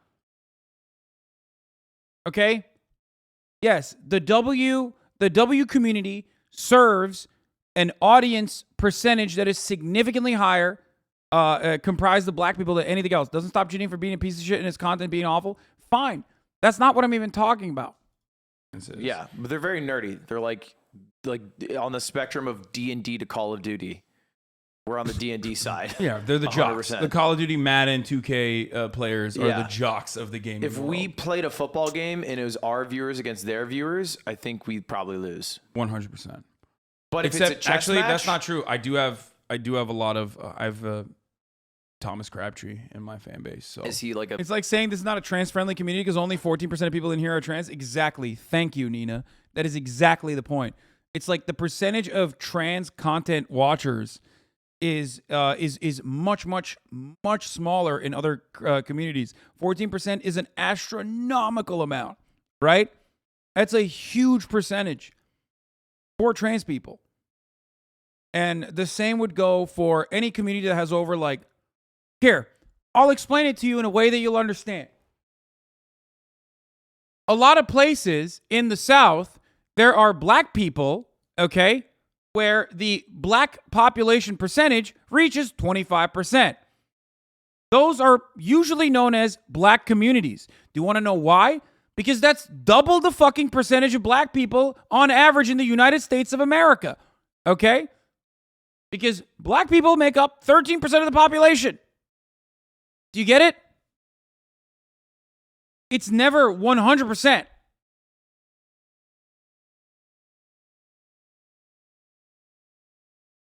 I am currently just describing statistics now. I don't even know how we got here. Huh.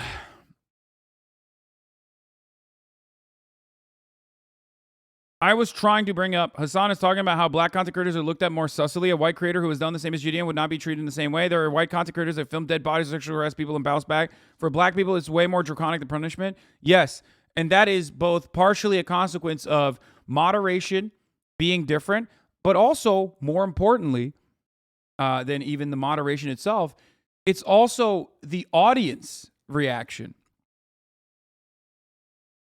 And the same goes for me too. Like, I'm white. I'm a cisgender, heterosexual white man, okay? So when I say some shit, people listen to it very differently than they would if a trans person was saying these things, if a black person was saying these things. Because a lot of people are just basically conditioned into looking at a white guy and listening to them, especially in the West, okay? Especially in America. The opposite of that is true for black content creators, where they have to go above and beyond. They have to clear a much higher standard. Do you understand?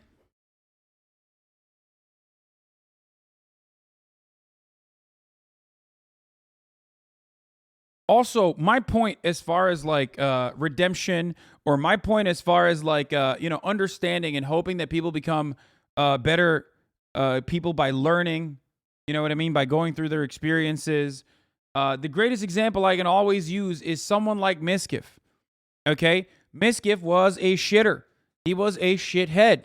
Okay, he did some sussy shit in his past, but Miskiff now is a much better person. Okay, still is, to be fair. No, he still does the prank shit.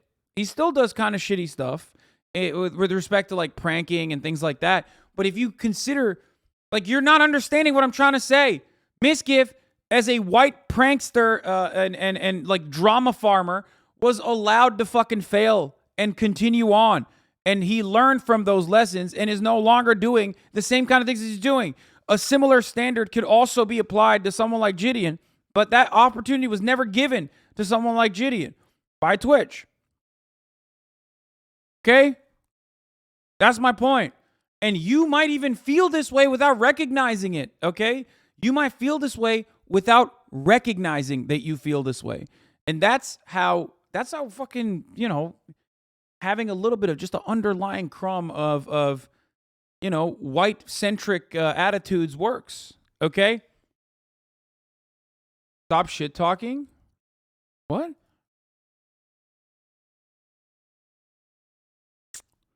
He didn't escalate the situation at every point of his ban. Absolutely. Which is why I'm saying that he's responsible for his own demise here for Twitch. All right? I'm talking about before GDN pulled the TwitchCon thing, okay? You understand?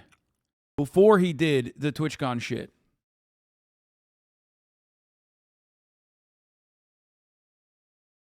The point HasanAbi is making is perfectly clear. Chat just like the twist that once race is involved in an attempt to try and frame you in a negative light. Yeah, exactly. No matter what happens.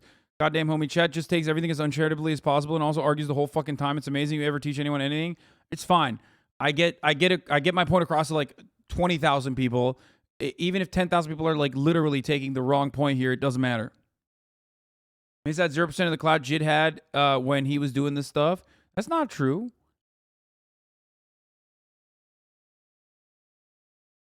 Proportionally speaking, Twitch was a much smaller platform at the time, and Miskiff got banned, right? And he got unbanned.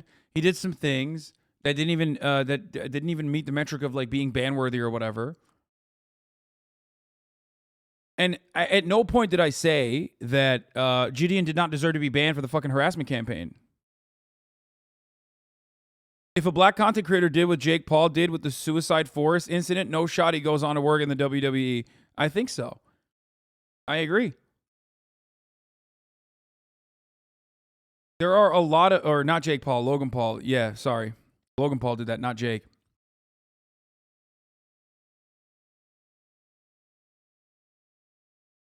And this is another thing that I brought up literally yesterday. This fucking chat was talking about how Gideon is a bad rep for the black community. It's insane that Gideon can't be himself. Instead of an entire community, has to be a representation of entire community. A standard no white creator has to adhere to. Yes, that's the point. That's literally the point I make all the fucking time. I'm not saying Gideon's content is fucking excellent. Okay, I'm not saying like, oh, I love every single video he makes. Okay, I routinely talk about how his content largely revolves around like harassing fucking minimum wage employers. Okay?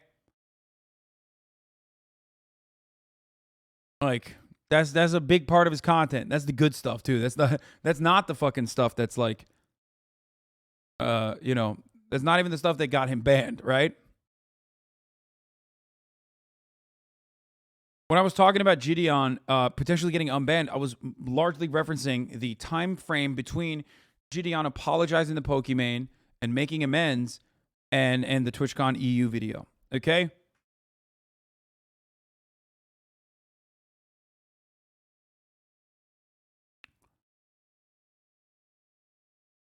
You understand? Jake didn't change. Logan did. Not the same person. There's truth to that, but Logan still does like rug pulls and stuff every now and then. But yeah.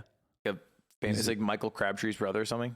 He is I think he's a Heisman Trophy winner or something. I'm also a pretty good football player too. He has a Super Bowl. No, not a Heisman Trophy winner, but he has a Super Bowl ring. No, I am. I'm pretty good. Are you good? Were you good at any sports? Quick aside. Yeah, I was. Dude, I mean, he fucking sidestepped the conversation. You, I'm talking to you. I don't know anything about basketball. Destroy me in a 1 week. Anytime. One thing versus bros, dudes is versus. Did we not go back to the initial houses? Like, I think that pranksters like Gideon have existed since the beginning of time. It's existed in mainstream media.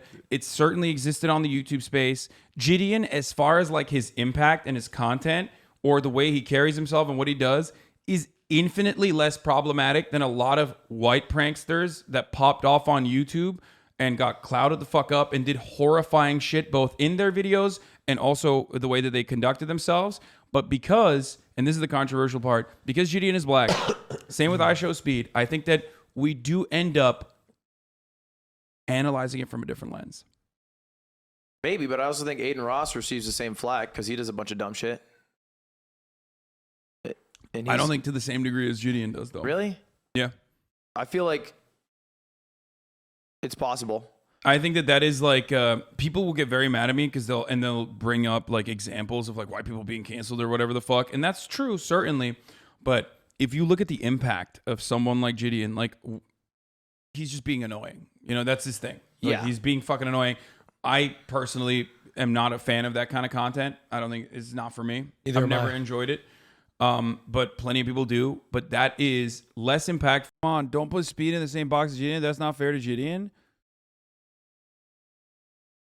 Than like, you know, sexual assault prank. I used to enjoy it though. Or like Yeah, going of to course. the going into the hood with my Trump car prank. You know what I mean? Like all that shit. That's like way worse. Yeah, that is. I don't think he's nearly in that category, and I think it shows because I think he has a lot more success than those people and longevity than those people because those people are like a flash in the pan.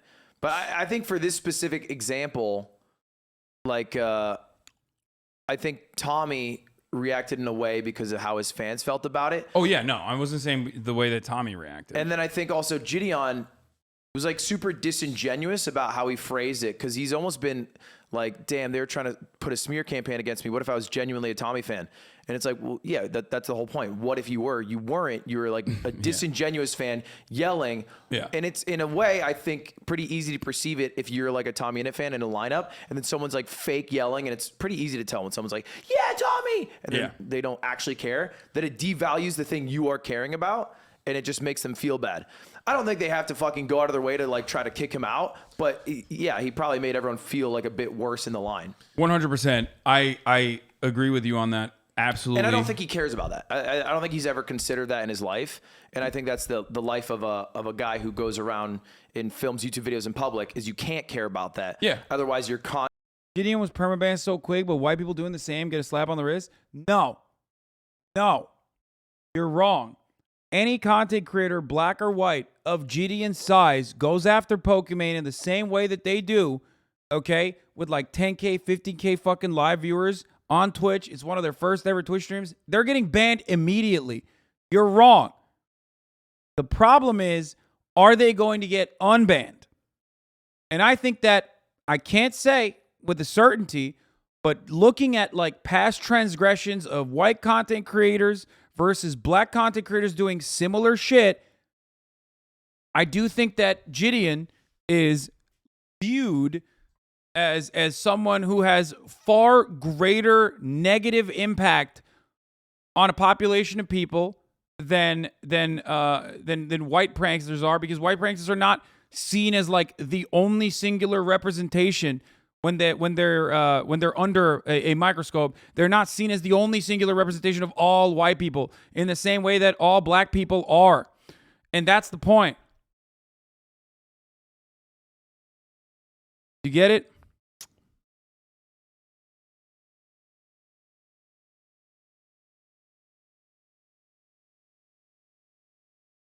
And this goes far beyond, like, this kind of attitude goes infinitely beyond. This goes far beyond the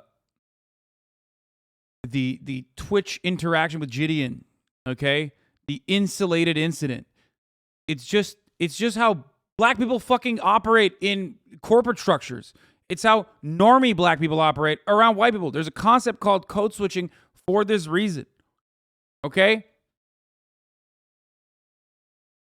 Black people in every facet of their existence, if they are in largely white spaces, which is society in general, outside of like black only spaces or largely black spaces, okay?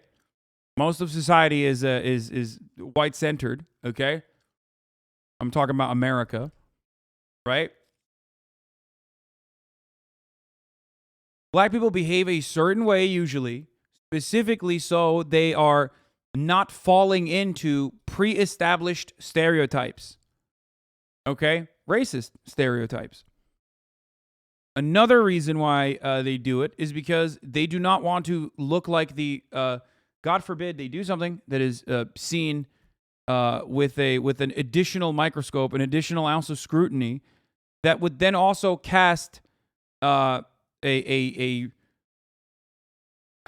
that then also basically fucking says, all black people are like this because every black person doing something is seen as a representation of the entire black community. That is the same for every marginalized community, by the way. It's the same for trans people as well.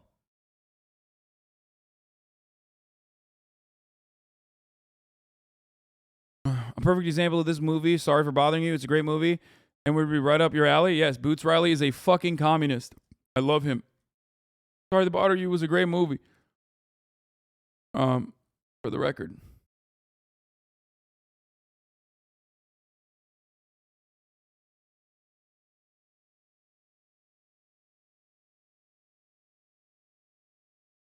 Do not drink, do drugs, or own a gun strictly so that if I end up in any legal trouble, every single person I know knows that whatever they try to say I was doing related to those things would be impossible. I was literally told by someone in North Dakota that I made them think of black people differently. Yeah. I mean, that's why the concept of, oh, he's one of the good ones exists, right? Which is an inherently racist concept. Like, that's why white people will literally fucking qualify, racist white people will literally qualify that, like, oh man, I talked about this with Super Mega, actually. Fuck, I hope when that podcast comes, you'll see it when the podcast comes up. But we literally talked about this, like, because I asked them, like, what the most racist shit that, like, what the most racist shit they encountered in South Carolina was.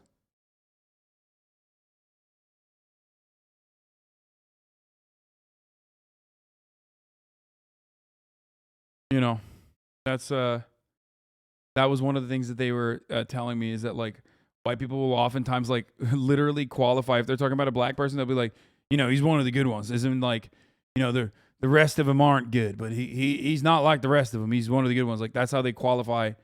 That's how they qualify.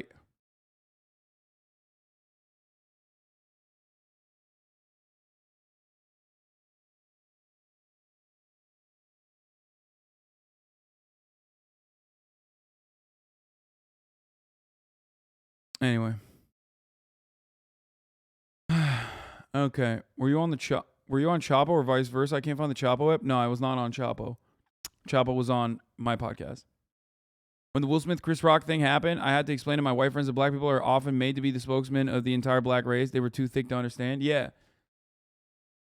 I think the Will Smith Chris Rock example is a perfect one about like the draconian attitude that a largely white population has towards black bodies, policing black people, even if it's like minor altercations, and like how greatly, I mean, I talked about this extensively when that shit happened. But what do I know? I'm fucking racist, right? I mean, according to Black Twitter, at least. Anyway, let's move on from this. Let's hear what Asmon had to say about it.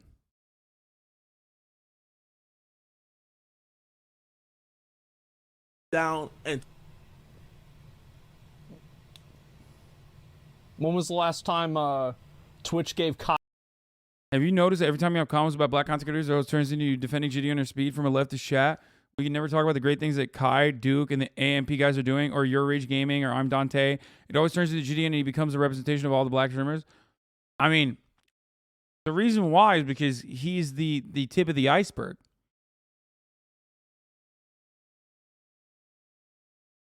That's it. That's the reason. Kai a shout out. Also, Or he Your can be a Rage representation of black content creators. What do you mean? Like, I mean, it's just like he is a black content creator. He has his own space. He's controversial. Or Bruce, drop him off. Kai has been grinding every fucking day. I've been watching Kai since he had like 8K viewers. Not a single shout out. And if his content is unacceptable on Twitch and Twitch doesn't want to support it, then why is he on the platform? What is this? Also, on top of that, a big thing with Kai is he brings an audience of people who are completely fucking unique. There's not a lot of people that go and they watch a Zach Rar stream than they watch a Kai stream. I think there's some. There's probably going to be more. I mean, yeah, I'll talk about it. I think he's a good content creator, right? Absolutely. But I obviously, like, there's a lot of people that this is a relatively new audience. It's fucked up. Talk to other creators on their... I can't say that there's nothing about it that's not about it being black. I don't know. However, maybe if I watch Corey's video, my mind will be changed. However, again, isn't it odd? No shout outs for Kai. No shout outs for Your Rage. No shout outs for Bruce.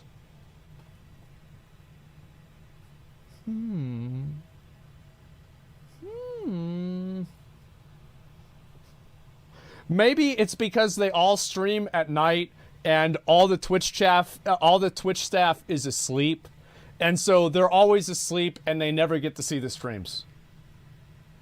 That must be it, guys. That's what it is. I guess so. Do you get shoutouts? I've been featured more than all three of them combined. Yes. I don't get a lot of shoutouts. I don't have a great relationship with Twitch, but I get featured more than all three of them combined. And so, I don't know, man. I feel like he's riding coattails here. Maybe you can say maybe it's racism. It's impossible to know. I think that he's just sharing his opinion. And again, like, and this is like it's easy to see things from your perspective, and sometimes it's harder to see something from somebody else's.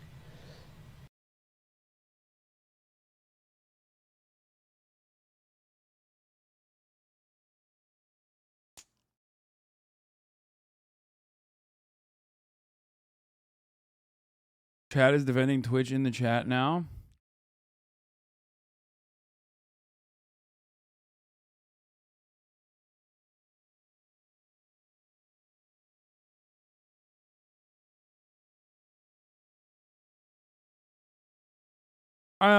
Anyway, to be the most charitable to Twitch, after watching Ludwig be uncharitable to Twitch, ex-boyfriend vibes. Maybe Twitch will take notice of this, and maybe Twitch will take notice of this and do a better job of like hyping up their massively growing base of black content creators, and also not only that, but also their growing base of black content watchers. Okay.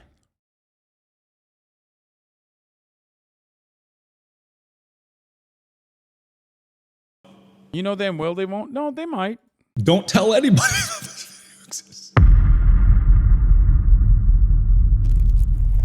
Wait, you're just not gonna comment on what Asmon said?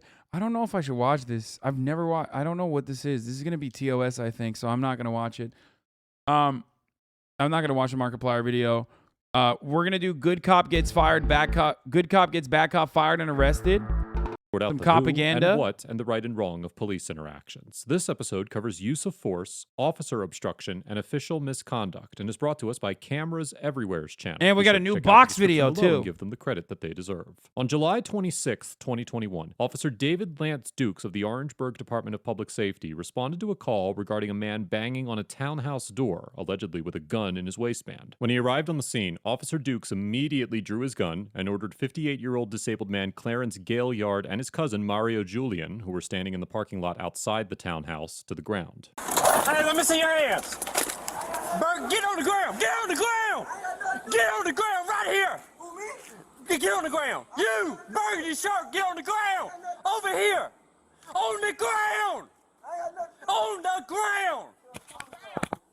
Get on the ground. Do you not listen? Get on the ground. Mr. Gaillard attempts to comply with Officer Dukes' orders by getting onto his hands and knees, but Officer Dukes forcefully uses his foot to attempt to force Mr. Gaillard all the way to the ground. Typical, dude. Classic. Fucking typical, classic bullshit, dude.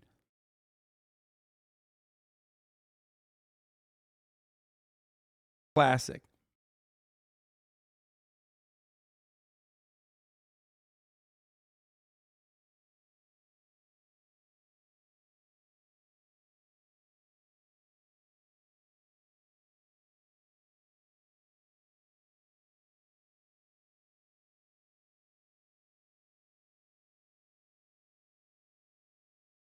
All right.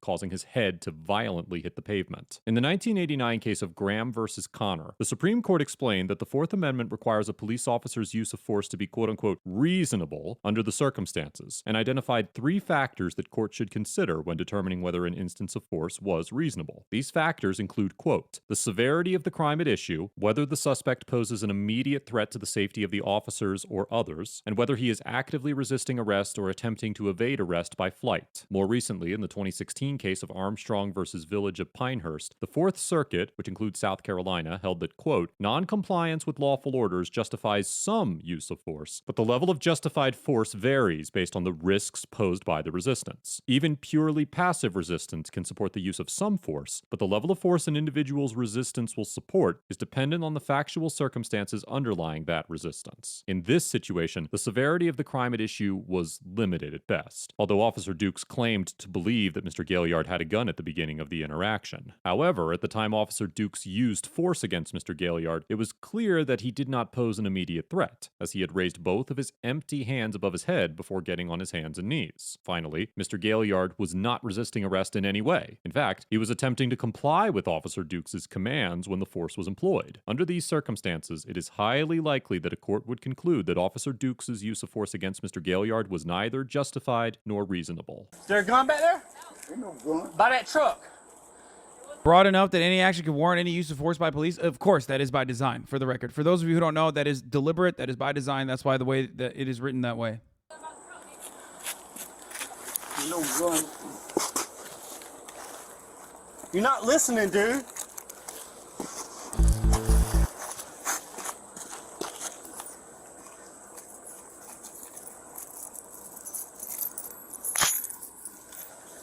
Bro, you got a gun on you, man? No, I ain't got no gun. All right, I I'm don't just want asking. no gun. I don't Turn back over. Paul, do you watch him say? Okay, I gotta pee real quick. I'll be back in a second, okay? He had something. Also, I'm gonna run the top of the hour ad break right now. Yeah, I'm just asking. Why are you asking that? Why did you do this? Why did you fucking bash his skull in? Absolutely psychotic. At the top of the hour, there's a 6-second ad break. If you no longer want to see those ads, if you want an uninterrupted broadcast experience, all you need to do is subscribe, which you can do for $5 or for free with the Twitch Prime by connecting your Amazon Prime account to your Twitch account, or you can get gifted a sub. Here's the 1-minute ad break now. I got to go pee real quick. I'll be back. The door's unlocked. It's not always so. No, he was right here. Watch him. Go watch him. There it is. All right, that's what he had.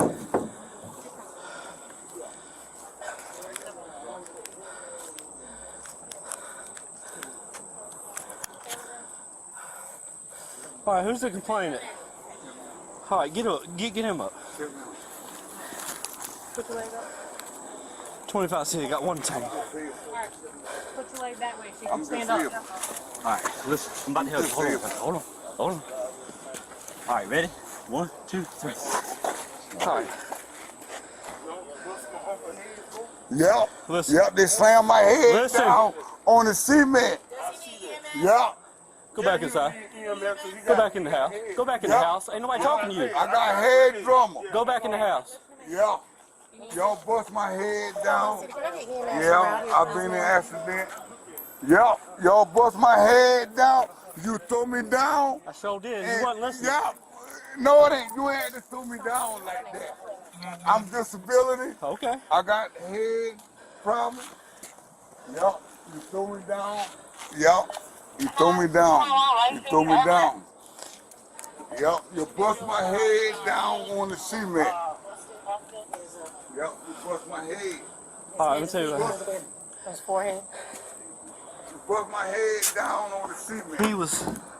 He was in front of the car when I came up. And he was walking like this. And I thought it was a gun at first. I said, drop the gun, drop the gun, drop the gun, drop the gun. Had him at gunpoint. And he's over here doing something like this. You slammed my head. What he was doing is putting this up behind the tire. So he comes over right here. He got his hands in his pockets. Yeah. Wait, that's crazy. I can't believe. Wait, first of all, did he even do that? I didn't even see that. But that's just the fucking. Isn't that a tire iron? Like, what the fuck? Why would he? No, he didn't. Oh, he's just lying about it. I didn't. Cause sorry, I was peeing. He had something. The door's unlocked. It's not always so. No. It's such a damned if you do, damned if you don't situation. Because like if he came up, he didn't have anything in his hands. If he had anything in his hands, you would have shot him. You came in hot as fuck with your service weapon, trained at this dude. Right?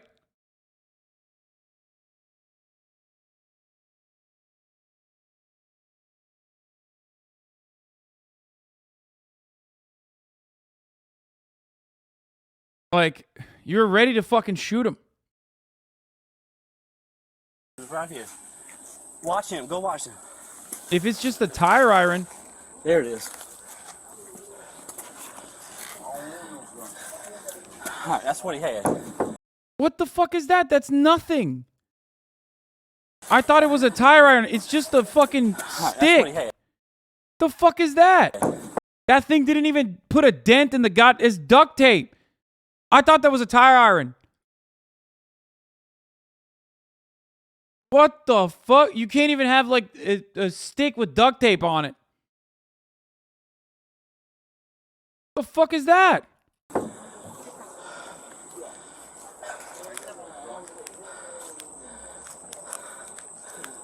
Bro, cops be like, wow, do you see this?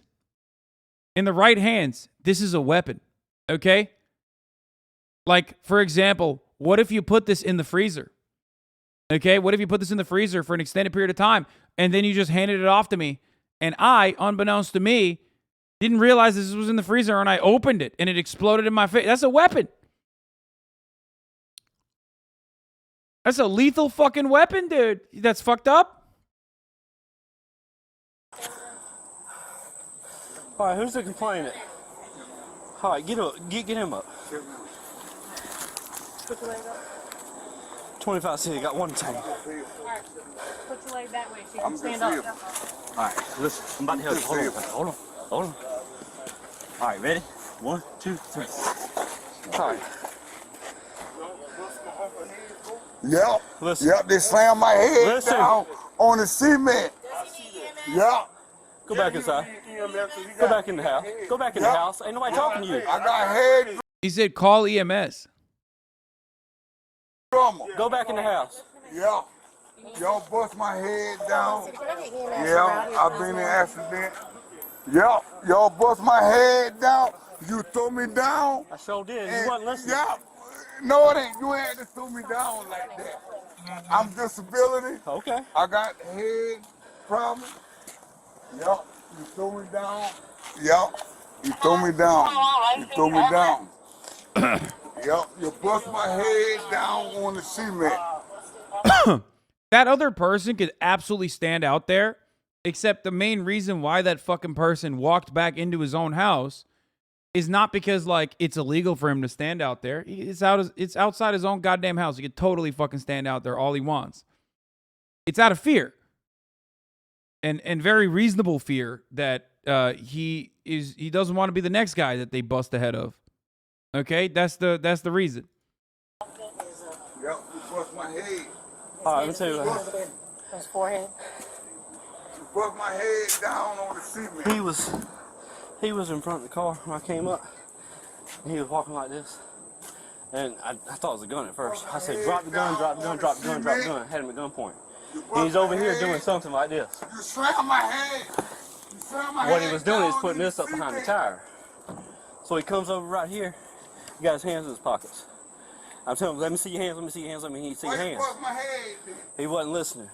No, it ain't. He got the, like this right here, You grabbed me. and we went on to the ground. You bust my head. Officer Dukes claims that when Mr. Gaillard was walking from behind the white vehicle, he believed that he had a gun and repeatedly told him to drop it. Officer Dukes also alleges that once Mr. Gaillard stepped in front of the vehicle, he had his hands in his pockets and repeatedly ignored requests to show his hands. However, the body cam footage shows that Mr. Gaillard actually had his hands above his head, and that while Officer Dukes repeatedly screamed at Mr. Gaillard to get on the ground, he never asked him to drop a gun or show his hands, likely because Mr. Gaillard's hands were visible throughout the encounter. An incident report filed by Corporal Brandy Smith, who was also on the scene, states that while Mr. Gaillard was walking from the passenger side of the vehicle, he appeared to have... Why is he lying? It's all on his body camera. Great question.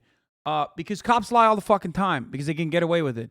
In most of these circumstances, especially if you're not like a gigantic asshole that other cops don't fucking like either, on the force, you will 100% get away with that shit.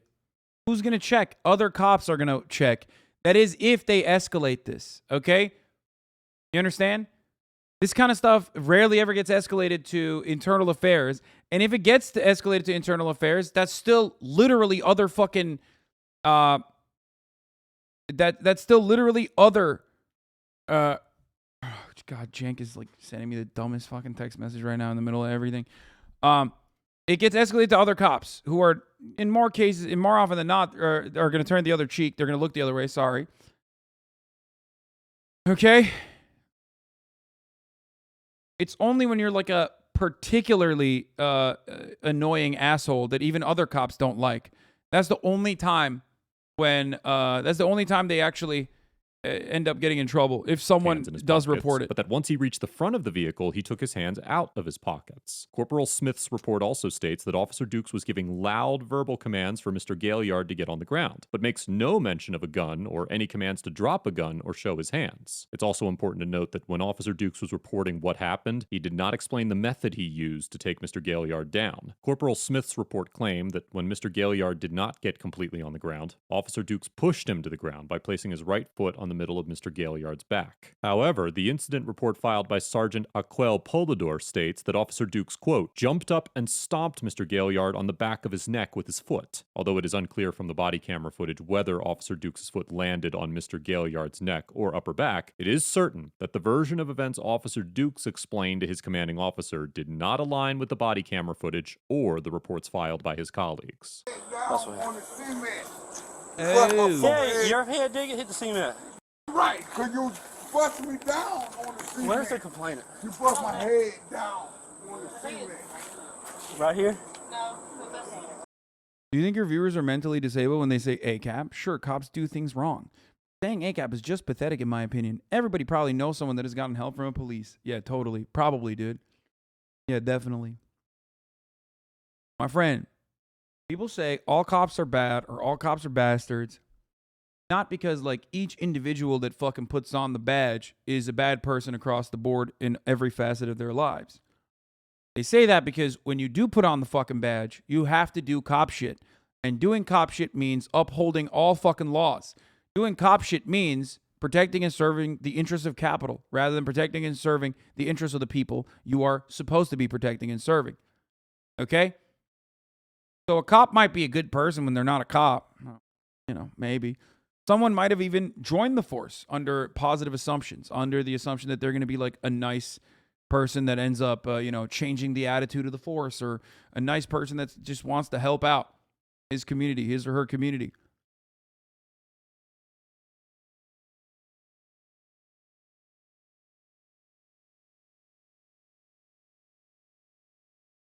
But ultimately, cops do a lot of stuff like this. And more importantly, as you notice, a lot of the other cops aren't doing anything when this old dude who's disabled is getting his fucking skull bashed by the fucking fat pig. Because that's what cops are supposed to do. That's their purpose. Their purpose is to destroy the poor people, marginalized people, even white poor marginalized people as well, by the way.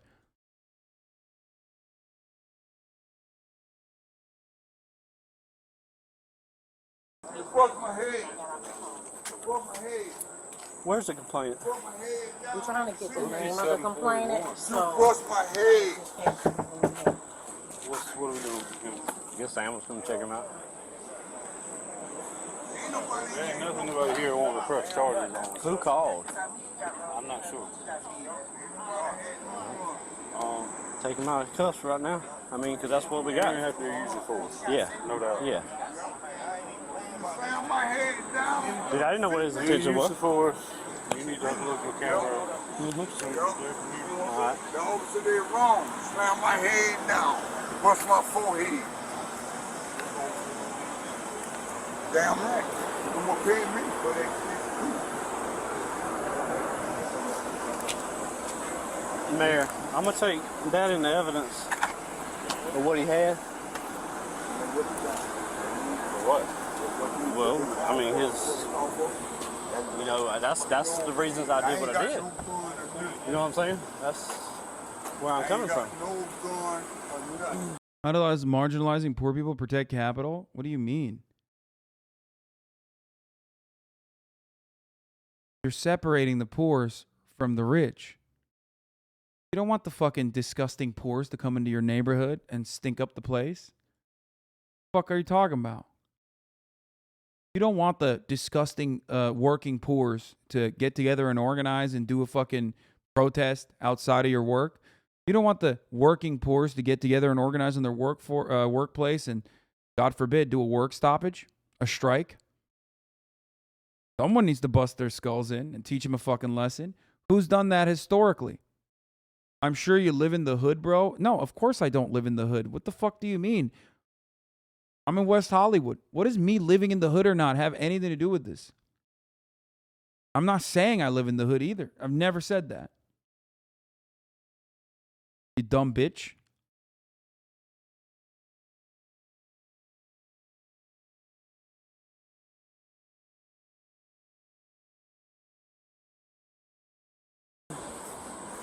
Because when he was behind the truck, I couldn't see what he was doing.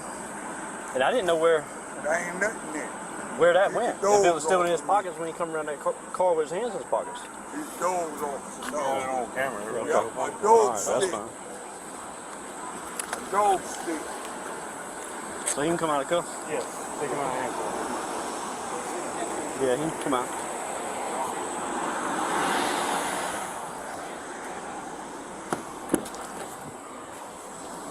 Oh, Lord. Dude. I feel like this guy, first of all, even the cops kind of seem like cops are doing something that you don't often see them do, which is like not immediately pat him on the back, which is surprising. Even they kind of are looking at him like, bro, you fucked up.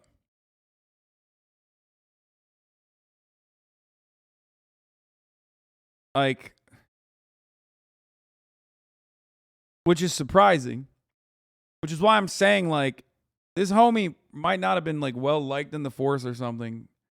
Which probably played a role in this getting escalated. You know what I mean?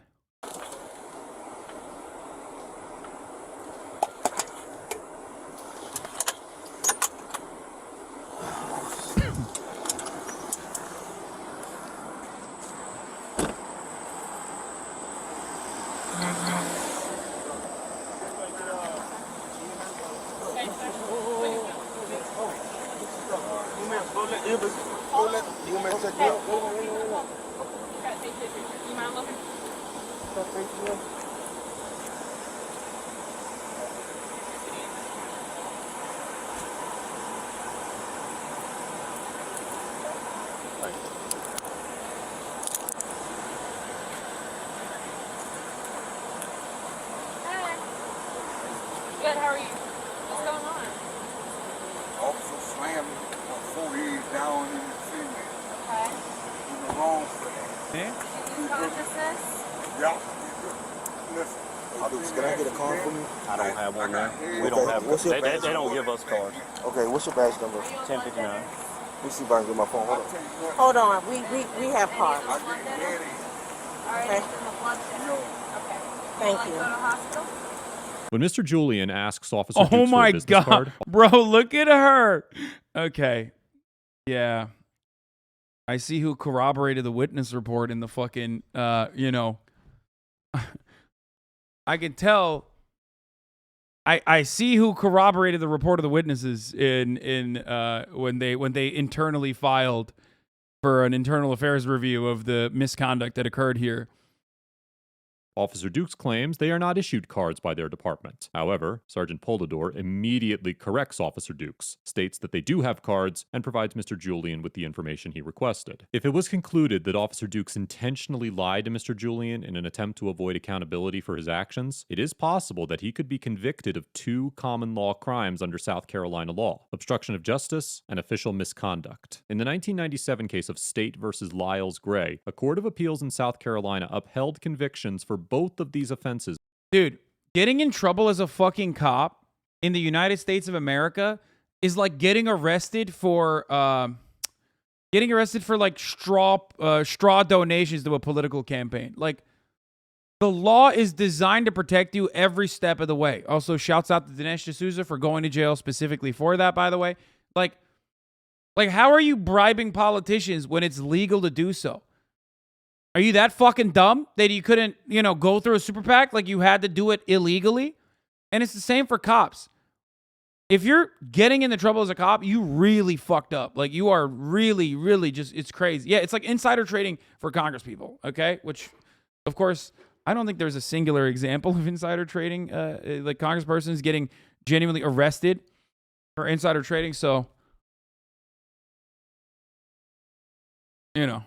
Against an officer in the Camden Police Department for her conduct during a criminal investigation. The court explained that, quote, under common law obstruction of justice, it is an offense to do any act which prevents, obstructs, impedes, or hinders the administration of justice, and that, quote, misconduct in office occurs when persons in public office fail to properly and faithfully discharge a duty imposed by law. In this situation, the court concluded that the officer obstructed justice and committed misconduct in office by failing to interview witnesses after her daughter was identified as a suspect, obtaining a false arrest warrant for another suspect, and withholding evidence. While Officer Dukes' lie about whether the department issues identification cards did not rise to the same level of misconduct, given the broad definition of both of these offenses, it is still possible that he could be convicted if charged. However, it is important to note that while some states legally require officers to provide ID to citizens upon request, South Carolina law does not place this obligation on officers. Additionally, many police departments have policies requiring that officers identify themselves, but the Orangeburg Department of Public Safety's policy is not publicly available, and it is unclear whether their policy adheres to any form of officer identification guidelines. Yeah. Brandon, he can get his stuff off the car. Wait, what's he doing? Dude, will you say badge number? 1059.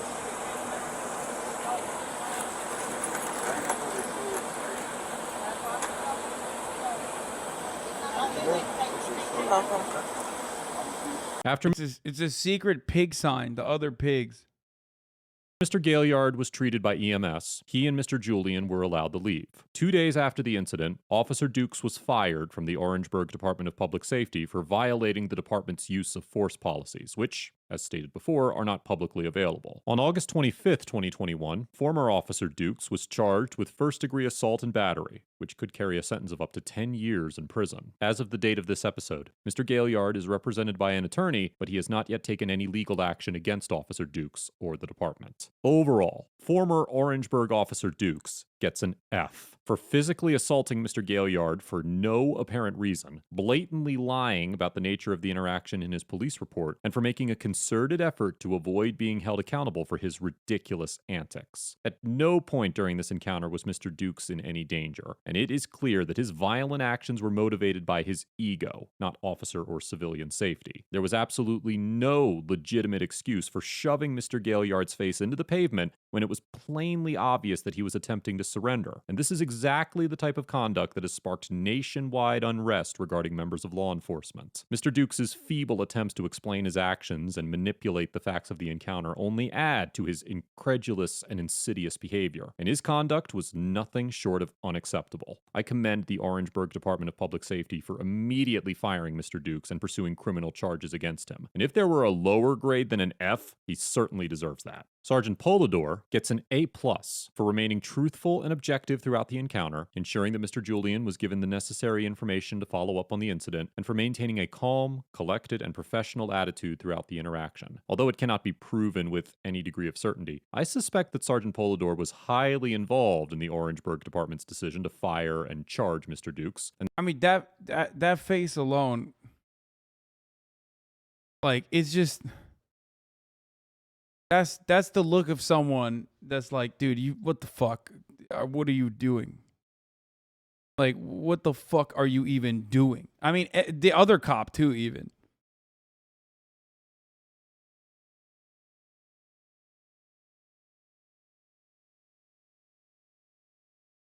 And normally I think in other situations, if this was like a well-liked and well-respected cop, I don't think they would have done this. I think they would have fucking probably defended him. That's what I'm pointing out. That's why I said it seems like this is a unique circumstance, if you know what I mean.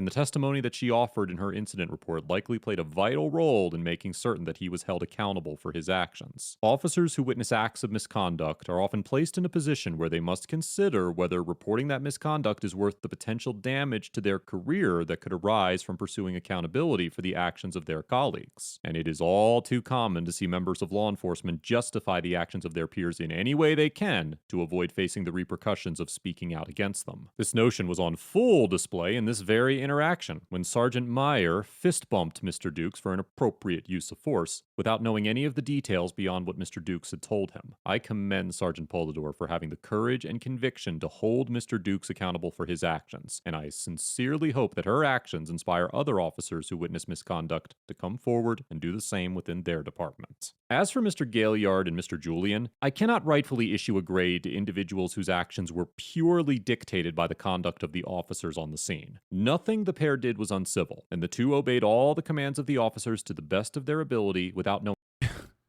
This channel is so wild because in other circumstances, they do end up grading like black people on how well they got fucking owned by cops. You know what I mean? I find that a little odd. Maybe, I don't know.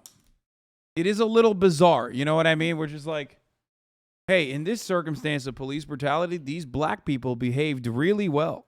Knowing the context of the encounter. It could certainly be argued that both Mr. Gaillard and Mr. Julian were both victims of police misconduct, one by way of physical violence, and the other by an attempt to avoid accountability. It should be noted that Mr. Julian made a legitimate effort to gather then Officer Dukes' personnel information, presumably in an effort to file a complaint against him, and I commend him for sensing that Mr. Dukes' actions were unlawful. It's a little weird, but to be fair, I think he also talks about best practices on how to deal with police brutality. And like look, he's grading him on like going after and immediately trying to gather personal information. I mean, grading is still insensitive. Don't misunderstand me. Especially like, you know, here, I'm grading these victims of police brutality and how they behaved is weird as fuck. But I do think that, you know, it's good and educational overall to like show people what they should do. Especially after the misconduct has taken place. Like getting their information, stuff like that. Lawful and doing what he could to hold him accountable. Let us know if there is an interaction or legal topic you would. You should have given them an A for alive. Hey, by the way, we got Trapped in a Box. New box content by The Cut. Let's go. Cringy dating content is back, folks. I know I'm making a quick switch over. What? Sydney Sweety trends after fans call her out the star for sharing a photo from her mother's birthday party, which includes a family member sporting a Blue Lives Matter shirt. Other photos from the event saw party goers wearing parodied MAGA hats.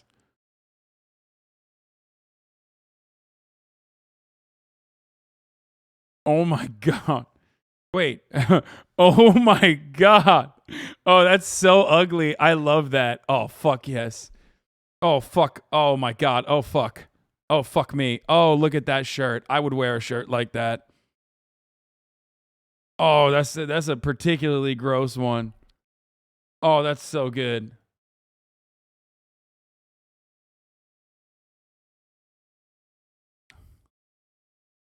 Where's Sydney Sweeny from? I mean, this is a very Caucasian family. I'm not surprised. Yeah.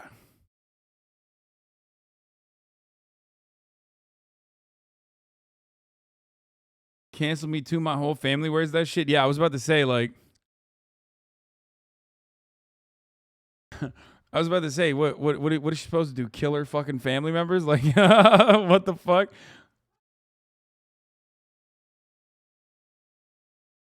It's not even an actual MAGA hat. Wait, what? What is it? Open image, new tab.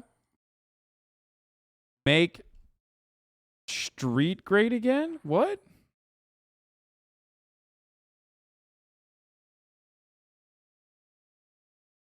Oh, they got MAGA themed Make 60 Great Again hats? Bro. Yo, that's awesome. Yo, that's awesome. Bro. This is like, dude. Oh, no. That's hilarious. Why did she post that? Oh, she's so dumb.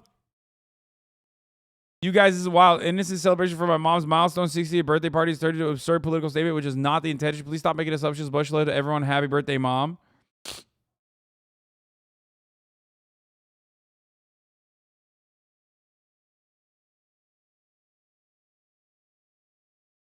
You know the Zoomers are bitching about her having family members exactly like this? Yeah.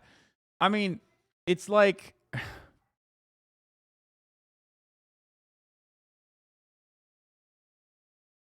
Is it because the country theme of it all? That was just the theme of the party. Doesn't mean your family are Republicans. You should be allowed to celebrate your mom's birthday in peace. Is because someone at the party was wearing a Blue Lives Matter shirt?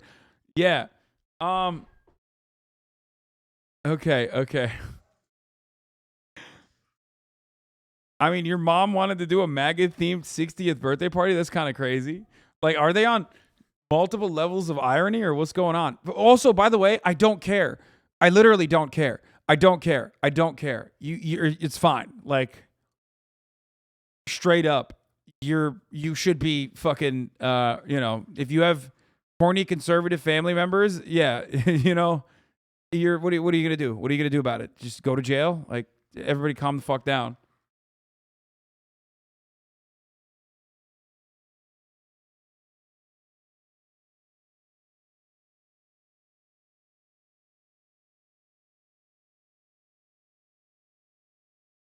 Unless Sydney Sweeny forces her parents to vote for Joe Biden at gunpoint, I can no longer in good conscience stand her TV show about high schoolers snorting heroin out of each other's mouths. Unless she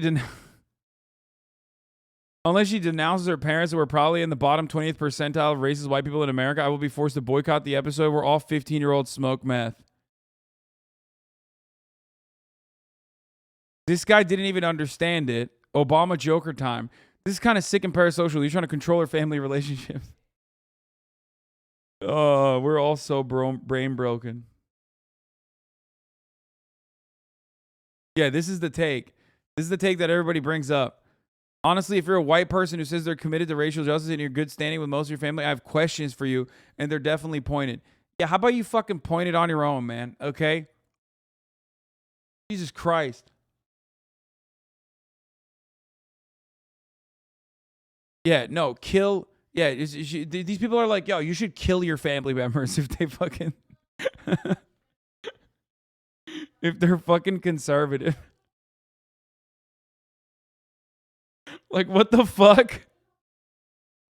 Oh, you're going to be dripping that Make 40 Great Again drip in a year or two, Blue Lives Matter shirt and all. We're going to love it. Yeah. Armenian genocide denier would say that? Oh, fucking, come on, bro. I can't, right now, I'm going to be honest. Wait, what? Sydney Sweeney's dad watching her get back shots from a black man in Euphoria? Did that happen?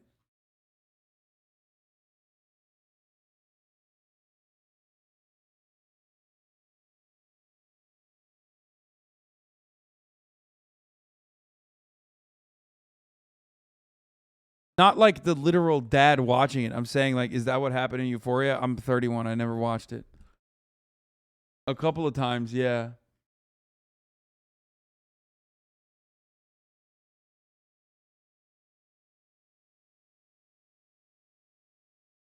Like, there are ways of dealing with your conservative parents. You know what I mean? Fucking cut them off. Put parental locks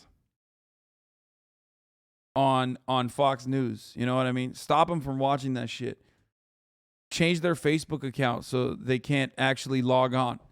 They're not too good at technology. You can, clown them.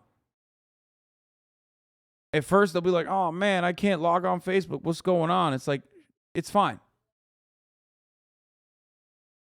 Change the Wi-Fi password. Be like, Mom, you should read instead. You know what I mean? And not the fucking Bill O'Reilly books.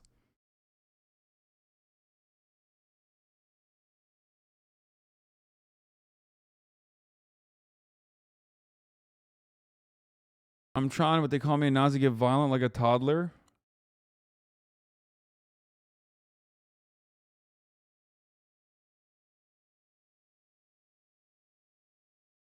What is it? What if it's my brother who understands tech? Yeah, I mean, you're kind of cooked then.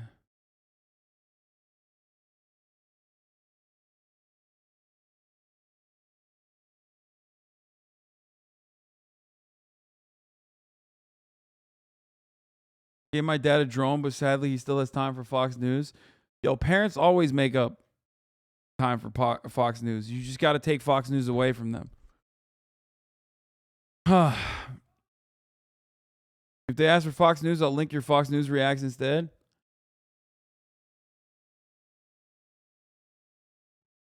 I mean, she herself did nothing wrong, and her parents are probably just brainwashed by Fox News, so it's not like people should hate her for it. Yeah, I mean, what the fuck are people... It is weird. It is definitely weird that I don't know. It is definitely fucking weird that people are losing their minds over this, but it's expected. My grandpa died and now he can't watch Fox News. Why'd people smile?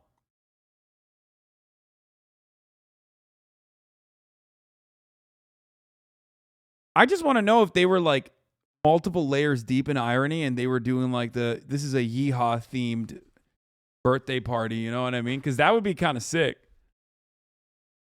Or if they're just fucking straight conservatives, who gives a fuck? All she had to do was not post it. Why? She loves her mom, you know? She posted with her fucking mom. It's a normal thing.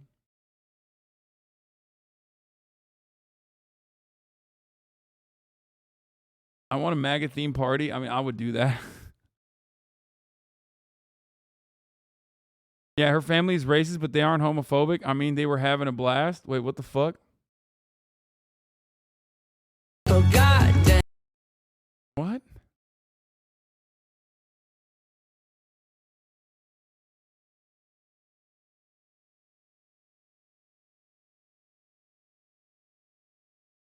simple answers are best. I just think they're conservative. I mean, yeah, they probably are.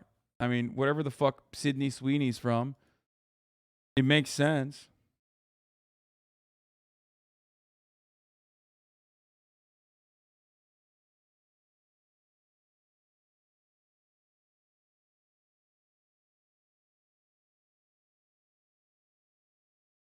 Last time posting because I'm not going to annoy you with this link. Black conservative propaganda by fan of the show, Larry Elder. No, I don't want to watch. I don't want to watch that. I just want more details on this, man. I want more details. I want to know. I want to know what the fuck was going on here. I think she said it. I think she would have said it if it was ironic. Well, obviously it doesn't matter. Yeah, that's the only reason why I want to know. I want to know if it's ironic or not because it's like kind of funny. You know what I mean? Especially if it's like ironic. But this dude is probably not ironically wearing the ugliest Blue Lives Matter shirt you could have fucking found, you know? It's kind of fucked up that people trying to cancel her aren't even considering she's hot. I agree. She's from fucking Spokane, Lamau. She's not even from the South. Oh, my friend, I have something to tell you about old white people. Oh, wow. That's crazy. She's from Spokane? That's crazy, man. What?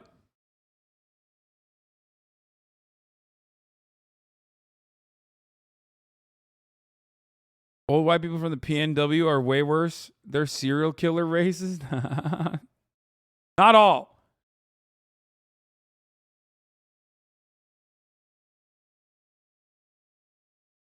Okay, tab back and we're thirsting, I guess. No, we're canceling her, bro. She's done.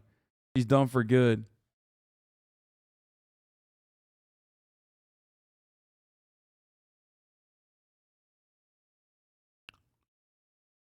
We blame Nikki. Wait, what? For ending Cardi's career per.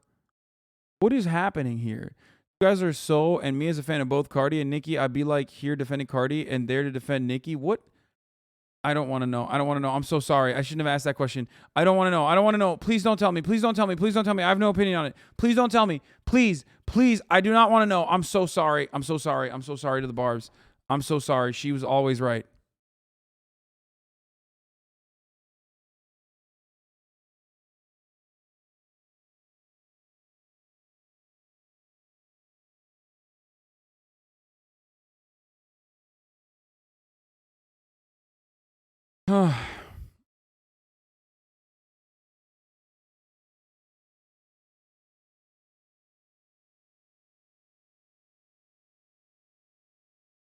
Wait, what? U.S. concerned about judicial harassment after Turkish pop star's arrest? What? The United States said it remained concerned about Turkish censorship of free speech and women's groups protested after the arrest of Gülşen over a past quip she made about religious schools. Singer-songwriter was jailed on Thursday pending trial on what the fuck? On the charge of incitement to hatred after a video of her on-stage remark in April was broadcast by a pro-government outlet. While several state ministers condemned Gülşen's word, her arrest drew a fierce response from critics who see President Recep Tayyip Erdogan's government is bent on punishing those who oppose conservative views. A U.S. State Department spokesperson said it remains concerned about widespread efforts of Turkey to restrict expression via censorship and judicial harassment following Gülşen's detention. Yeah, what the fuck are you guys going to do about it? You're going to be like, oh, never mind. We forgot about Gülşen when they send like 3 fucking free Bayraktar's over to Ukraine. I swear to God. America will be like, whoa, that's really fucked up. And then turn around and be like, actually, they could do whatever they want, really, King. Execute her, as a matter of fact. The moment that Turkey's like, yeah, the moment that Turkey's like, Turkey's going to come out being like, Vladimir Putin, you should leave. Didn't Recep Tayyip Erdogan recently literally say Vladimir Putin should leave Crimea? The moment that Erdogan says some shit like that, America's going to be like, oh, fuck, my bad, actually. You should kill whoever you want.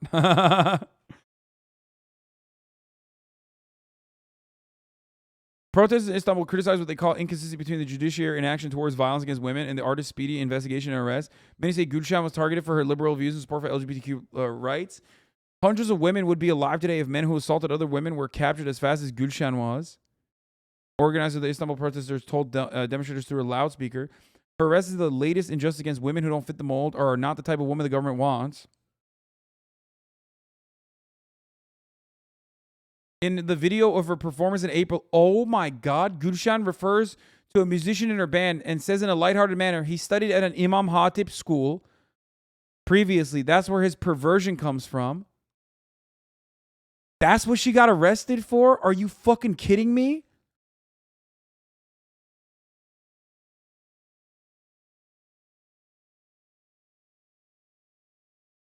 Oha, Allah belanızı versin. Hayvan oğlu hayvanlar.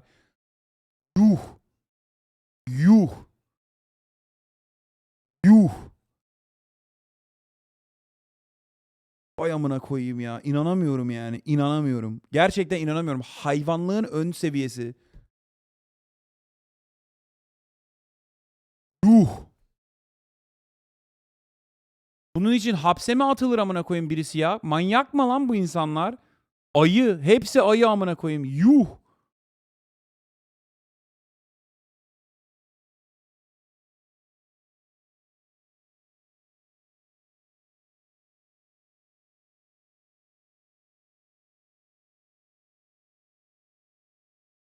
Yargıladığın suçun en ağır cezası bile hapisteyken tutuklu tutuyorlar.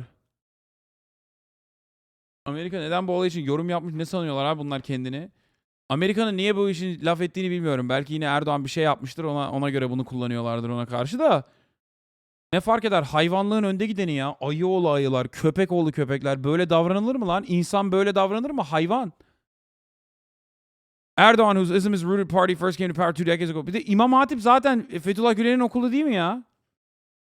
Yanlış mı hatırlıyorum? Samanyolu falan gibi değil mi İmam Hatipler? Yoksa İmam Hatipler şey mi? Türk Devleti'nin mi?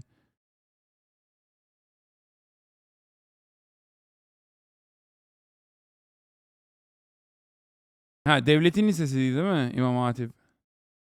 Yok yok değil. Onlar sadece dindar lise. Devletin dindar lisesi. Meslek lisesi imam yetişiyor. Devletin lisesi. Okay. So İmam Hatip is a type of school that is paid for by the government. It's a public school. It's like a trade school, but for imams. Okay, imams, as in like the priests for Muslims. Okay, it's like So what they did was she made a joke about how like this dude was a pervert because he went to Imam Hatip, like a government funded priest school, right? For Muslims. Yeah, it's a state sponsored theology school basically. And that's why they fucking arrested her. Which is insane, like out of control, completely psychotic. So she did a blasphemy against the church in Christian terms, kind of, yes.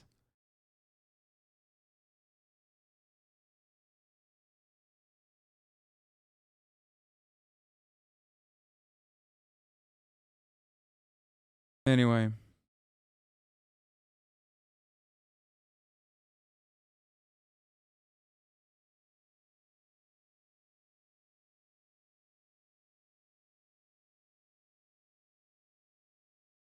Can you react to this anti-Dr. Oz attacks his Turkish connections and some have problems with called bigoted?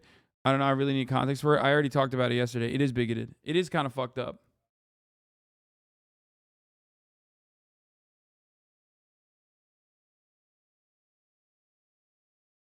Gülşen on Thursday apologized to anyone offended by her remarks, saying they were seized upon by some who want to polarize society. Bro, this is like when motherfuckers who hate me clip chip shit that I said and then manufacture outrage, except the government is doing it and they arrested her for it. You know what I mean? I'll use like Twitch and American terms for you to understand. Like it's like if someone clips something I said out of context or like completely sucked the nuance out of it and then I went to jail for it. You know what I mean? It's a joke. And not only if it was not a joke, if it was serious, she still should not have fucking gone to jail over it. Like that, it's not even kind of fucked up. It's just like insane, completely insane. And people say religion is harmless. Brother, that has nothing to do with religion, okay? Don't speak out of your fucking ass. This has nothing to do with actually religion. Religion is a weapon, just like Donald Trump used in America. Recep Tayyip Erdogan used way before him. Okay?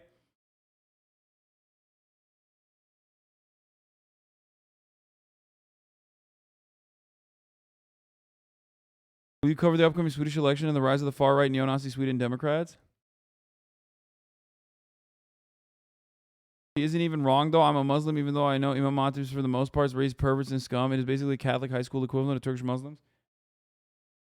Bro, you don't have to take it like extra serious, okay?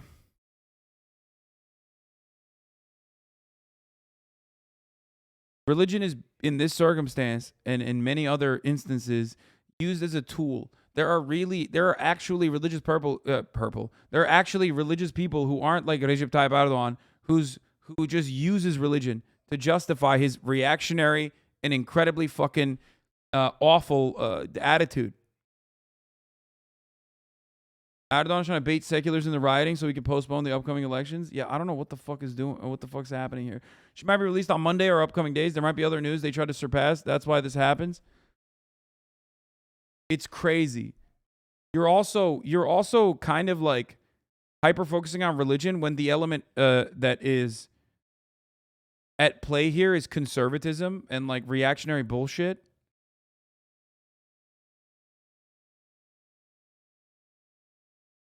You know what I mean? Do you think the same can be said for nationalism then? No, nationalism can only be used as an emancipatory movement if it was like literally post-colonial oppression or anti-colonial struggle.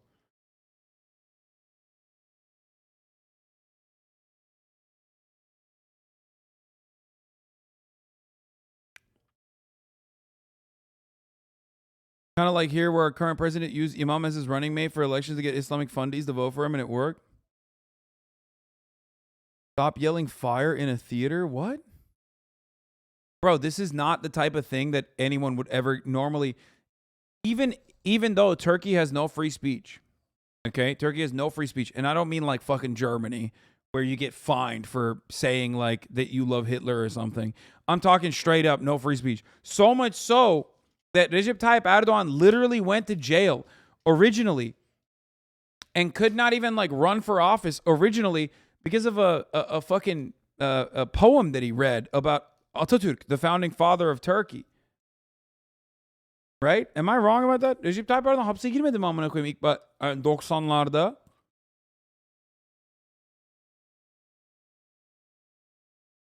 Yeah.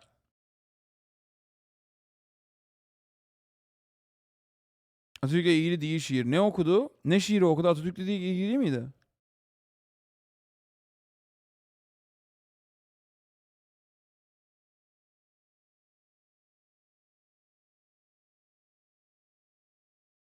Türk gazeteleri gece 4'te operasyon yaparmış gibi alıyorlar abi. Dinle ilgili Necip Fazıl'ın. 6 Aralık 1997'de Siirt'te düzenlenen bir açık hava toplantısı sırasında topluluğa yaptığı konuşmada kullandığı ifadeler sebebiyle halkı sınıf, ırk, din, mezhep veya bölge farklılığı göstererek kin ve düşmanlığa tahrik ettiği gerekçesiyle kendisine açılan dava sonucunda 10 ay hapis cezasına çarptırıldı. Okay. Recep Tayyip Erdogan on the 6th of December 1997 had a gathering, okay? And in that gathering, in that meeting, he used certain terms and certain terminology. I believe he read a poem, and he was charged with creating chaos and separating and dividing the public by class, race, religion, and ethnicity, or regional differences, and creating, I guess, kin. And creating what, like fucking chaos and düşmanlık nasıl söyleyeyim ya? Like maliciousness, incitement. It's basically incitement, and that's why he went to he got hit with 10 months in prison. But this was in 1997. Minareler, süngü kubbeler, miğfer, Allahu Ekber gibi bir şey okudu. Hatırlamıyorum. Yine agresif bir şiirdi. Minareler, roket falan bir şeyler zırvalıyordu. Okay, I guess it wasn't about Atatürk, the founding father. But I guess it was about, I don't really remember the details, but I guess it was about fucking like the mosques are like rockets or something. I don't fucking know. This was pre-AKP, yes. So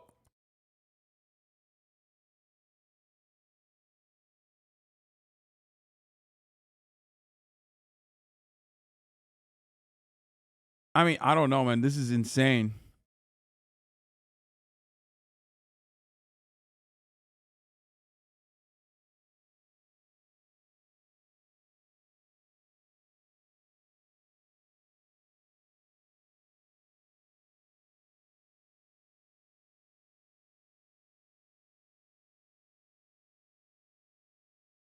A Turkish singer for me.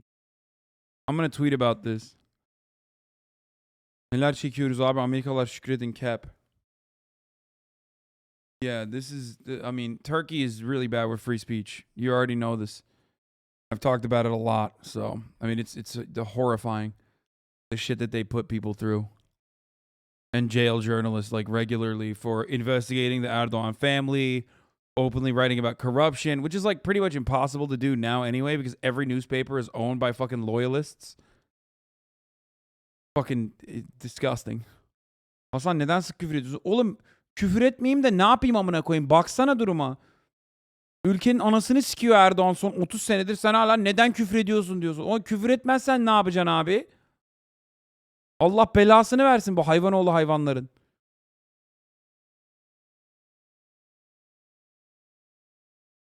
İnanamıyorum ya. Herif geldi niye küfür ediyorsun abi diyor. Silivri soğuktur değil mi?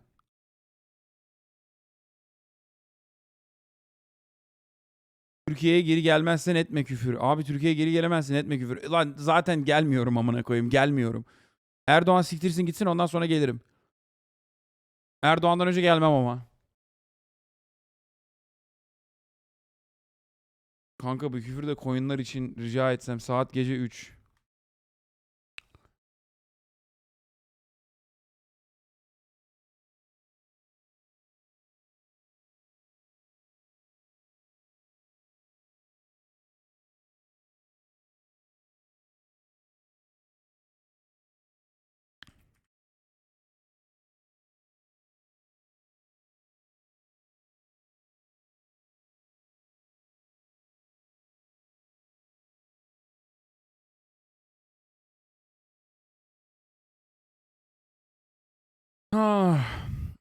Can you translate what you're saying for us in the back? You put the ghost of Kiev in self-defense mode? What the fuck is that? I don't even know what this motherfucker's saying. I'm banning this. We banned so many people today, dude. Holy shit.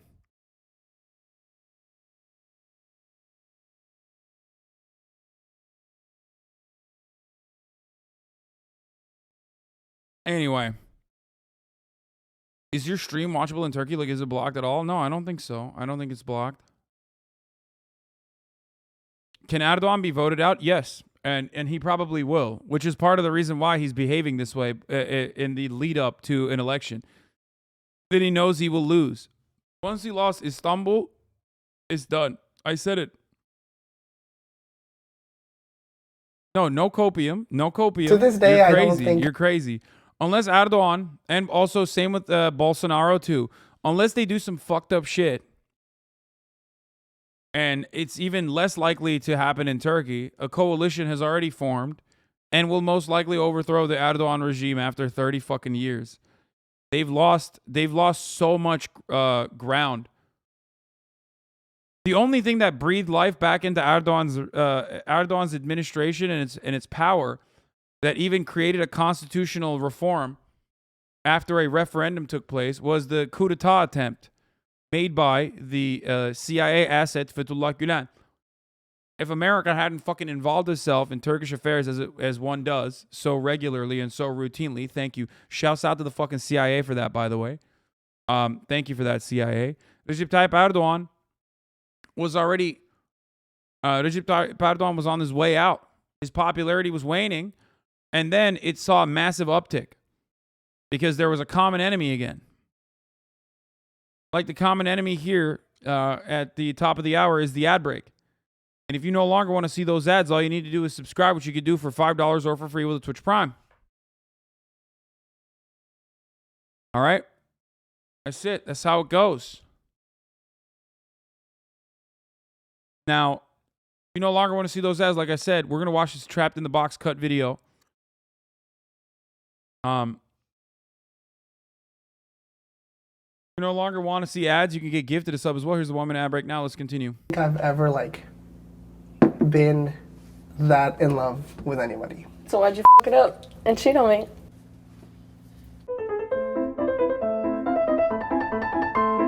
Hey, a little hug or something or no? Sure. Hey. After you, I guess. The breakup happened May of 2019, more or less. Like junior year of our college? It was a while ago. It was a while ago, yeah. I like this. Yeah. I swear to God, they find like the most like Seattle motherfuckers you can find. Comfy. I think there are things that both of us did. There was an incident our junior year, and so I kind of want to get into that. Before we start, would you like a Tic Tac or no? Do you think at the end of the 12 hours there's any chance you could fall back in love with him? Oof. I don't think so. We could leave potentially maybe starting something new. What do you mean by? Like potentially getting back together. Maybe. What did you think when I texted you if you wanted to be here? We still need to have a couple conversations. So I was like, what better way than sitting in a box where you Wait, I misunderstood. Trapped in a box with my ex for 12 hours? Bro, this is awesome. This is perfect. This is perfect. This is perfect.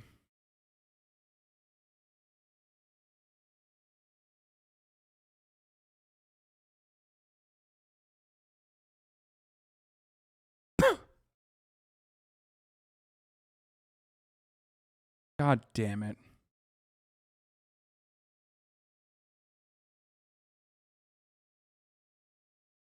Sit on your phone and you can't leave. I don't think either of us will really come out of here angry.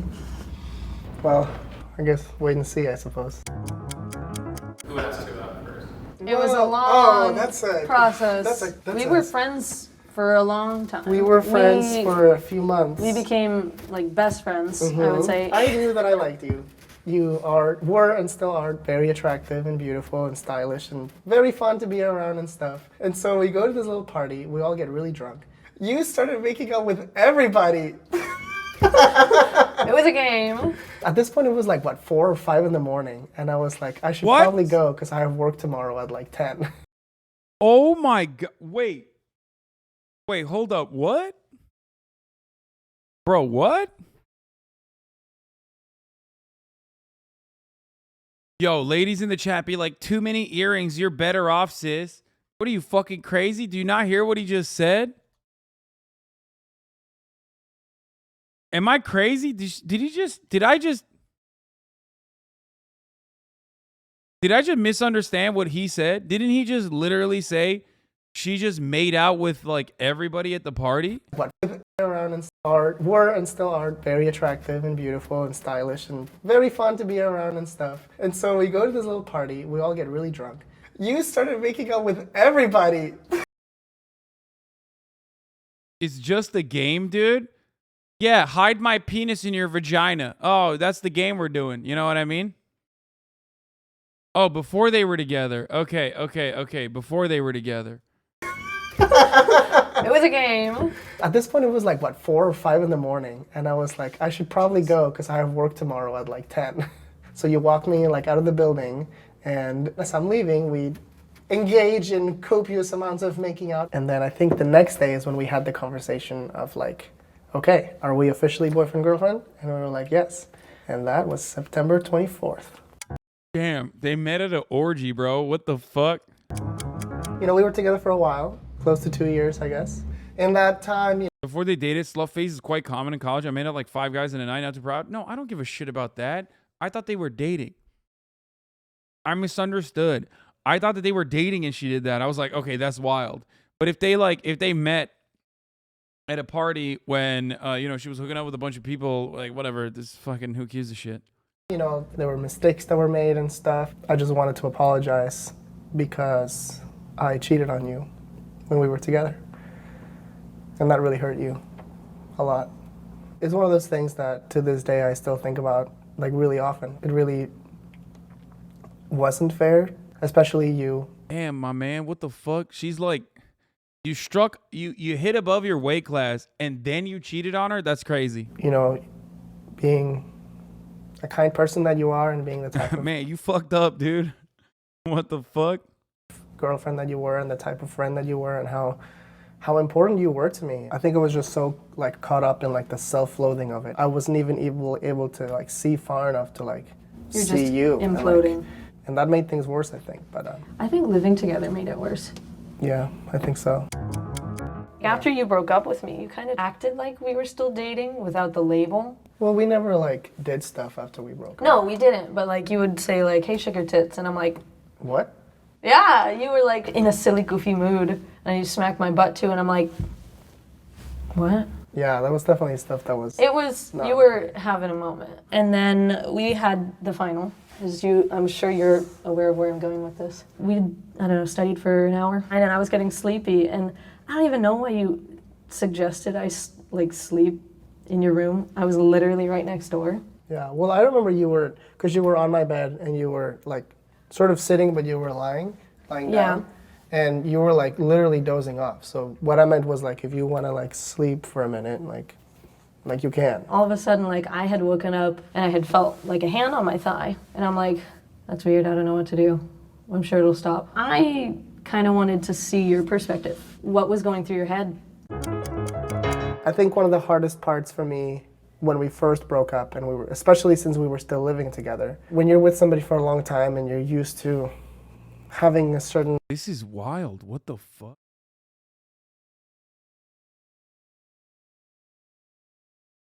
This is, of all the things to be cut off, this dude about to get arrested at the end of this at this rate?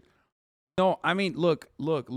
Maybe I'm misunderstanding, but it did seem like he just was, you know. I studied for an hour, and then I was getting sleepy, and I don't even know why you suggested I like sleep in your room. I was literally right next door. Yeah, well, I remember you were, because you were on my bed and you were like sort of sitting, but you were lying down. And you were like literally dozing off. So what I meant was like, if you want to like sleep for a minute, like you can. All of a sudden, like I had woken up and I had felt like a hand on my thigh. And I'm like, that's weird, I don't know what to do. I'm sure it'll stop. I kind of wanted to see your perspective. What was going through? Okay, that's definitely weird. I don't know, 12 hours apart. Your head. I think one of the hardest parts for me when we first broke up, and we were, especially since we were still living together, when you're with somebody for a long time. I mean, listen. Chatters who are freaking out, they are living together. They might be in a phase where, like, you know, because he cheated on her, he's like I'm just trying to be as like charitable as possible. It is weird what he did. What he did is like very weird. What he did is very creepy, and completely unacceptable. But maybe the reason why she's like even interested and willing to do this, 12 hours in a fucking box, was because, like, you know, she thought that he was. You have no obligation to defend this dude. I'm not even defending the dude. There's nothing to defend there. What he did is wrong, like completely fucking unacceptable. Maybe he was just like trying to fucking mend the relationship or something in his own fucking twisted way. It's completely unacceptable. Like, obviously. They should do this with a leftist and a conservative. That'd be entertaining? Maybe.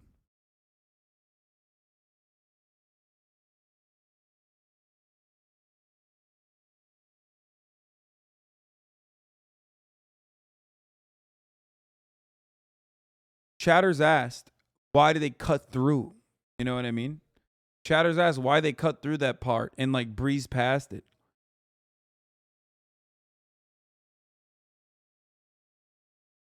That could be one of the reasons. And you're used to having a certain physical intimacy and a certain relationship and a certain things. Obviously, like I knew that once we ended, those things had to end. But it's not like, it's not possible for like any person to just like have like a switch that you flipped and go from like boyfriend mode to friend mode, especially things with like physical contact. And I didn't realize that. I'm really sorry. And I really do apologize about making you feel that way and putting my hands on you in a way that I shouldn't have. I really, really hope that you'll hear me and know that I didn't intend for it to be a harmful, aggressive thing. It was weird. It didn't feel aggressive. I was just, after that point, I was unsure. Is it time for a potty break by chance? Yeah. Do you think it would be possible to just be friends? It's weird, because I've got a vibe. What do you mean a vibe? When I moved to Korea, he made me a playlist that was like 9 hours, 10 hours, and all the songs are like, I miss you, if it were up to me, I'd be with you, and like songs like that. So I was like, what? We're musicians, is he trying to send me a message? Bro, lady, you're a bit dense, huh? What the fuck? He was not laying it on subtly at all. He was laying it on thick, dude. What do you mean? What do you mean? Nah. Just probably funny coincidences. What could he have meant with this 9-hour-long playlist of all I miss you? Can we get back together? There was a song called I'm Sorry for Cheating. There was another song called Sorry for Putting My Hand on You While You Were Sleeping. I was mistaken of doing that. It was like very specific music choices. I didn't even know a song like that existed, but it was, yeah. It's so odd. It's such an odd. He had a song for everything. Yeah, there was another chatter. Yeah, there was one called Don't Go to Korea, Please. Please don't do this. And then like 8 hours of Democratic People's Republic of Korea Jusha propaganda. It was weird. The ways that you're feeling? I feel like it felt really healthy and it felt pretty natural, I think. Who was better at that? Probably you. Me? Probably. Why probably? Experience. I guess, yeah, I have more sexual partners. I think we made a good team, if you will. We were... Do rock, paper, scissors, slide, braiding hair. I mean, I don't know that you can braid my hair, but I could braid your hair. Okay. So the Spotify playlist you made, eh? Yeah? You like it? There's quite a few songs in there. Yeah. When I was listening to it in Korea, I was like, are you sending a message? I was not intending to send you any kind of a message through the music. Yeah, no, just like totally, you are mistaken, madam. It was totally random. It was totally random songs for 9 hours. Hoping that I was? I mean, I wouldn't say it was. Bro, what do you mean? What do you fucking mean? What do you fucking mean? Like, if you do a playlist if you put together a 9-hour playlist, that's already a message in and of itself. It's a message that you should stay the fuck away from this dude, okay? 9 hours? Who's listening to music for 9 hours? How many fucking songs did this dude put in the playlist, dude? 9 hours? How many songs can fit in a 9-hour playlist? I don't want to do the math on my own.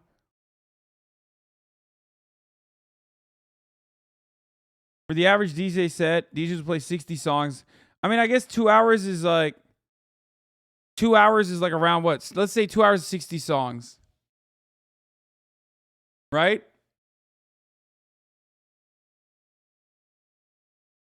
Like around... Okay. About 180 if they're 3 minutes average.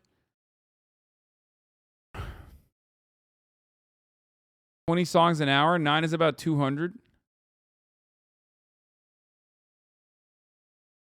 My playlist has 1K plus songs, Lamont. First of all, you ain't getting to all 1K songs. That's number one.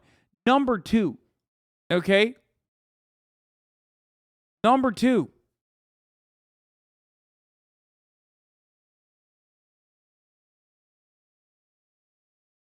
He made it individually for her Korea trip. That's entirely different than like every song you've ever listened to on your own personal playlist that you made for yourself.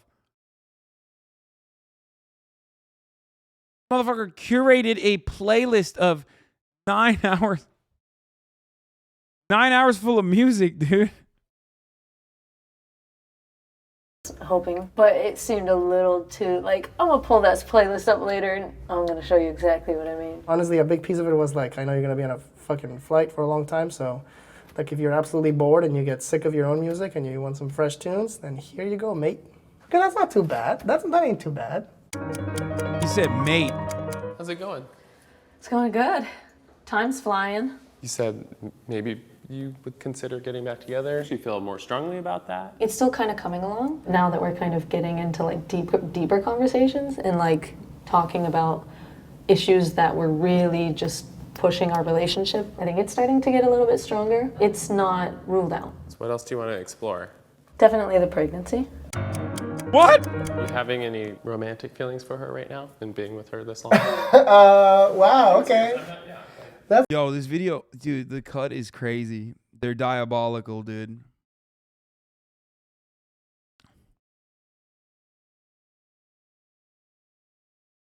They're fucking diabolical.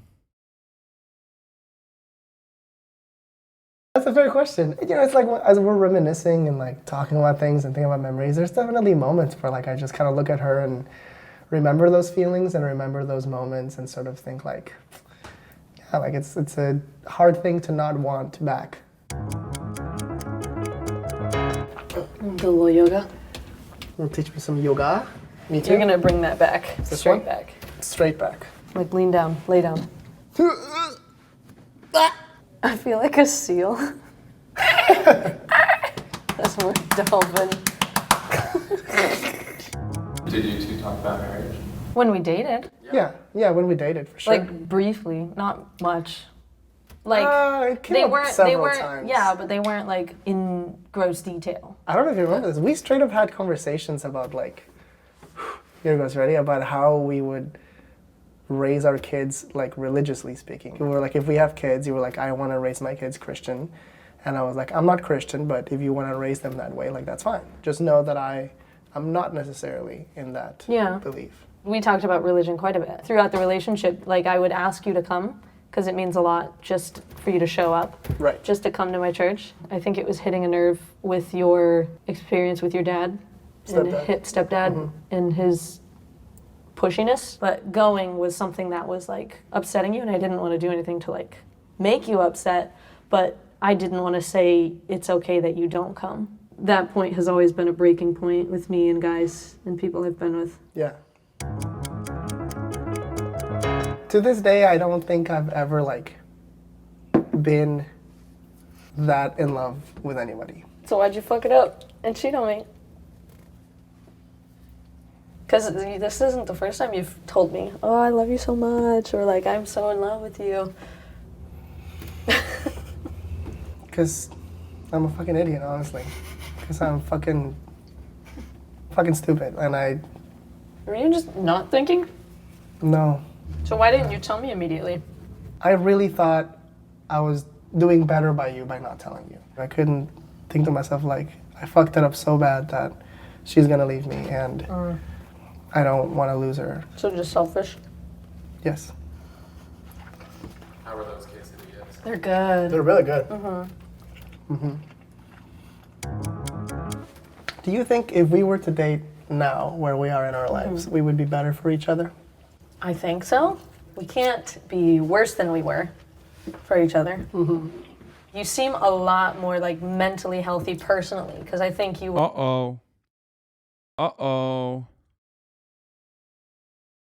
She's seeing signs that he has gotten better. Falling for the trap, dude.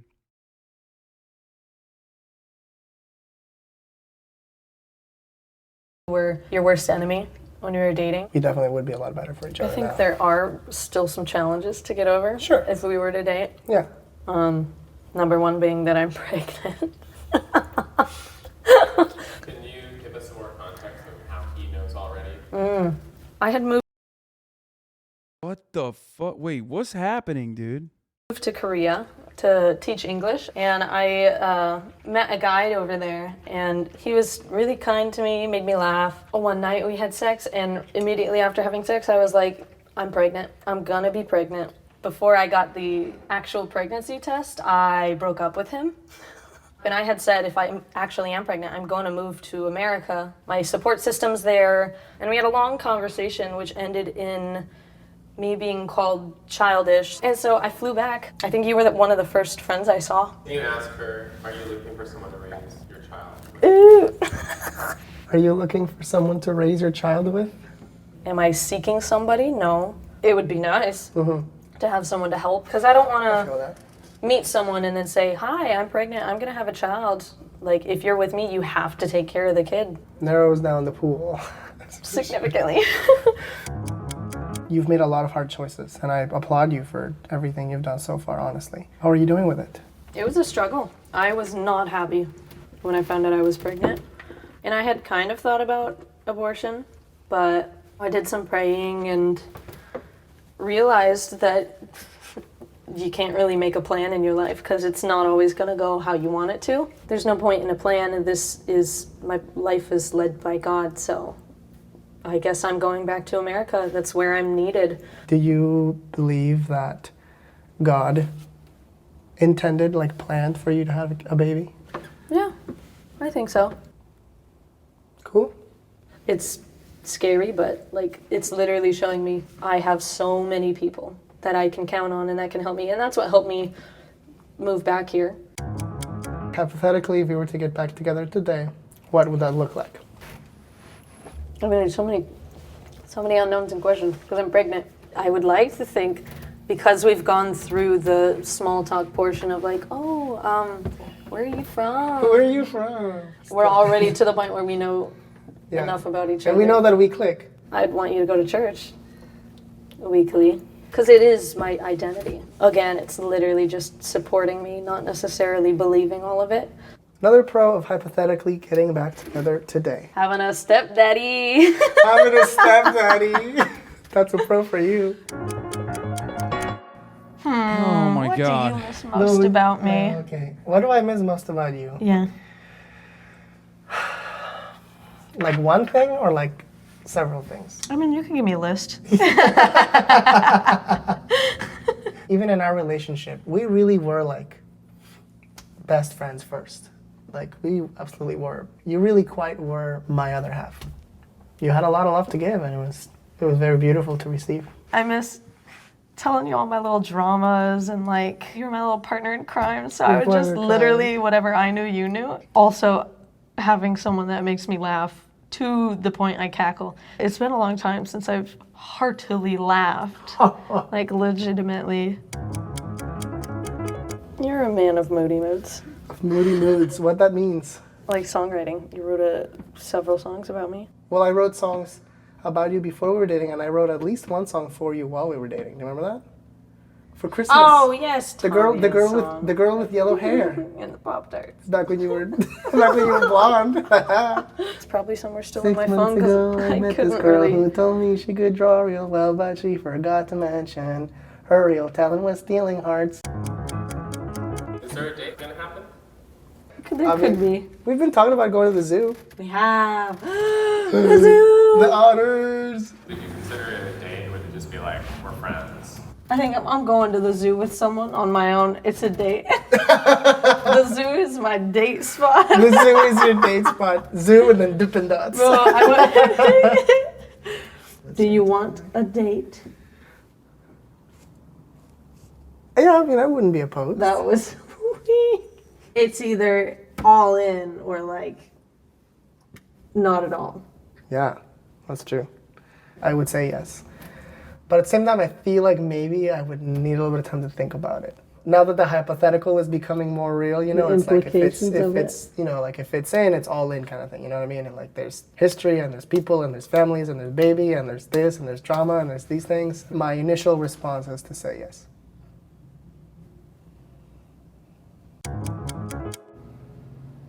I'm trying to think of how that handshake went. I barely So there's okay. smack, pinky, birdie, pull it back, fist bump.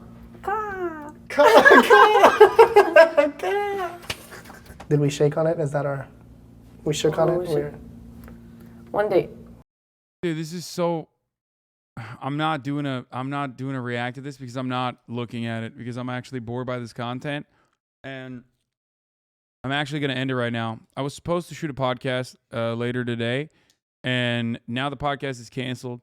So we're just gonna upload this week the Super Mega Cast episode that I did with Super Mega while Will was in Austin with OTK.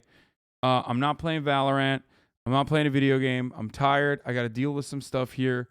I got to deal with work on that end. Okay. So I got to figure some stuff out right now. I'm just going to hit a last 3-minute ad break here. I'll probably be live tomorrow, but it'll be good. The Super Mega podcast is good. We'll just, this is rough. You are a beta. Yes, I am a beta. Sorry for that. Okay. like I said, I'm going to have to deal with this shit. Okay. Thank you to the moderators for doing a great day of regulation. And a great day of moderating. Holy fuck. My mentions are hell currently. Not that it'll die down. It's just like we have activated the most mentally ill Nazis on the internet. That is not related to why I'm ending early though. I got to figure out what to do with the podcast now that it's not fucking happening. Because our guest fell through. But fear not. There's another episode of Fear And with me and the Super Mega Boys. That will be out on Monday regardless. We already had, additional content lined up. And I'll most likely be live tomorrow as well. So, yeah, that's it.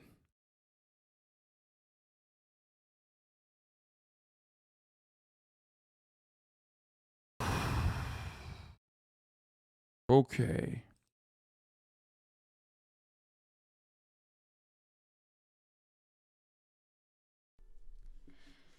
Stunning lo-fi introduction, starting off the day.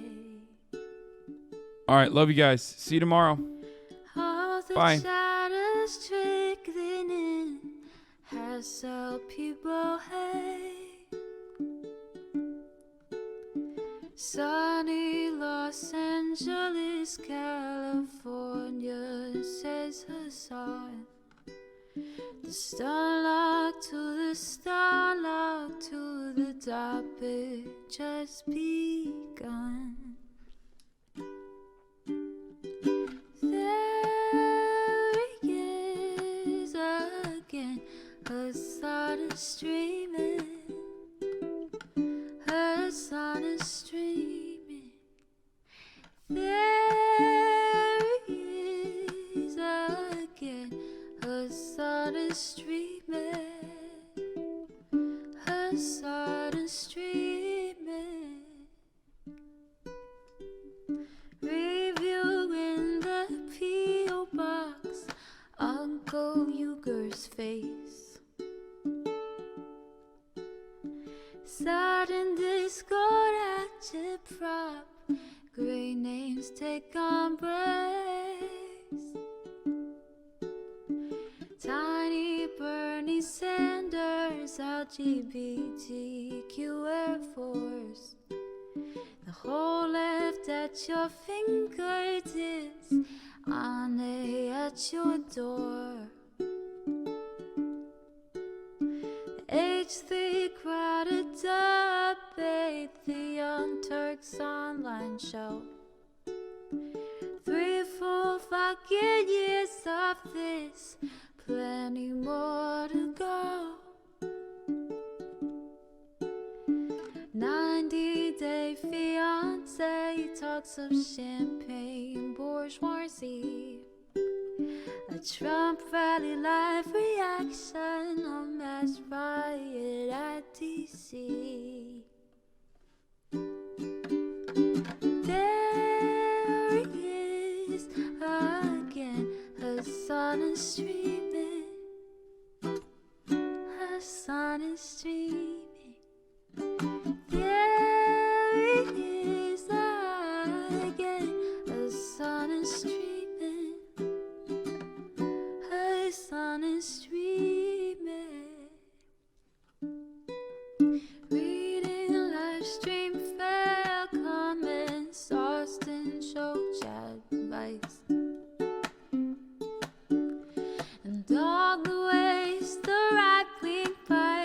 can suck you in a line.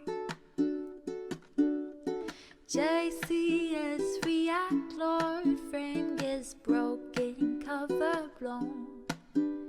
A full-blown mass pandemic, monster streaming at your home. Total radicalization coming out to find. The system you were taught to trust in was broken the whole time.